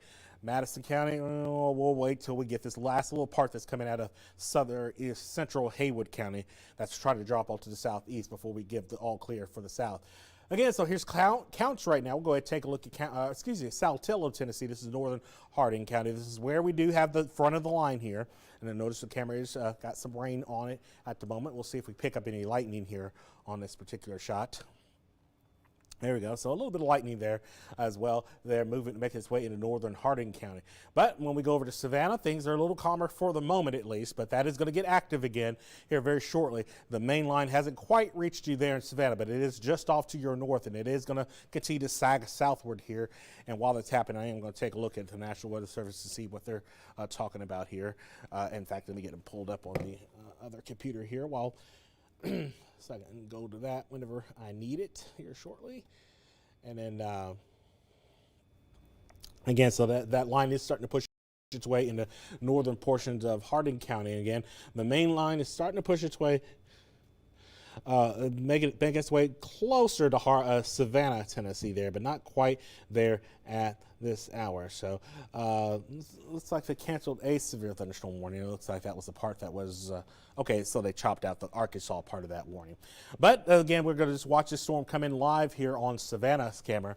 Again, this is looking off to the west, and the storm is arriving in Savannah now, so you'll see things get a little bit more active with time here as that heavy rain starts to push its way southward towards Hardin County there in this live view here. I'm actually going to stop this on this. Let's go to now, and then we'll do this. And then we're going to continue to watch the storm sort of come in into Savannah and Hardin County here. Again, the heaviest of that rain now arriving into Savannah right now. A little bit of lightning in that storm still, about 123, 25 strikes there, still in the frame I'm looking at on Weather 1. But again, we're just keep it on. You can keep it on Weather 2. I'm sorry. I was just looking at what's going on Weather 1 to kind of illustrate what's going on. But again, the storm is coming into Savannah now, and this is going to be probably our last area. That's the last of the strongest of the storms. And of course, this is not as potent as things have been tonight, and we're all thankful for that, by the way.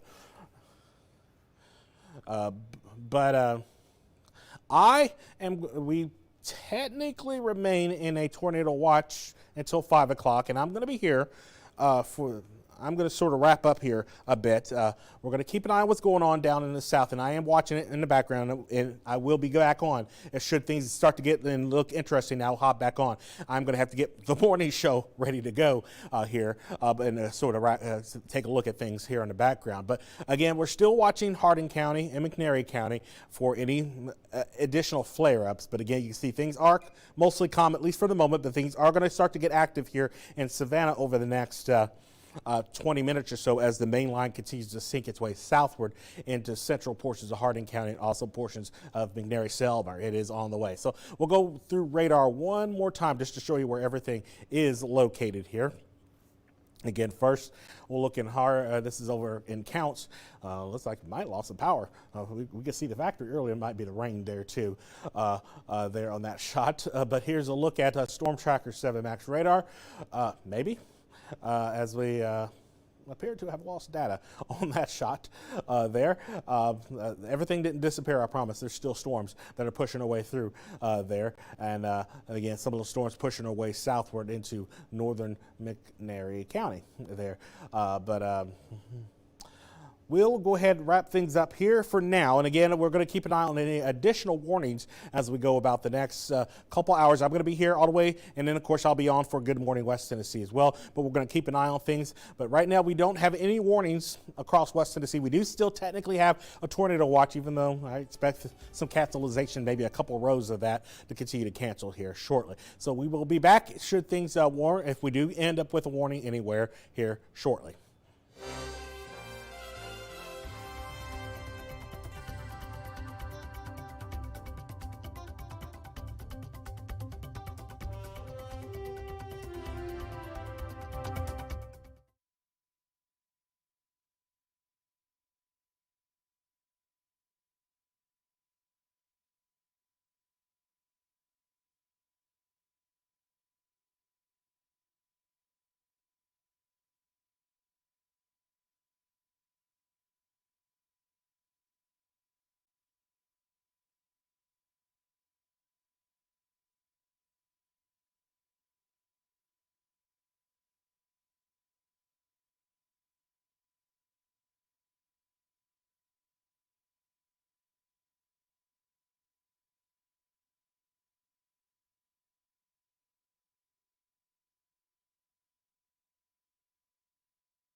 Good morning, West Tennessee. Just a real quick weather update here for you.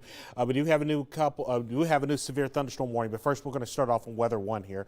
We're going to start off here at downtown Jackson. We still have quite a bit of thunder and lightning here in Jackson and Madison County as well. But let's go ahead and take a look at what's going on here. We do have some lingering storms down to the south. I do want to get the household items out of the way. Weather alert summary. We still technically have a tornado watch for everyone along and south of I-40. That's going to go for another 30 or a little over 30 minutes. We do expect that to expire. However, we do have some lingering storms still in southwest Tennessee. Cold front just to the north. And we got this boundary. That was the outflow boundary we were tracking this morning. Has stalled right along Highway 64. And there's just enough energy to keep storms refiring along this boundary. So that's what we've been seeing here in south, which is a good thing. We need the rain.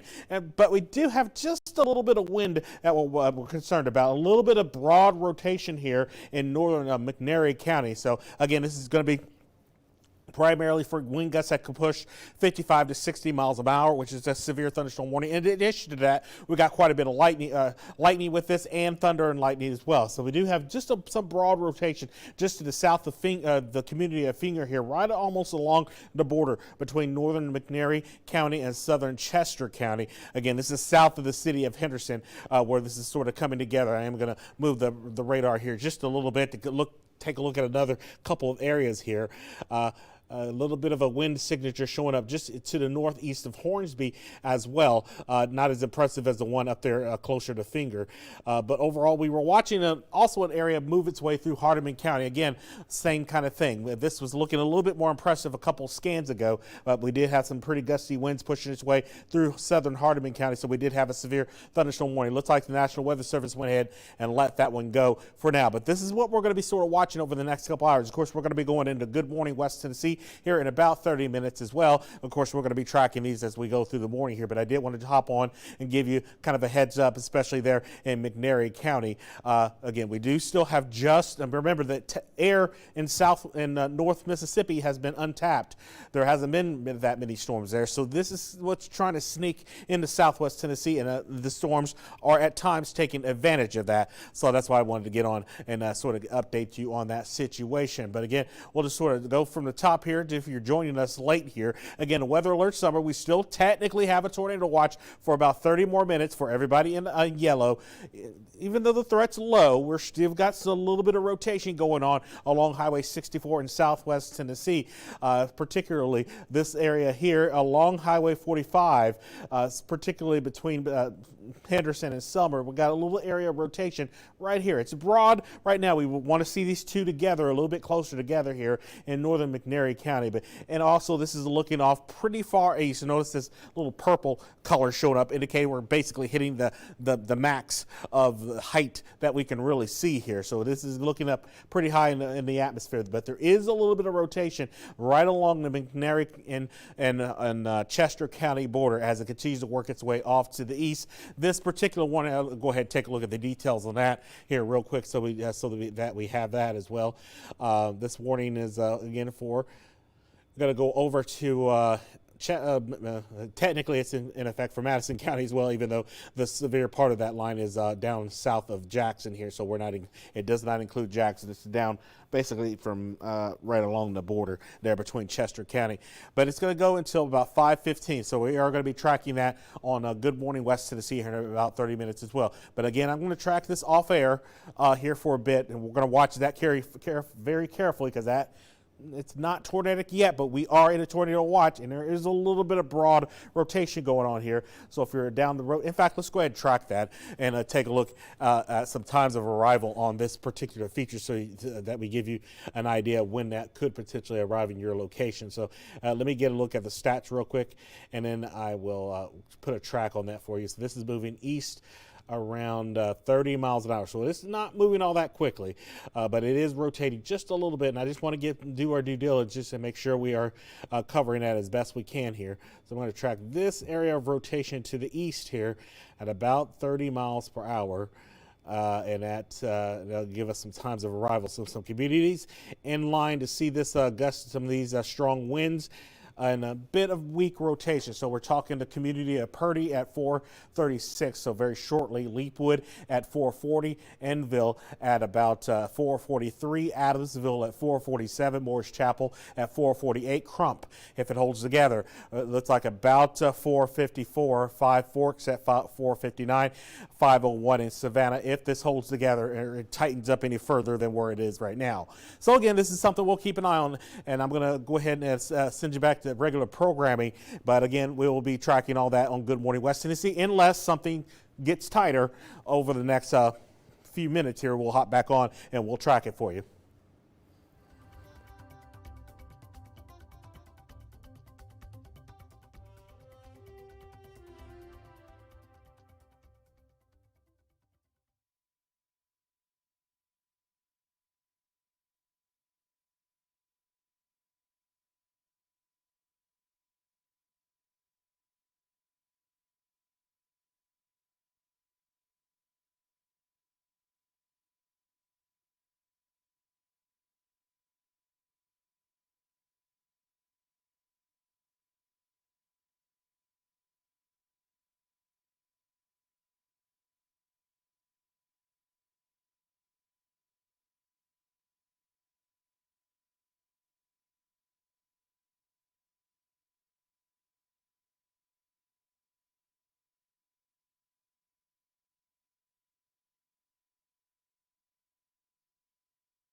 And we've still got lingering storms in southwest Tennessee. In fact, we still have a severe thunderstorm warning for parts of West Tennessee. We'll be tracking the latest on Storm Tracker 7 Max Radar coming up. Powerful storms rip across parts of the U.S. A closer look at the trail of destruction left behind. And facing several serious charges, the latest on the alleged gunman and the new timeline revealed. Plus, giving back in a big way, how an annual event turned into celebrating local students. Now, from West Tennessee's News Channel, this is 7 Eyewitness News. Good morning, West Tennessee. Good morning, West Tennessee. Thank you so much for waking up with us. I'm Nyana Whitelaw. And I'm Ashlyn Swinia. And of course, our meteorologist, Moshe Mel, as well. The time is now 5:01, Tuesday, April 28th. It is a Tuesday morning, I'll tell you that. The worst day of the week. The worst day. Well, Monday was a day too. Monday was a day. Well, Absolutely. I Especially the believe weather you guys, department. but I was at home, so. We're jealous of you. We're so jealous. But we're going to get right on into the day. Mo, on my drive in, my goodness, that lightning was in the sky. Lots of it, and there's still a lot more to come over the course of the day. We are not out of the woods yet. We still have a severe weather threat today as well, which we'll be talking about in the full forecast in just a bit. But first, we're going to start off in Savannah, Tennessee in this live view. We are going to be using the key here.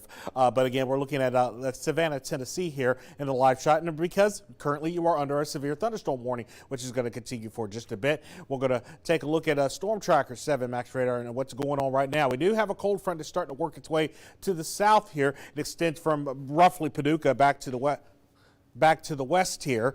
And again, we do still have a line of storms that's still along this boundary here. Now, tornado watch is technically expired, but we still have some strong storms, particularly in Savannah right now. We got a pretty strong storm. We had a little bit of shear with the storm back here, the south and east of Finger. That's been moving its way to the east here, and that's continued to work its way off to the east. And it's still just a little bit of weak rotation. They went ahead and canceled the warning, but we are watching just a little bit of shear just to the east of Savannah and Hardin County as it continues to work over towards the Tennessee River and out of West Tennessee over into Wayne County. We'll take a look at your bus stop forecast for kiddos as you head off to school this morning. We're going to call it lingering storms, mainly southwest Tennessee. To start us off temperature-wise, we are in the mid-60s there. This afternoon, we're still going to push back to about 78 to 80 degrees at the warmest point of the afternoon, along with instability and more scattered storms, and some of them are going to be strong again this afternoon. Cooler and somewhat unsettled as we get into the late week period. We'll have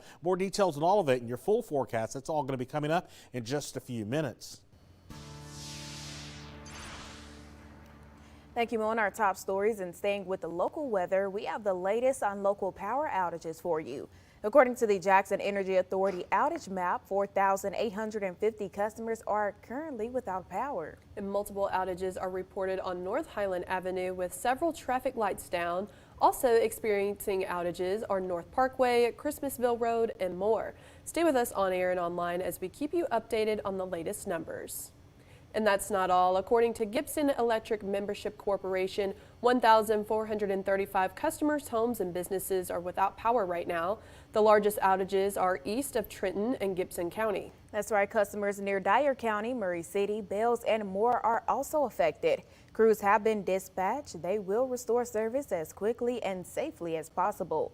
And now turning over to national weather, violent storms tore across several parts of the U.S. Monday. That's right. A deadly multi-day severe weather outbreak reached a destructive peak. Reed Benin reports. He texted me, he was like, "Is this your house?" And I was like, "Yeah, that is. Are you messing with me?" And he's like, "No." A homeowner in Wisconsin, one of many in the upper Midwest dealing with damage after severe weather, including high winds, hit the central U.S. on Monday. I got a little teary-eyed. It's my first home, first time homeowner. And yeah, it hit me because I'm like, that's a lot of damage. High winds also caused severe damage in neighboring Michigan. In Kalamazoo, crews had to rescue some residents who got trapped in their homes by downed trees. Elsewhere in the state, a man was killed by a falling tree in Kent County. Parts of the central U.S. also faced heavy rain, including parts of Missouri. In Kansas City, the downpour led to swollen creeks and flooded roadways. The damaging weather tearing across the central U.S. Monday came after days of severe weather already tore a destructive path across parts of the plains and south, producing more than 50 tornado reports since Thursday. That included twisters in Oklahoma as well as deadly tornadoes in North Texas, including an EF2 tornado near Runaway Bay, northwest of Dallas. At least 2 people were killed and homes and infrastructure were damaged. I'm Reed Binion reporting. Also in national news, we have the latest on the incident at the White House Correspondents' Dinner. The alleged gunman Cole Allen is now facing multiple charges. Those include attempting to assassinate the President of the United States. Allen recently appeared in court. However, he did not enter a plea. According to investigators, Allen allegedly checked into the Washington Hilton one day before the dinner. Then on Saturday, he raced through a security checkpoint and towards a staircase to the packed ballroom. Prosecutors say he had multiple guns and knives, and Allen is due back in court on Thursday. Well, now let's move back here locally, and only on 7, one annual event is back in the Hub City with even more grants and scholarships to give away. Monday, Leaders Education Foundation hosted their 7th annual meeting to reflect on 2025 successes and recognize the 2026 Collegiate Scholarship recipients. They presented more than $30,000 in new scholarships and program support. Leanne Bentley, the president of Leadership Education Foundation, says they were able to give 20 scholarships ranging from $1,000 to $2,500 each. Categories included academic excellence, community service, and more. Also only on 7, one local school system makes a major announcement. Monday, leaders with the Jackson-Madison County School System announced that Tony Black will serve as the first full-time district-wide athletic director. Black has served as the executive director of Parks and Recreation in the city of Jackson for the past 2 decades. In a video posted on the school's district YouTube page, Black says he will bring a wider variety of opportunities for students. He mentions sports, including bowling, wrestling, and flag football, has grown significantly with younger girls over the last couple of years. And one West Tennessee student soars above and beyond at a university across the state. Martin native Harrison Simpson won the Derry Berry Award at Tennessee Technological University. The Derry Berry is the most prestigious and most competitive award given at TTU. The award is given to a graduating Golden Eagle that best exemplifies scholarship, leadership, and citizenship. Simpson told writers at Tennessee Tech that he's grateful for all the help from faculty, mentors, assistants, and family. He is continuing his education by working toward a master's degree in cybersecurity.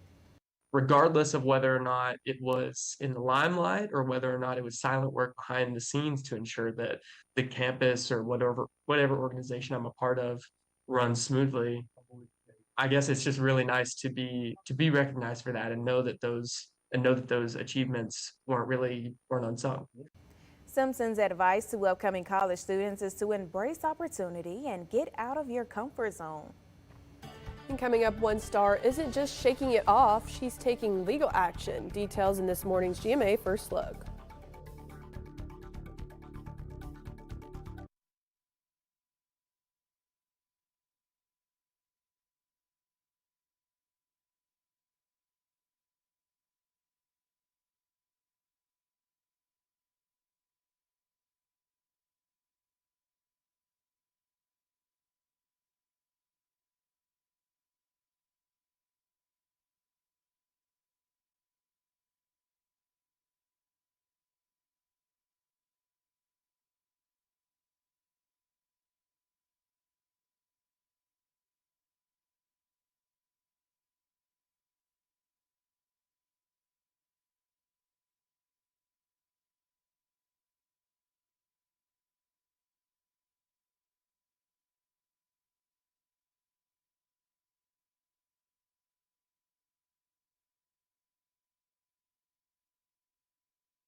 Well, welcome back, everyone. The time is now 5:11. They don't have bad blood, but Taylor Swift is taking new steps to protect against AI copycats. That's right. ABC's Hannah Battah has more in today's GMA First Look. In this morning's GMA First Look, trademarking Taylor Swift. The rise of AI making Taylor Swift take action to protect her voice and image. The showgirl filing 3 new trademark applications late last week, 1 for this image and 2 for her voice. Hey, it's Taylor Swift. Hey, it's Taylor. You have this really interesting legal question of, will these trademark filings allow a federal court to give Taylor the relief she's seeking, which is to shut down any use of her voice or her likeness that an AI might be creating. And coming up at 7 a.m., we'll have much more on how stars like Swift are getting ready, hoping trademark filings like these will be able to help them shake off any potential AI misuse. With your GMA First Look, I'm Hannah Battah, ABC News, New York. And now moving over to our Caught on Camera segment, yet another incident with a hot air balloon. In California, a hot air balloon crashed into a casino building on Monday. It hit the side at a 90-degree angle and kept going. Eventually, it landed in a field. Officials say the balloon made an unplanned launch due to strong winds. The pilot was not injured, and there were no other passengers. I think this is the second one in about a week. Yeah, I think we had one last week, too. We just need to ground them. Just take a minute. I'm not going in a hot air balloon. Just after wait that. till summer. Meteorologist first, so you know if the winds are strong. Please. Yeah, you're right. It's Please kind of our plan job. ahead. Yeah. Yeah, but Mo, you have been busy overnight. How are the storms looking today? Yeah, well, right now they're mostly tame. We're still watching a couple of things, which we're going to take a closer look at on Storm Tracker 7 Max radar in just a moment. Wolf Construction Company is a sponsor of the webcam view. We're in downtown Jackson in this live view. Temperature-wise, again, we're going to still push back towards about 80 degrees at the warmest point of the afternoon, but we do expect more showers and storms to develop, particularly after about 3 or 4 o'clock this afternoon, and some of them could be strong to severe again. We'll talk about it in your full forecast that's coming up next. And coming up later, before your next set of reps, check your dumbbells, what you need to look out for.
And now, Storm Team Weather with meteorologist Mo Shamel. And we start our morning off with some lingering showers and storms. We still have quite a bit of thunder and lightning, especially in southwest Tennessee.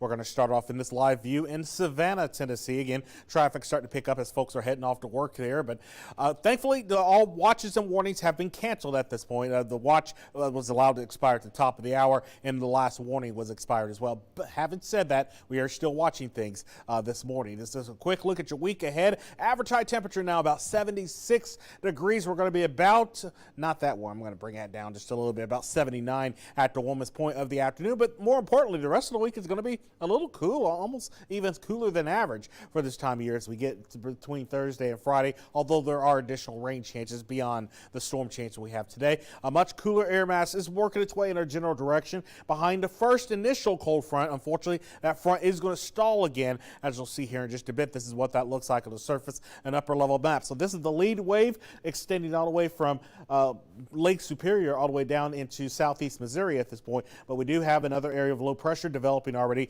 in Texas, in the panhandle of Texas, and that's going to continue to work its way off to the northeast as well. It's stalling the front already in portions of Arkansas, and eventually that's going to lift right back to the north across West Tennessee, as you'll see here in just a bit. But here's what's going on. You can see these storms almost training there along North Mississippi. The boundary is still dropping southeastward gradually, but the severe threat is starting dwindling a little bit, but there's still some lingering storms. As for later today, here's the latest outlook from the Storm Prediction Center. It's still a slight risk for all of West Tennessee with an enhanced risk towards Shelby County there in southwest Tennessee.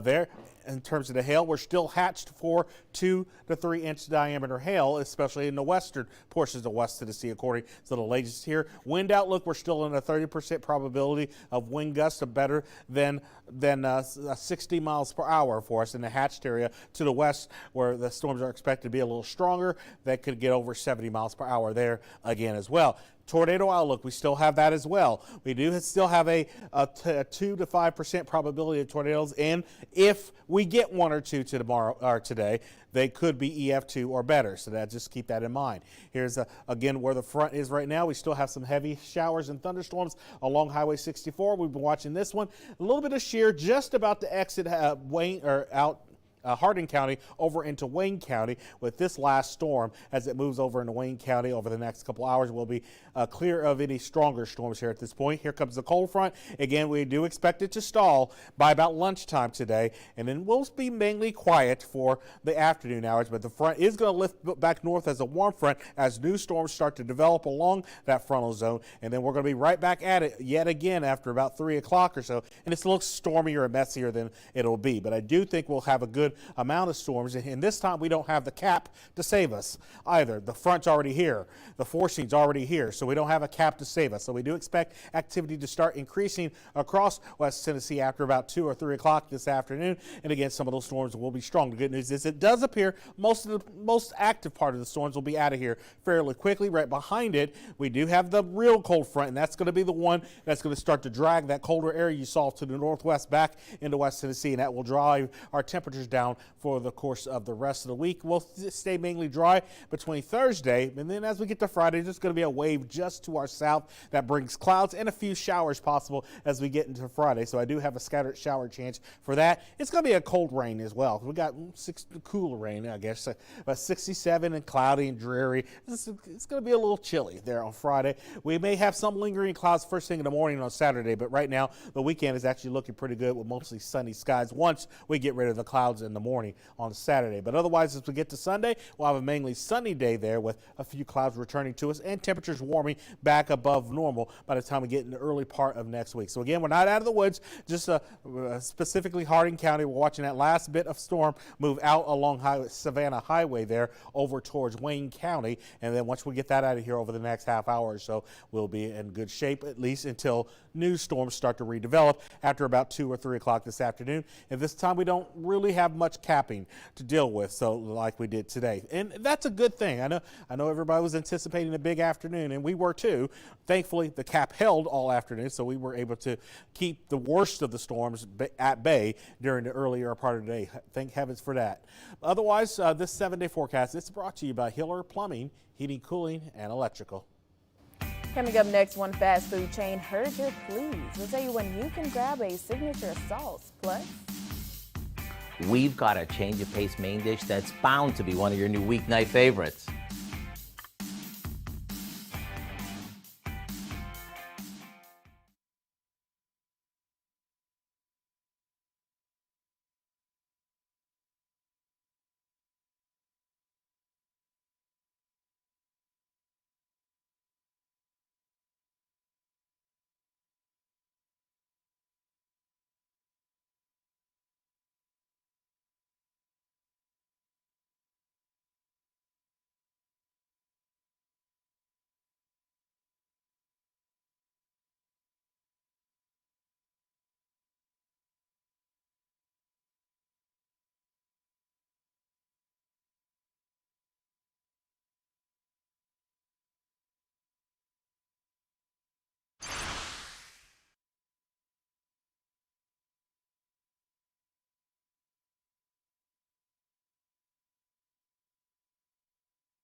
Welcome back, everyone. The time is now 5:23 and new in our Consumer Watch. Before you decide to lock in on your workout routine, listen to this. About 50,000 Fit RX Smart Bell adjustable dumbbells are being recalled. The weight plates can dislodge from the handle, posing a serious injury risk. The company, Zumi Electronics, says there have been more than 115 reported incidents and at least 6 injuries, including broken toes and bruises. These were sold in Walmart stores and online. If you have this, stop using it. Contact the company for a free replacement. I think if you're going to work out, you just pick it up and just, Yeah, that doesn't sound fun. a stub toe. No, that doesn't sound fun. Well, in some tasty consumer news, fans, you've been asking, and one fast food chain is ready to deliver. After a nearly 7-month hiatus, Wendy's sweet and sour sauce is officially back. However, there's a catch. This is only for a limited time, and it's available now in restaurants nationwide. And don't forget that other signature sauces like sweet chili, scorching hot, creamy ranch, honey barbecue, and honey mustard. And it's time to check in with Howard and the Mr. Food kitchen staff. Today he's making a tasty and layered dinner recipe that's packed with your favorite Italian sub ingredients. That's right, it's called Layered Italian Crescent Ring.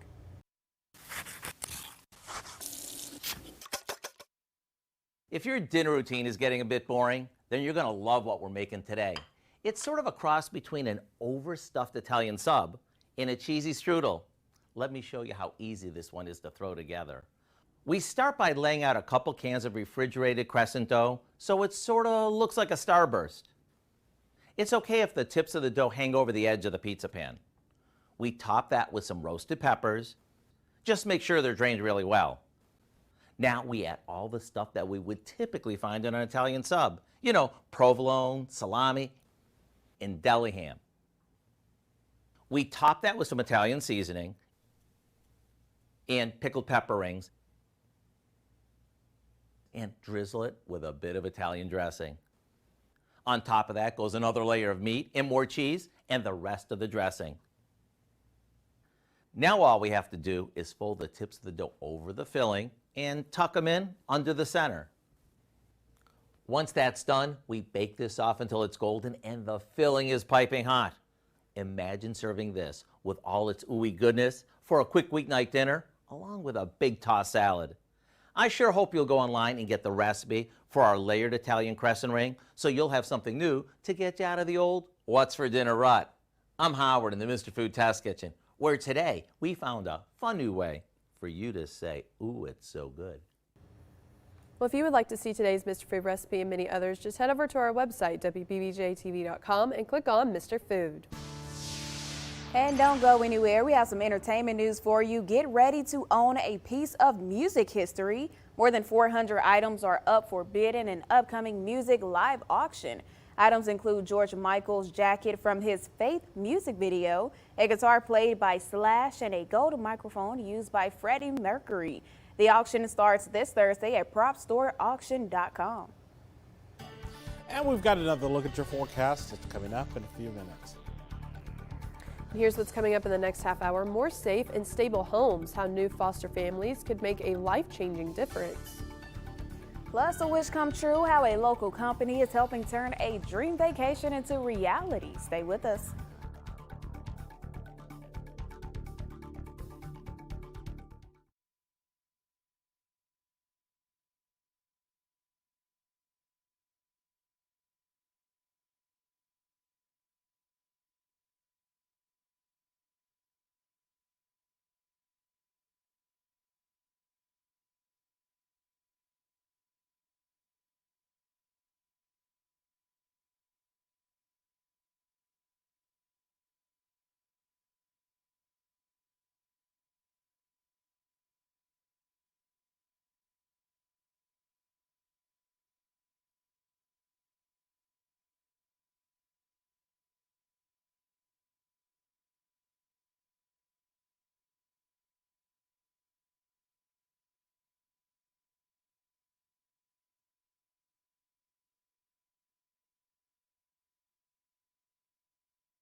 And the severe weather threat has come to an end for now.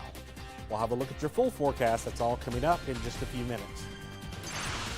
Dangerous winds impact the central U.S. We have details on the recovery efforts. Plus, a man is facing multiple charges after the White House correspondent's shooting on Saturday. We have the details on the case.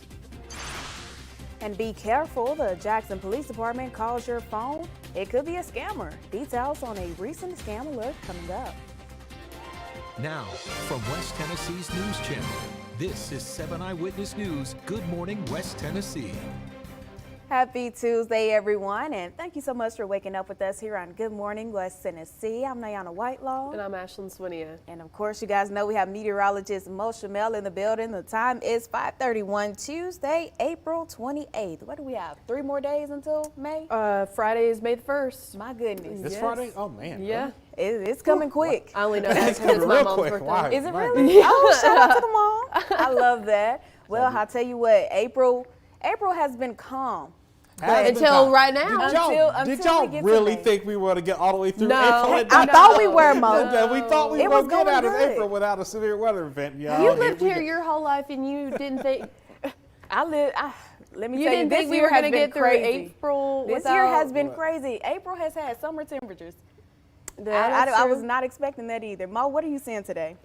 Well, right now we still have some lingering showers and storms, mainly along Highway 64 points south into North Mississippi now. So the severe weather threat is muted for the moment. We are not done with severe weather today, however. This is a look out the window. We'll start off in Weakley County, a lot drier here. The showers has been done for quite some time in northwest Tennessee. This is a quick look at Storm Tracker 7 Max radar. Again, you can see we still have some storms that are sort of training, if you would, between Highway Mississippi 72 and Highway 64 there. And as that'll continue to sink to the south and away from us. A quick look at your bus stop forecast, however. We got temperatures still hanging out in the middle 60s, or will be in the middle 60s, so we'll call it lingering storms to the south mainly. We'll climb back to about 78 to 79 degrees at the warmest point of the afternoon, and we do expect redevelopment for new storms with a new wave that'll be pushing its way through West Tennessee, which I'm going to detail fully in your full forecast in just a few minutes. But otherwise, cooler and somewhat unsettled. We'll still have some spotty shower chances in the week. We'll detail that coming up in your full forecast as well in just a few minutes.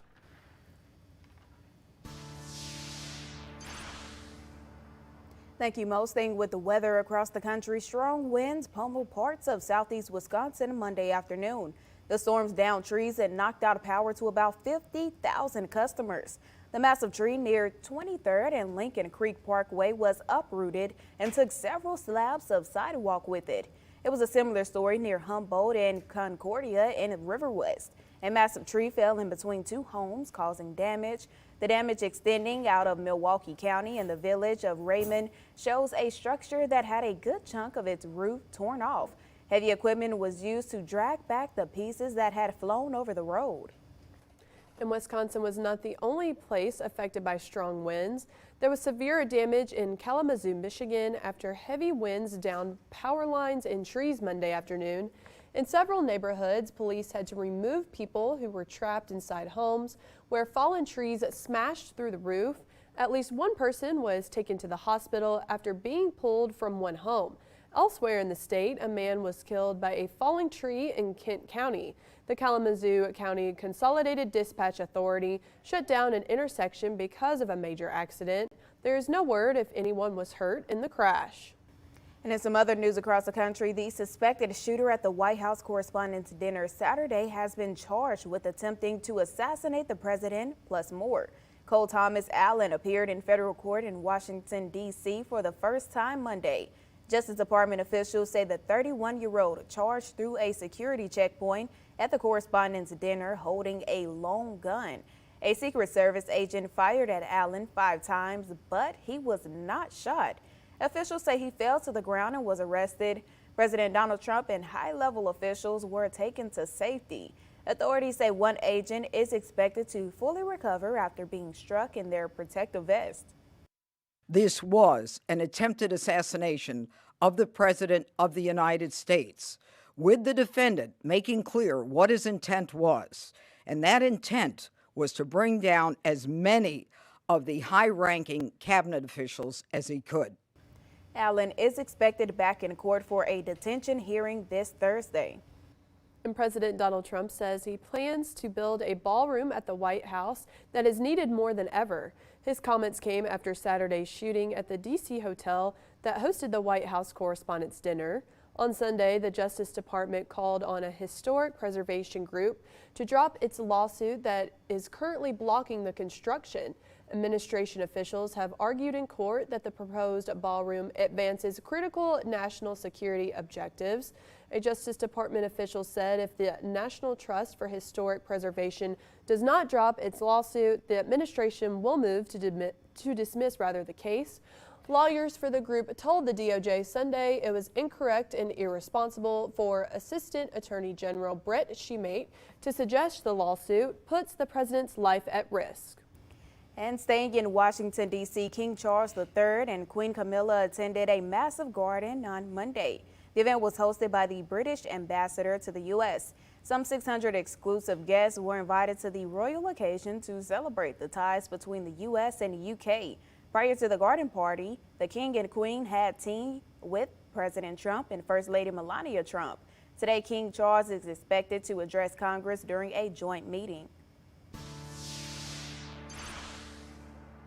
Only on 7, the Jackson Police Department has received reports of a phone scam. Scammers are spoofing the phone number of the Jackson Police Department and contacting residents about alleged fraudulent charges. Victims are then instructed to send money or purchase gift cards to resolve the issue. Please be advised the Jackson Police Department will never request payment over the phone or ask for payment in the form of gift cards. Any such request is fraudulent. If you receive a call of this nature, do not provide personal or financial information, do not send money, and do not purchase gift cards, and hang up the phone immediately. And anyone who receives this type of call is to report the incident to the Jackson Police Department at 731-425-8400 as soon as possible. And in some other local news, coming into foster care is a traumatic experience for any child. Having more families available here in Madison County is one way to alleviate that. Currently, there are more than 8,000 children in the state of Tennessee who need a home. In Madison County, 40 additional families are needed. By placing a child with a family in Madison County, they can stay closer to the places and people they know, potentially remain in the same school, and be closer to family members who may be working toward reunification. To learn more on foster care opportunities, call or text 731-660-6767, or you can attend the next virtual information session happening on May 9th at 9 in the morning. And one local child is on her way to a dream getaway, all thanks to a local business through Make-A-Wish. On Monday afternoon, family, friends, and supporters gathered at Buff City Soap in North Jackson, where employees of H&M Construction Company hosted Ariel and her family for a send-off. Ariel's wish is to visit the Mall of America and stay at the Great Wolf Lodge, a magical getaway planned for this summer. This celebration is made possible through the generous support of longtime Wish sponsor H&M Construction, whose commitment is helping turn her dream into a reality. Ariel's mother says having Ariel's wish granted is a godsend for her family.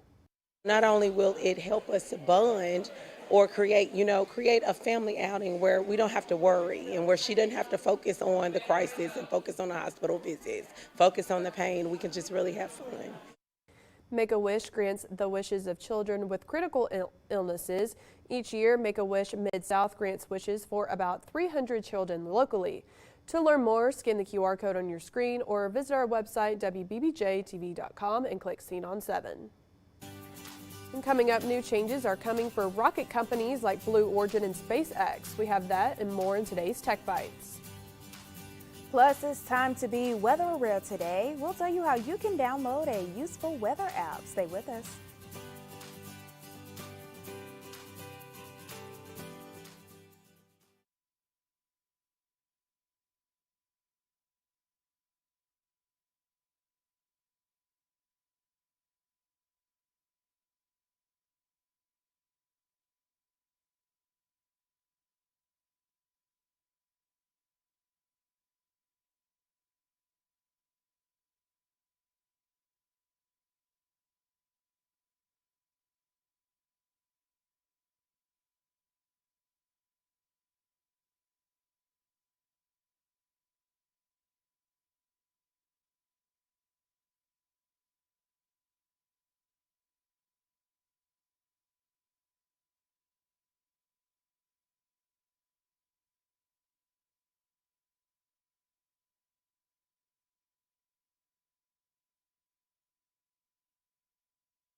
Welcome back, everyone. The time is now 5:42, and some tech news this morning. Rocket companies like SpaceX and Blue Origin will soon have to pay fees to the federal government. That's right. ABC's Hannah Batai has the details in today's Tech Bites. In today's Tech Bites, a new revenue stream for the FAA. It's starting to collect user fees for commercial space launches and re-entries based off the size of the payload. This year, fees will be capped at $30,000. They'll be raised going forward, potentially generating millions of dollars per year. OpenAI is amending its partnership with Microsoft, bringing its exclusivity agreements to an end. This change allows OpenAI to offer its AI models to other companies. Microsoft will remain its primary cloud provider, but other cloud companies could be used as well. And finally, Spotify is entering the fitness world. Premium subscribers can now access Peloton's library of more than 1,400 classes. The offerings include strength training, Pilates, bar, yoga, meditation, and more. Those are your Tech Bites. I'm Hannah Batab. Have a great day. And in other tech news, a big milestone took place 25 years ago today. On this day in 2001, the first ever space tourist started his trip to the International Space Station. Dennis Tito, a billionaire and former NASA employee, was part of the crew on a Russian rocket. Tito was in space for more than a week, and the trip set him back $20 million. Goodness. Well, in some other tech news, kids today have countless ways to connect, but at one school, they're going back to the 50s with ham radio. Over at the Amateur Radio Club at Garden School in New York, students are learning how to voice chat the way people did 100 years before they were born. Now, this is more than a hobby. The students give actual weather reports used by the National Weather Service. And if you think ham radio is outdated, club moderator John Hale says think of storms or natural disasters when you can lose cell service. In the 9 years the Amateur Radio Club has been running, it has helped more than 100 students earn their radio licenses. With severe storms expected this week, it's important to prepare. You can download the Storm Team 7 weather app for free on the Apple App Store and the Google Play Store. Our weather app can keep you updated with an interactive radar, hourly updates, and integrated GPS for current location awareness, push notifications for severe weather, and the ability to watch broadcasts live and more. A lot of amazing benefits to having that weather app. I love it. I do. So last night it scared me Did because it? I got a notification. Like, I think it's Joel who sends out his like 2:30 update or whatever. And I get the notification. It's like a new station alert. It scared me so bad yesterday. It's I don't so even know good to why. keep up to date, That's what though. it's there for. Yeah. Sometimes you just It makes you jump, y'all. It makes you jump. That's for sure. It'll I'll get tell you up. It definitely will, Yeah. but it's so much more useful than your regular weather Yeah. app as well. And you can keep up with our meteorologists. Yeah. Speaking of, Mo, what do you have for us today? Well, we're going to take a look at traffic along North Highland. Wolf Construction Company, the sponsor of the webcam view. And again, temperature-wise, we'll be pushing back towards about 79 degrees at the warmest point of the afternoon, maybe 80. But either way, we will note storms increasing again after about 2 or 3 o'clock this afternoon. This time, we don't have a cap to slow things down. We'll have a look at your full forecast coming up in just a few minutes. And still ahead, meet the school that is planning to color their way into the record books. Could they break the record?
And now, Storm Team weather with meteorologist Mo Shamel.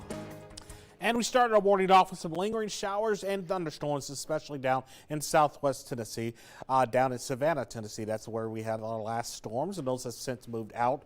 Here's a quick look out the window in Savannah, Tennessee. A lot of y'all heading off to work and or school this morning, and some clouds, of course, still lingering here as well.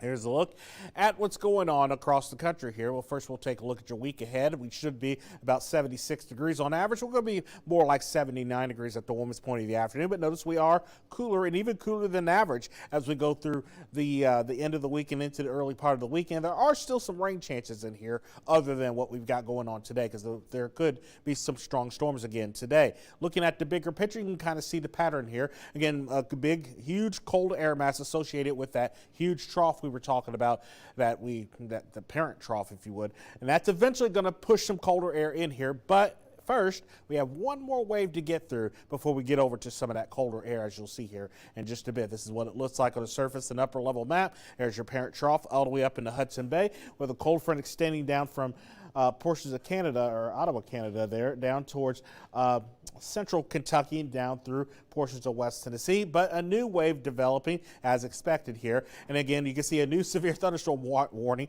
Watch rather, been developed here across the Red River. And again, this will be the wave that ultimately pushes another cold front through West Tennessee. As we go up that frontal zone, you can see it is now starting to stall the otherwise front that's trying to push through West Tennessee. Look at all that dry air in the southeast Missouri. That's what's trying to push into West Tennessee, but it can't because that wave back to the west I showed you. So it's stalling the front again. You can see all the storm activity pushing its way to the south and east away from us, at least for now. But that front will be coming back north again as the day goes along here, especially later in the afternoon. And once it does, that's what's going to lead to this problem. Storm Prediction Center does have a slight 2 out of 5 for all of West Tennessee, with an enhanced risk for western portions of Shelby County there into the Memphis metro. Otherwise, again, we've got hatch marks indicating that hail could be big, 2 to 3 inches in diameter again, particularly with the storms that are a little bit further west, according to the Storm Prediction Center. Day 1 wind outlook, we've got a 30% probability damaging wind will be our primary. In fact, hail and wind is our primary concern with the stronger storms, that kind of like it has been this morning. Tornadoes not high on the list, but it's not impossible. We're still at a 2 to 5% probability at. We've got the hatch marks indicating the tornadoes, if we manage to get one to form, or a storm or two to form a tornado, it could be EF2 or stronger. So that is something we'll have to watch for carefully. So I did update the position of the cold front right now, roughly about a quarter of the way through West Tennessee. Again, it is ultimately going to stall there. By the way, it rained. Hallelujah, right? Yeah, we got quite a bit of rain. This is the last 24 hours across West Tennessee. We have about an inch and a half, a little over an inch and a half in portions of northern Haywood County and portions of Crockett County. Here in Madison County, a little closer to the airport, I queried that at about 0.82. 2.75, and Chester County, almost one of the breadwinners here between that and Decatur County. That was one of the stronger storms we were tracking this morning, made its way through southern Decatur County. Almost picked up 3 inches of rain from that so far. And it ain't a drought buster, but boy, that's a good start to get out of it, right? Here's a look at futurecast for the rest of the day. Cold front will start to work its way southward. What rain we had is out of here. Again, the front is going to stall about there. And then it's going to lift right back to the north across the region as warm air starts to surge back to the north. And that will push us to about 79 to potentially 80 degrees or so as it lifts north. Another wave of storms pushes in here after about 2 to 3 o'clock. And again, damaging winds, large hail, and there could be embedded tornadoes. The good news is we're not dealing with embedded supercells, but we're not dealing with discrete supercells. So we're not looking at a big tornado threat. But again, we are looking at hail and widespread damaging winds, and large hail will be possible with that wave as it pushes its way through West Tennessee. And finally, here comes the real cold front. It will finally drag that cold air into West Tennessee as we get into Wednesday. We'll still have some lingering showers first thing in the morning on Wednesday, but otherwise we do expect mainly a dry day there and Thursday, although it will be a lot cooler. Look at that morning low on Thursday, down around 49, back in the 40s. It's going to be chilly to start us off there on Thursday. We do have a few showers that pass just to our south on Friday as well. Perhaps some lingering showers first thing in the morning on Saturday, but I do think the weekend at this point will be dry. This 7-day forecast is brought to you by Hiller Plumbing, Heating, Cooling, and Electrical. All right, thanks, Bone. Coming up, health experts reveal positive news over the measles outbreak in South Carolina. Plus, oil prices continue to climb as talks between Iran and the U.S. remain stalled.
Welcome in, everyone. A quick time check. It's now 5:56, and moving over to our health watch this morning, the measles outbreak in South Carolina, the largest the United States has had in decades, has ended. State health officials made the announcement Monday. The South Carolina Health Department said there were nearly 1,000 confirmed cases over about 6 months and at least 21 hospitalizations. However, no new cases associated with the outbreak have been reported in more than 42 days.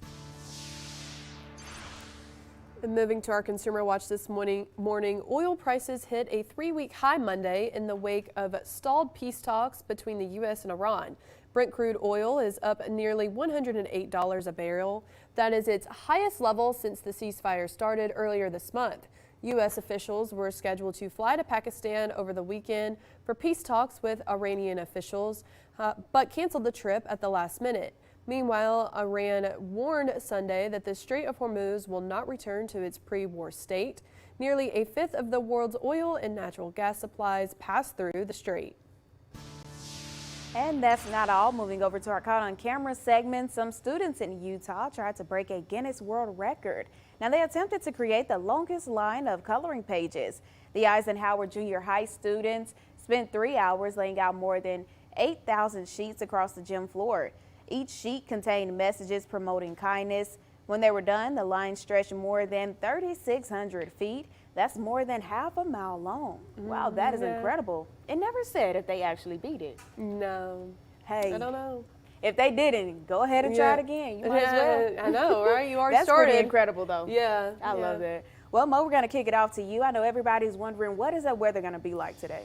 Well, we've got a quiet rest of the morning, I should say here, but the chance of showers and storms will be returning to us, especially after about 3 or 4 o'clock this afternoon. We do expect them to increase over the region. Some of them could be potentially strong yet again.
And we've got a bit of a lull in the storm activity for us the rest of the morning and all the way through lunchtime today. But this afternoon, we'll be right back to storms. We'll have the details and a look at your full forecast coming up.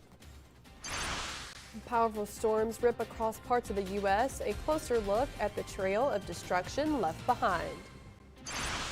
And facing several serious charges, the latest on the alleged gunman and the new timeline revealed.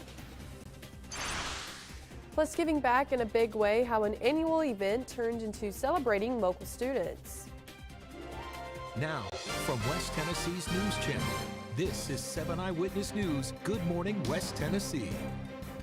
Good morning, West Tennessee. Thank you so much for waking up with us. I'm Nayana Whitelaw. I'm Ashlyn Swinia. And we have meteorologist Mo Shamel as well. A quick time check at 6 a.m., the top of a new hour, Tuesday, April 28th. It's a Tuesday morning. Yep.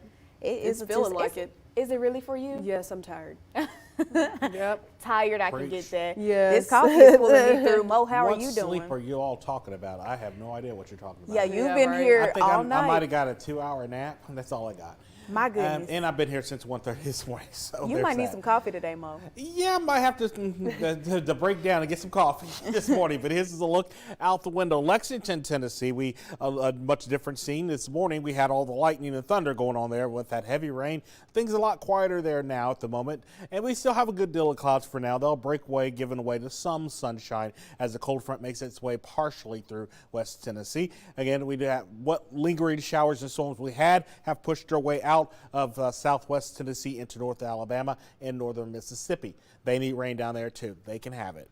Here's a quick look at your bus stop forecast. We've had some lingering storms this morning. Those have since moved out. And this afternoon, we do expect more storms to redevelop, but probably not before you kiddos are out of school. We'll mention it, but I think the storms will be more towards about 4 o'clock or so.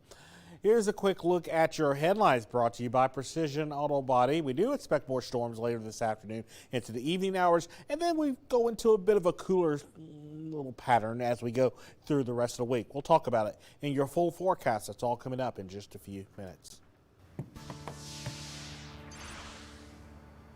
Thank you, Mo. Well, staying with the local weather, we have the latest on power outages for you.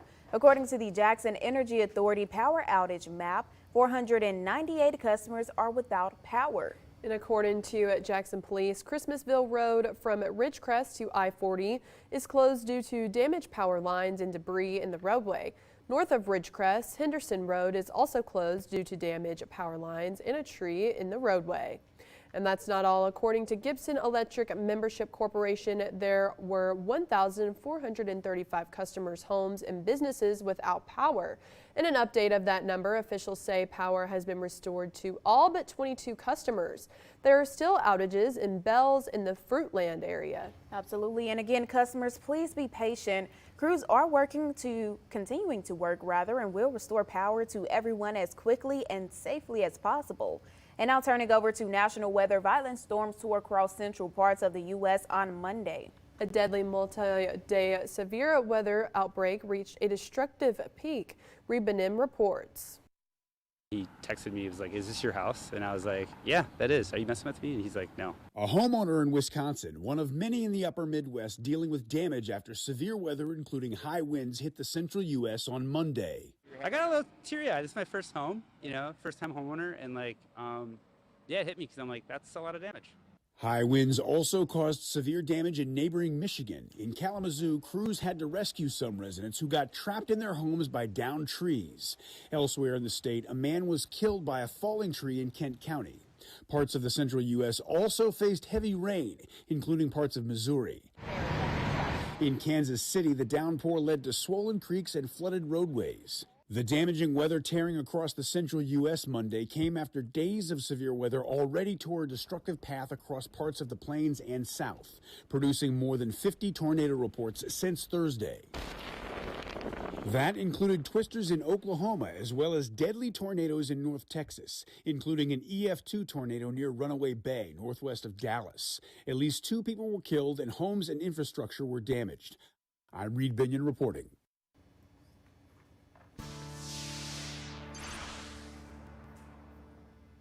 Also in national news, we have the latest on the incident at the White House Correspondents' Dinner. The alleged gunman Cole Allen is now facing multiple charges. Those include attempting to assassinate the President of the United States.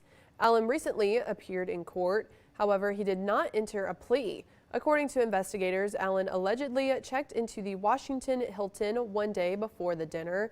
Then on Saturday, he raced through a security checkpoint and towards a staircase to the packed ballroom. Prosecutors say he had multiple guns and knives, and Allen is due back in court on Thursday.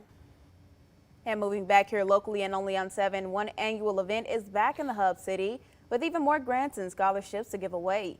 Monday, Leaders Education Foundation hosted their 7th annual meeting to reflect on 2025 successes and recognize the 2026 Collegiate Scholarship recipients. They presented more than $30,000 in new scholarships and program support. Leanne Bentley, the president of Leadership Education Foundation, says they were able to give 20 scholarships ranging from $1,000 to $2,500 each. Categories included academic excellence, community service, and more. Also only on 7, one local school system makes a major announcement. Monday, leaders with the Jackson-Madison County School System announced that Tony Black will serve as their first full-time district-wide athletic director. Black has served as the executive director of Parks and Recreation in the city of Jackson for the past 2 decades. In a video posted on the school district's YouTube page, Black says he will bring a wider variety of opportunities for students, and he mentions sports including bowling, wrestling, and flag football has grown significantly with young girls over the last couple of years. And one West Tennessee student soars above and beyond at a university across the state. Martin native Harrison Simpson won the Derry Berry Award at Tennessee Technological University. The Derry Berry is the most prestigious and most competitive award given at TTU. The award is given to a graduating Golden Eagle that best exemplifies scholarship, leadership, and citizenship. Simpson told writers at Tennessee Tech that he's grateful for all the help from faculty, mentors, assistants, and family. He is continuing his education by working toward a master's degree in cybersecurity. regardless of whether or not it was in the limelight or whether or not it was silent work behind the scenes to ensure that the campus or whatever organization I'm a part of runs smoothly. I guess it's just really nice to be recognized for that and know that those achievements weren't unsung. Simpson's advice to upcoming college students is to embrace opportunity and get out of your comfort zone. Well, a big congratulations to him and also Mr. Tony Black as well. A lot going on around here. I know. I love it. Hey, to see those promotions and those awards given out, I love it. Yeah, me too. And Tennessee Tech. I haven't heard about them in a minute. No, I haven't either. Hey, it's incredible though. Yeah, it is. It is. And coming up, a look at a hidden secret inside an office building and the benefits it provides.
Welcome back, everyone. The time is now 6:10 in our Health Watch. Stopping to smell the roses doesn't just help you slow down and appreciate life.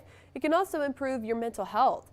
In the middle of the hustle and bustle of Manhattan, there's the Ford Foundation's Atrium Garden. It's inside the lobby of an office building. At first, it was mainly for employees, but now anyone can visit the indoor garden.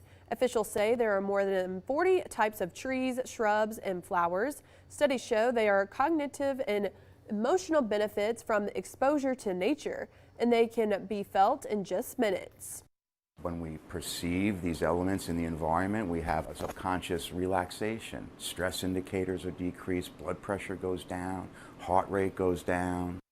Health experts add that plants are also shown to boost productivity, so employers may want to consider adding some greenery to the office. Well, now moving over to our Caught on Camera segment, yet another incident with a hot air balloon. At this point, I'm not surprised. In California, one crashed into a casino building Monday. Now, it hit the side of the building at a 90-degree angle and kept going.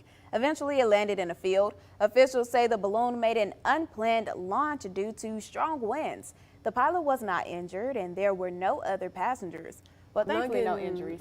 Yeah, I'm not getting in a hot air balloon anytime soon. That's for sure. Unless you're paying me. And you gotta pay me good. More than $50. Because at this point, I don't know what's going on with the hot air balloons. This is the second one in a week. It's like a malfunction every time. Just be careful if you guys go on. I don't want to be lifted off the ground, to be honest. Well, we're going to check in with Mo. What are you seeing outside today? Well, clouds are breaking up, allowing for a little bit of sunshine. Of course, that's going to recharge the atmosphere for yet another round later on this afternoon. And to the Evening Wolf Construction Company, the sponsor of the Webcam View, rain chances drop off basically from now through about 2 o'clock this afternoon. Then they'll be going back up as we go through the afternoon. We'll talk about it in full detail. That's all coming up next. Coming up later in the show, before your next set of reps, check your dumbbells, what you need to look out for.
And now, Storm Team weather with meteorologist Mo Shamel.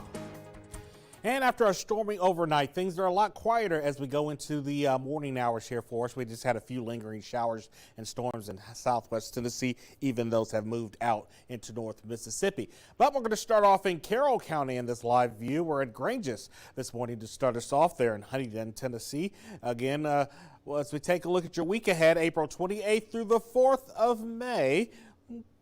May starting off a little chilly for May standards here. Average high temperature should be about 76 degrees. We're going to be a little warmer than that a little bit later on today. But as the rest of the week goes along, take a look at that. Yeah, look at those high temperatures. 70 tomorrow, down into the 40s on a couple of mornings here as the rest of the week goes along here. It doesn't last long. We'll be back above normal by the time we get to about Monday of next week, as you'll see there. As we take a look at current temperatures, well, colder air's trying to push its way into West Tennessee, but it's being muted yet again.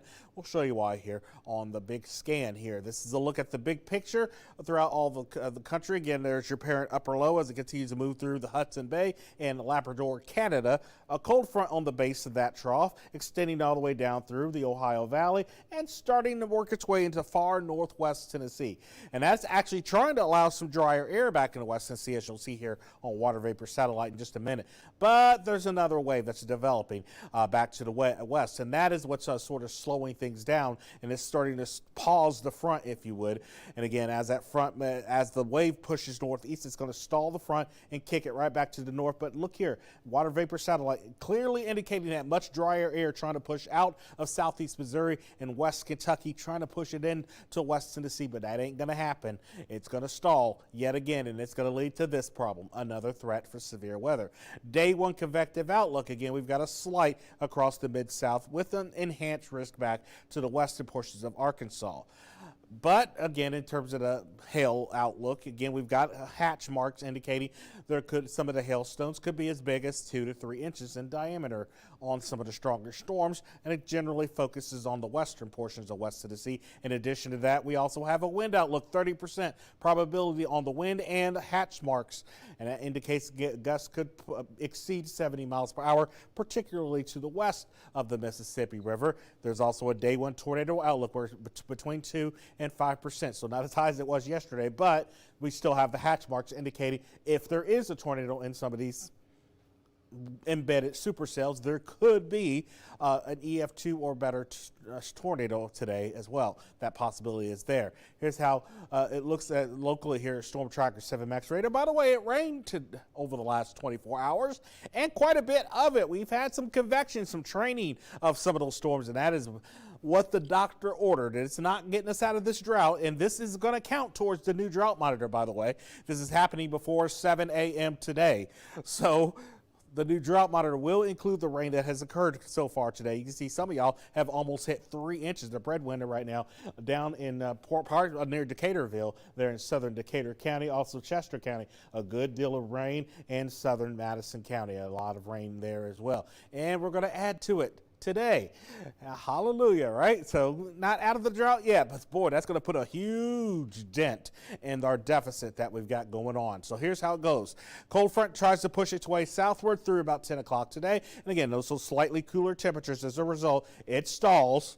It gets pushed right back to the north as a warm front. That's going to push our temperature to about 79, possibly 80 degrees. It'll depend on the degree of sunshine we have across the region. But storms redevelop out to the west. That'll push along that boundary. Again, another wave pushing right into West Tennessee after about 3 or 4 o'clock in the afternoon. And this time, the forcing's already here.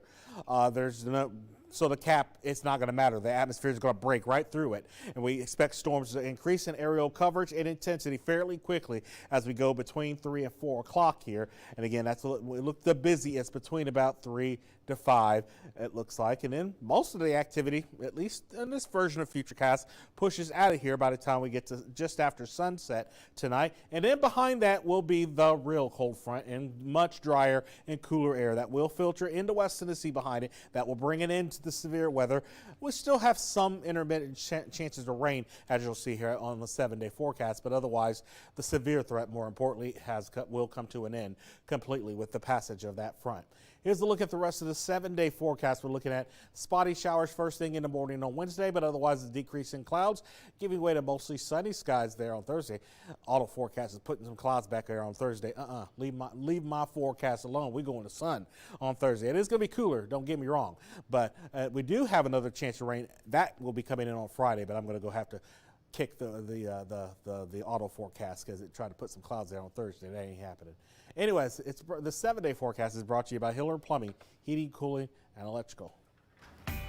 Coming up next, one fast food chain heard your pleas. We'll tell you when you can grab a signature sauce. Plus, We've got a change of pace main dish that's bound to be one of your new weeknight favorites.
Welcome in, everyone. A quick time check, rather. It's now 6:23. This spit is trying to get me. Yeah. New on our Consumer Watch, before you decide to lock in on your workout routine, listen to this. About 50,000 FitRx Smart Bell adjustable dumbbells are being recalled. The weight plates can dislodge from the handle, posing a serious injury risk. The company Zumi Electronics says there have been more than 115 reported incidents and at least 6 injuries, including broken toes and bruises. These were sold in Walmart stores and online. If you have this, stop using it and contact the company for a free replacement. And in some tasty consumer news, fans, you've been asking, and one fast food chain is ready to deliver. After a nearly 7-month hiatus, Wendy's sweet and sour sauce is officially back. However, there is a catch. This is only for a limited time. It's available now in restaurants nationwide, and don't forget the other signature sauces like sweet chili, scorchin' hot, creamy ranch, honey barbecue, and honey mustard. And it's time to check in with Howard and the Mr. Food kitchen staff. Today he's making a tasty and layered dinner recipe that's packed with your favorite Italian sub ingredients. That's right, it's called Layered Italian Crescent Ring.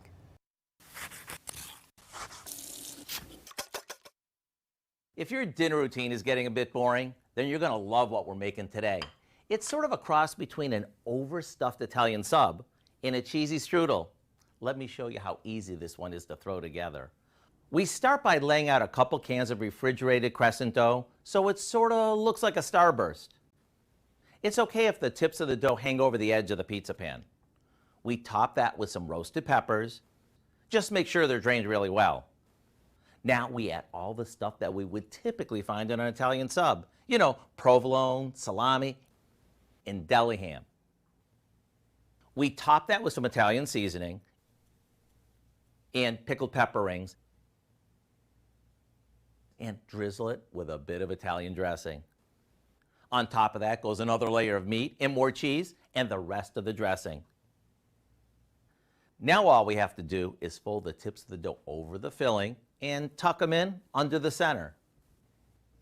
Once that's done, we bake this off until it's golden and the filling is piping hot. Imagine serving this with all its ooey goodness for a quick weeknight dinner, along with a big tossed salad. I sure hope you'll go online and get the recipe for our layered Italian crescent ring so you'll have something new to get you out of the old what's for dinner rut. I'm Howard in the Mr. Food Test Kitchen, where today we found a fun new way for you to say, ooh, it's so good. And to see today's Mr. Food recipe and many others, just head over to our website, wbbjtv.com, and click on Mr. Food. Well, that's not all. We have some entertainment news for you. AI is showing up everywhere, and one star is setting some ground rules. Taylor Swift has filed to trademark her likeness and voice. According to the U.S. Patent and Trademark Office, 2 applications are for her voice trademarks and another is for a visual trademark. In her multicolored bodysuit with silver boots holding a pink guitar. And another look at your forecast is coming up in just a few minutes. Here's what's coming up in the next half hour. More safe and stable homes, how new foster families could make a life-changing difference. Plus, a wish come true, how a local company is helping turn a dream vacation into reality. Stay with us.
And we still have some lingering showers in southwest Tennessee, giving way to a dry rest of the morning. However, we are not done with the severe weather threat. But we'll talk about that and more coming up in your full forecast.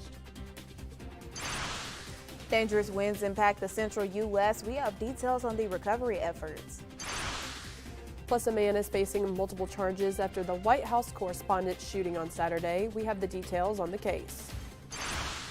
And be careful if the Jackson Police Department calls your phone. It could be a scammer. We have details on a recent scam alert coming up. Now, from West Tennessee's News Channel, this is 7 Eyewitness News. Good morning, West Tennessee. Happy Tuesday, everyone, and thank you so much for joining us here on Good Morning West Tennessee. I'm Nayana Whitelaw. And I'm Ashlyn Swinia. And of course, you guys know we have meteorologist Moshe Mel as well. A quick time check, 6:31 Tuesday, April 28th. Well, the sun is out, but I'll tell you what, when we were driving into work, power lines were down, trees down. It was a ghost town over by the Love's truck stop. Was it? Yes. That was what, it Highway was all 70? dark. It was all dark. North Highland was dark as well, and you can see that lightning in the sky clearly as well. Yes, it was a scary sight. Yes. Yeah. Spider web lightning. I thought so. There. Yes, it was lighting it up, but it's taking a break so far, Mo. Yeah, we got a little bit of a break through the rest of the morning here. We're going to start off this morning. This time we can kind of, almost see what's going on here out the window in Saltillo, Tennessee in this live view. And we can see the clouds are starting to break a bit, it'll give way to some sunshine as we go about the day. We do have a cold front that's trying to work its way into West Tennessee. We were wishing it would clear the area and that would drop the severe weather threat, but that's not going to happen, which we're going to explain coming up in the full forecast in just a bit. But we did have some lingering showers first thing this morning. Those have since moved into North Mississippi. So for that reason, I had that chance of rain, lingering storms south. So hopefully you took your umbrella if you went to school in southwest Tennessee this morning. This afternoon, there is a chance for more storms. Most of them probably after you get home from school. But again, we'll keep it mentioned in the forecast there as well. Your headlines, however, today are brought to you by Precision Auto Body. More scattered storms are expected to develop later this afternoon into the evening hours, and some of them could be strong yet again. We'll talk about it in your full forecast. That's in just a few minutes. Thank you, Mo. Well, staying with the weather across the country, strong winds pummeled parts of southeast Wisconsin Monday afternoon. The storms downed trees and knocked out power to about 50,000 customers. The massive tree near 23rd and Lincoln Creek Parkway was uprooted and took several slabs of sidewalk with it. It was a similar story near Humboldt and Concordia in River West. A massive tree fell in between two homes, causing damage. The damage extending out of Milwaukee County and the village of Raymond shows a structure that had a good chunk of its roof torn off. Heavy equipment was used to drag back the pieces that had flown over the road. And Wisconsin was not the only place affected by strong winds. There was severe damage in Kalamazoo, Michigan after heavy winds downed power lines and trees Monday afternoon. In several neighborhoods, police had to remove people who were trapped inside houses where fallen trees smashed through the roof. At least one person was taken to the hospital after being pulled from one home. Elsewhere in the state, a man was killed by a falling tree in Kent County. The Kalamazoo County Consolidated Dispatch Authority shut down an intersection because of a major accident. There is no word if anyone was hurt in the crash. And in some other news across the country, the suspected shooter at the White House Correspondents' Dinner Saturday has been charged with attempting to assassinate the president, plus more. Cole Thomas Allen appeared in federal court in Washington, D.C. for the first time Monday. Justice Department official says the 31-year-old charged through a security checkpoint at the Correspondents' Dinner holding a, quote, lone gun.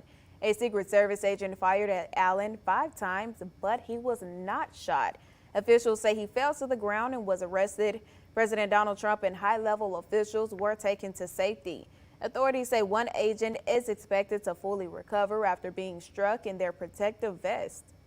This was an attempted assassination of the President of the United States, with the defendant making clear what his intent was. And that intent was to bring down as many of the high-ranking cabinet officials as he could. Allen is expected back in court for a detention hearing this Thursday. And President Donald Trump says his plan to build a ballroom at the White House is needed more than ever. His comments came after Saturday's shooting at the D.C. hotel that hosted the White House Correspondents' Dinner. On Sunday, the Justice Department called on a historic preservation group to drop its lawsuit that is currently blocking the construction. Administration officials have argued in court that the proposed ballroom advances critical national security objectives. A Justice Department official said if the National Trust for Historic Preservation does not drop its lawsuit, the administration will move to dismiss the case. Lawyers for the group told the DOJ Sunday it was incorrect and irresponsible for Assistant Attorney General Brett Shumate to suggest the lawsuit puts the president's life at risk. And staying in Washington, D.C., King Charles III and Queen Camilla attended a massive garden Monday. The event was hosted by the British ambassador to the U.S. Some 600 exclusive guests were invited to the royal occasion to celebrate ties between the U.S. and U.K. Prior to the garden party, the King and Queen had tea with President Trump and First Lady Melania Trump. Today, King Charles is expected to address Congress during a joint meeting. Back in local news and only on 7, the Jackson Police Department has received reports of a phone scam. Scammers are spoofing the phone numbers of the Jackson Police Department and contacting residents about alleged fraudulent charges. Victims are then instructed to send money or purchase gift cards to resolve the issue. Please be advised the Jackson Police Department will never request payment over the phone or ask for payment in the form of gift cards. Any such request is fraudulent. If you receive a call of this nature, do not provide personal or financial information, do not send money, and do not purchase gift cards. Hang up your phone immediately. And anyone who receives this type of call is to report the incident to the Jackson Police Department at 731-425-8400 as soon as possible. And also only on 7, coming into foster care is a traumatic experience for any child, and having more families available here in Madison County is one way to alleviate that. Currently, there are more than 8,000 children in the state of Tennessee who need a home. In Madison County, 40 additional families are needed. By placing a child with a family in Madison County, they can stay closer to the places and people they know, potentially remain in the same school, and be closer to family members who may be working toward reunification.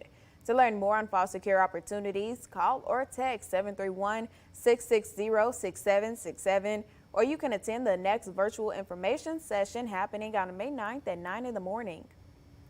And one local child is on her way to a dream getaway, all thanks to a local business through Make-A-Wish. On Monday afternoon, family, friends, and supporters gathered at Buff City Soap in North Jackson, where employees of H&M Construction Company hosted Ariel and her family for a send-off. Ariel's wish is to visit the Mall of America and stay at the Great Wolf Lodge, a magical getaway planned for this summer. The celebration is made possible through the generous support of longtime Wish sponsor H&M Construction, whose commitment is helping turn her dream into a reality. Ariel's mother says having Ariel's wish granted is a godsend for her family. Not only will it help us bond or create a family outing where we don't have to worry and where she doesn't have to focus on the crisis and focus on the hospital visits, focus on the pain, we can just really have fun. Make-A-Wish grants the wishes of children with critical illnesses. Each year, Make-A-Wish Mid-South grants wishes for about 300 children locally. To learn more, scan the QR code on your screen or visit our website, wbbjtv.com, and click Seen on 7. And coming up, health experts reveal positive news over the measles outbreak in South Carolina. Plus, oil prices continue to climb as talks between Iran and the U.S. remain stalled. Stay with us.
Welcome in, everyone. The time is now 6:41. Moving over to our health watch this morning. The measles outbreak in South Carolina, the largest the United States has had in decades, has ended.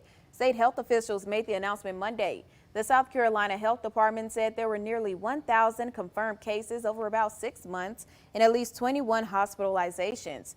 However, no new cases associated with the outbreak have been reported in more than 42 days. And if you want another reason to stay strong, well, getting stronger may be the key to a longer and healthier life.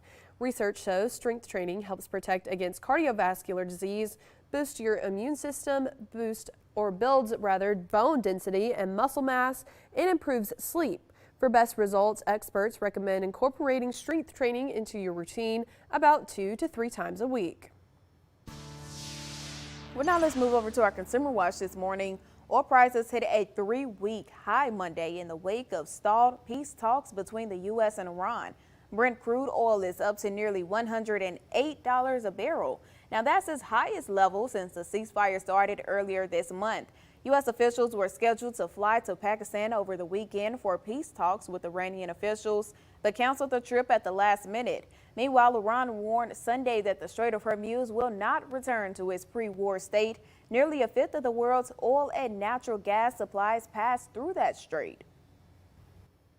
And Southwest Airlines is honoring America's 250th anniversary with a red, white, and blue 737. The plane, dubbed Independence One, was unveiled Monday. Southwest CEO said the plane is a symbol of what it means to give America the freedom to fly. Independence One will then be a part of Southwest's regular fleet crisscrossing the country. United, American, and Alaska Airlines are also following the suit and are expected to unveil specially painted planes to mark the country's birthday. Well, that's pretty cool, but I can't go past that oil prices story too fast. Let me tell you, Monday I got gas. It hit $45 and it wasn't even full. I have a small car. This is getting crazy, you guys. I don't know what's going on. Yeah, and you have a sports car. Yeah, I filled up yesterday too, but I don't remember how much it cost. I think Too much. I can tell you that right now. It wasn't empty. I think there was like a quarter left, and I think it was like 60. I'm telling you, everybody is feeling it. Yeah. My goodness. But everybody's feeling that weather too, Mo. We're feeling a break. What are you seeing? A little bit of a break for a couple of hours here. We do expect more showers and storms later this afternoon. Wolf Construction Company is the sponsor of the webcam view. We'll be looking at temperatures pushing about 79 at the warmest point of the day. More storms are likely this afternoon. More details next. That's not all. It's time to be weather aware today, and we'll tell you how you can download an important weather app. Stay with us.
And now, Storm Team weather with meteorologist Mo Shamel.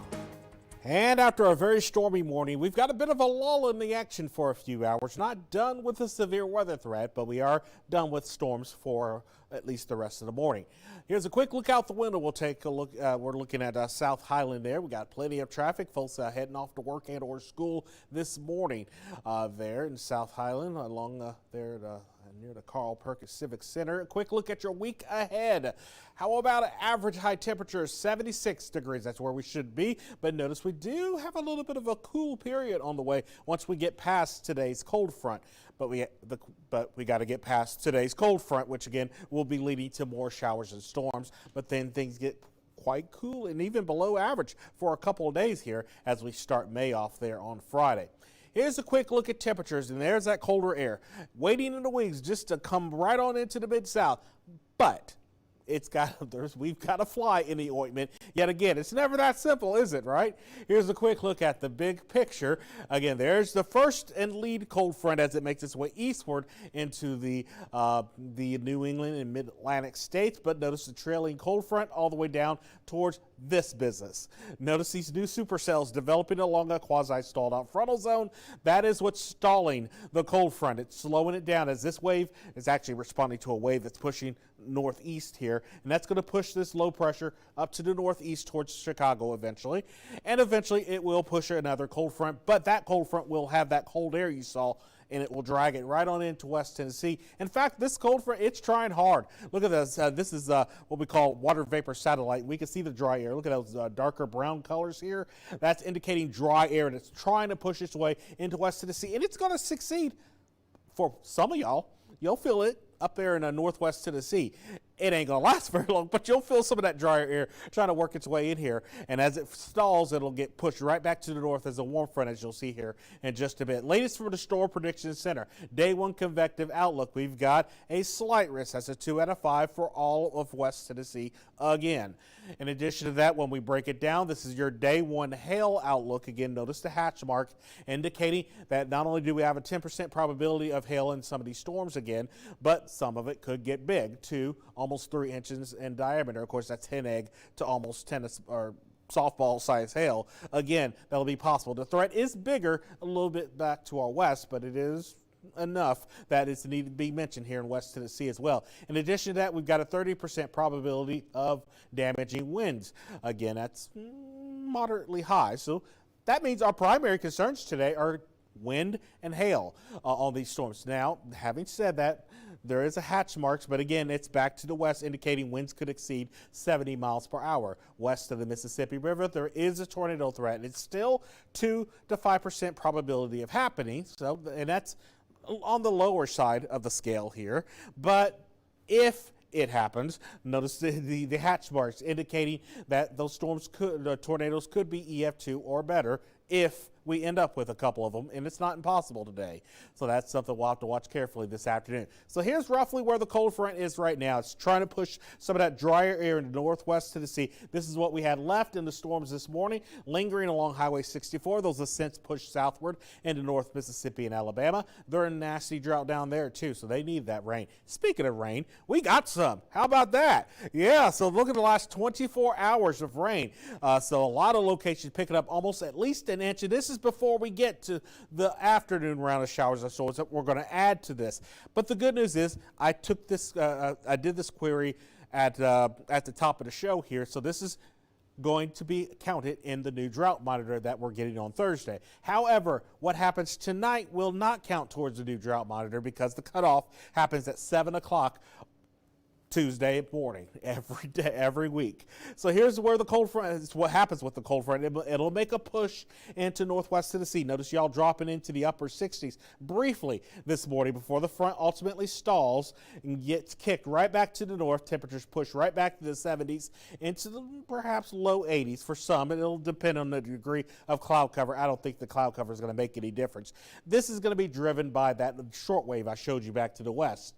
So we see storms redeveloping by as early as 2 to 3 o'clock this afternoon, pushing their way eastward across West Tennessee yet again, and perhaps a couple of waves that'll push west through West Tennessee. Again, damaging winds, large hail would be your primary concerns, but there could be these are going to be embedded supercells, so there could be a couple tornadoes in here as well as it pushes its way eastward. Here's the best news of all of it. It's over with by about sunset tonight. We see that pushing its way over to Middle Tennessee, and we dry things out across West Tennessee. And then right behind that will be the true cold front, and that will have the cold air behind it dragging into West Tennessee. And you're going to notice a much cooler and drier air mass in places we get into Wednesday. Even though Wednesday night into Thursday, there could be a few clouds and a few spotty showers there, as you'll see here on that 7-day forecast. In fact, let's take a look at the updated 7-day forecast. So spotty showers lingering first thing in the morning on Wednesday. Doubtful, but I mentioned it.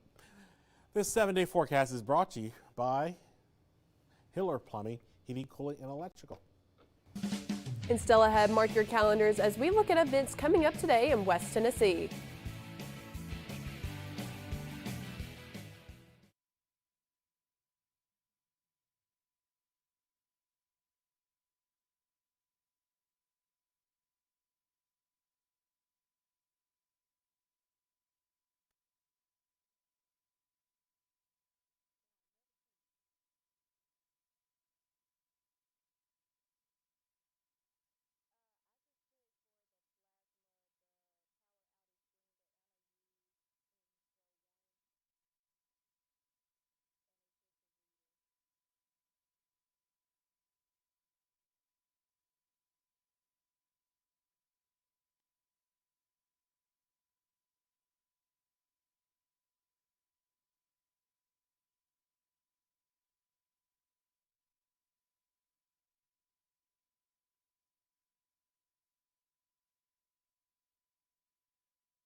Welcome in, everyone. We have a power outage update for you.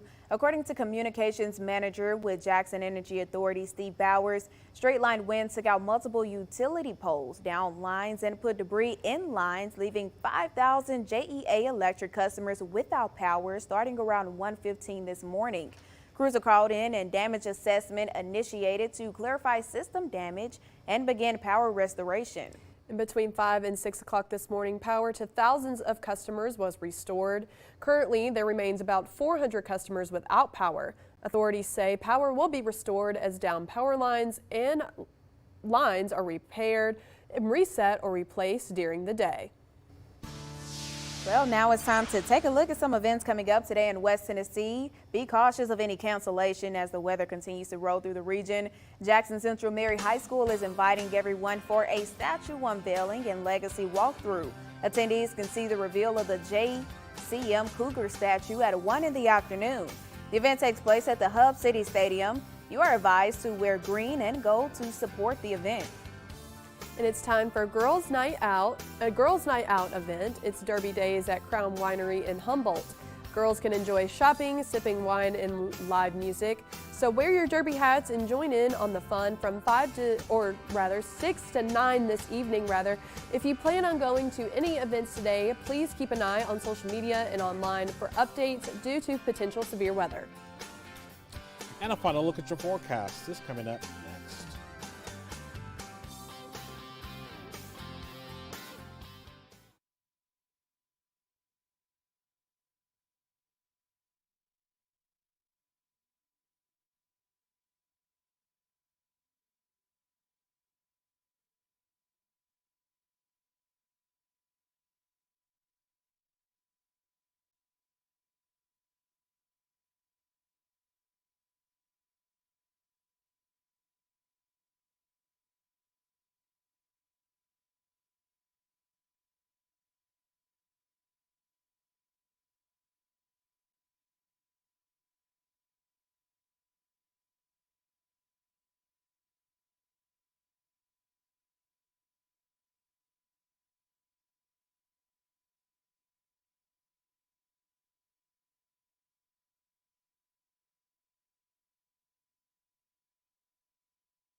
And we've got to make sure you get to the Storm Team weather app downloaded as we do have more storms to deal with as we go through the afternoon hours today. We do have a lull in the action for a few hours, though.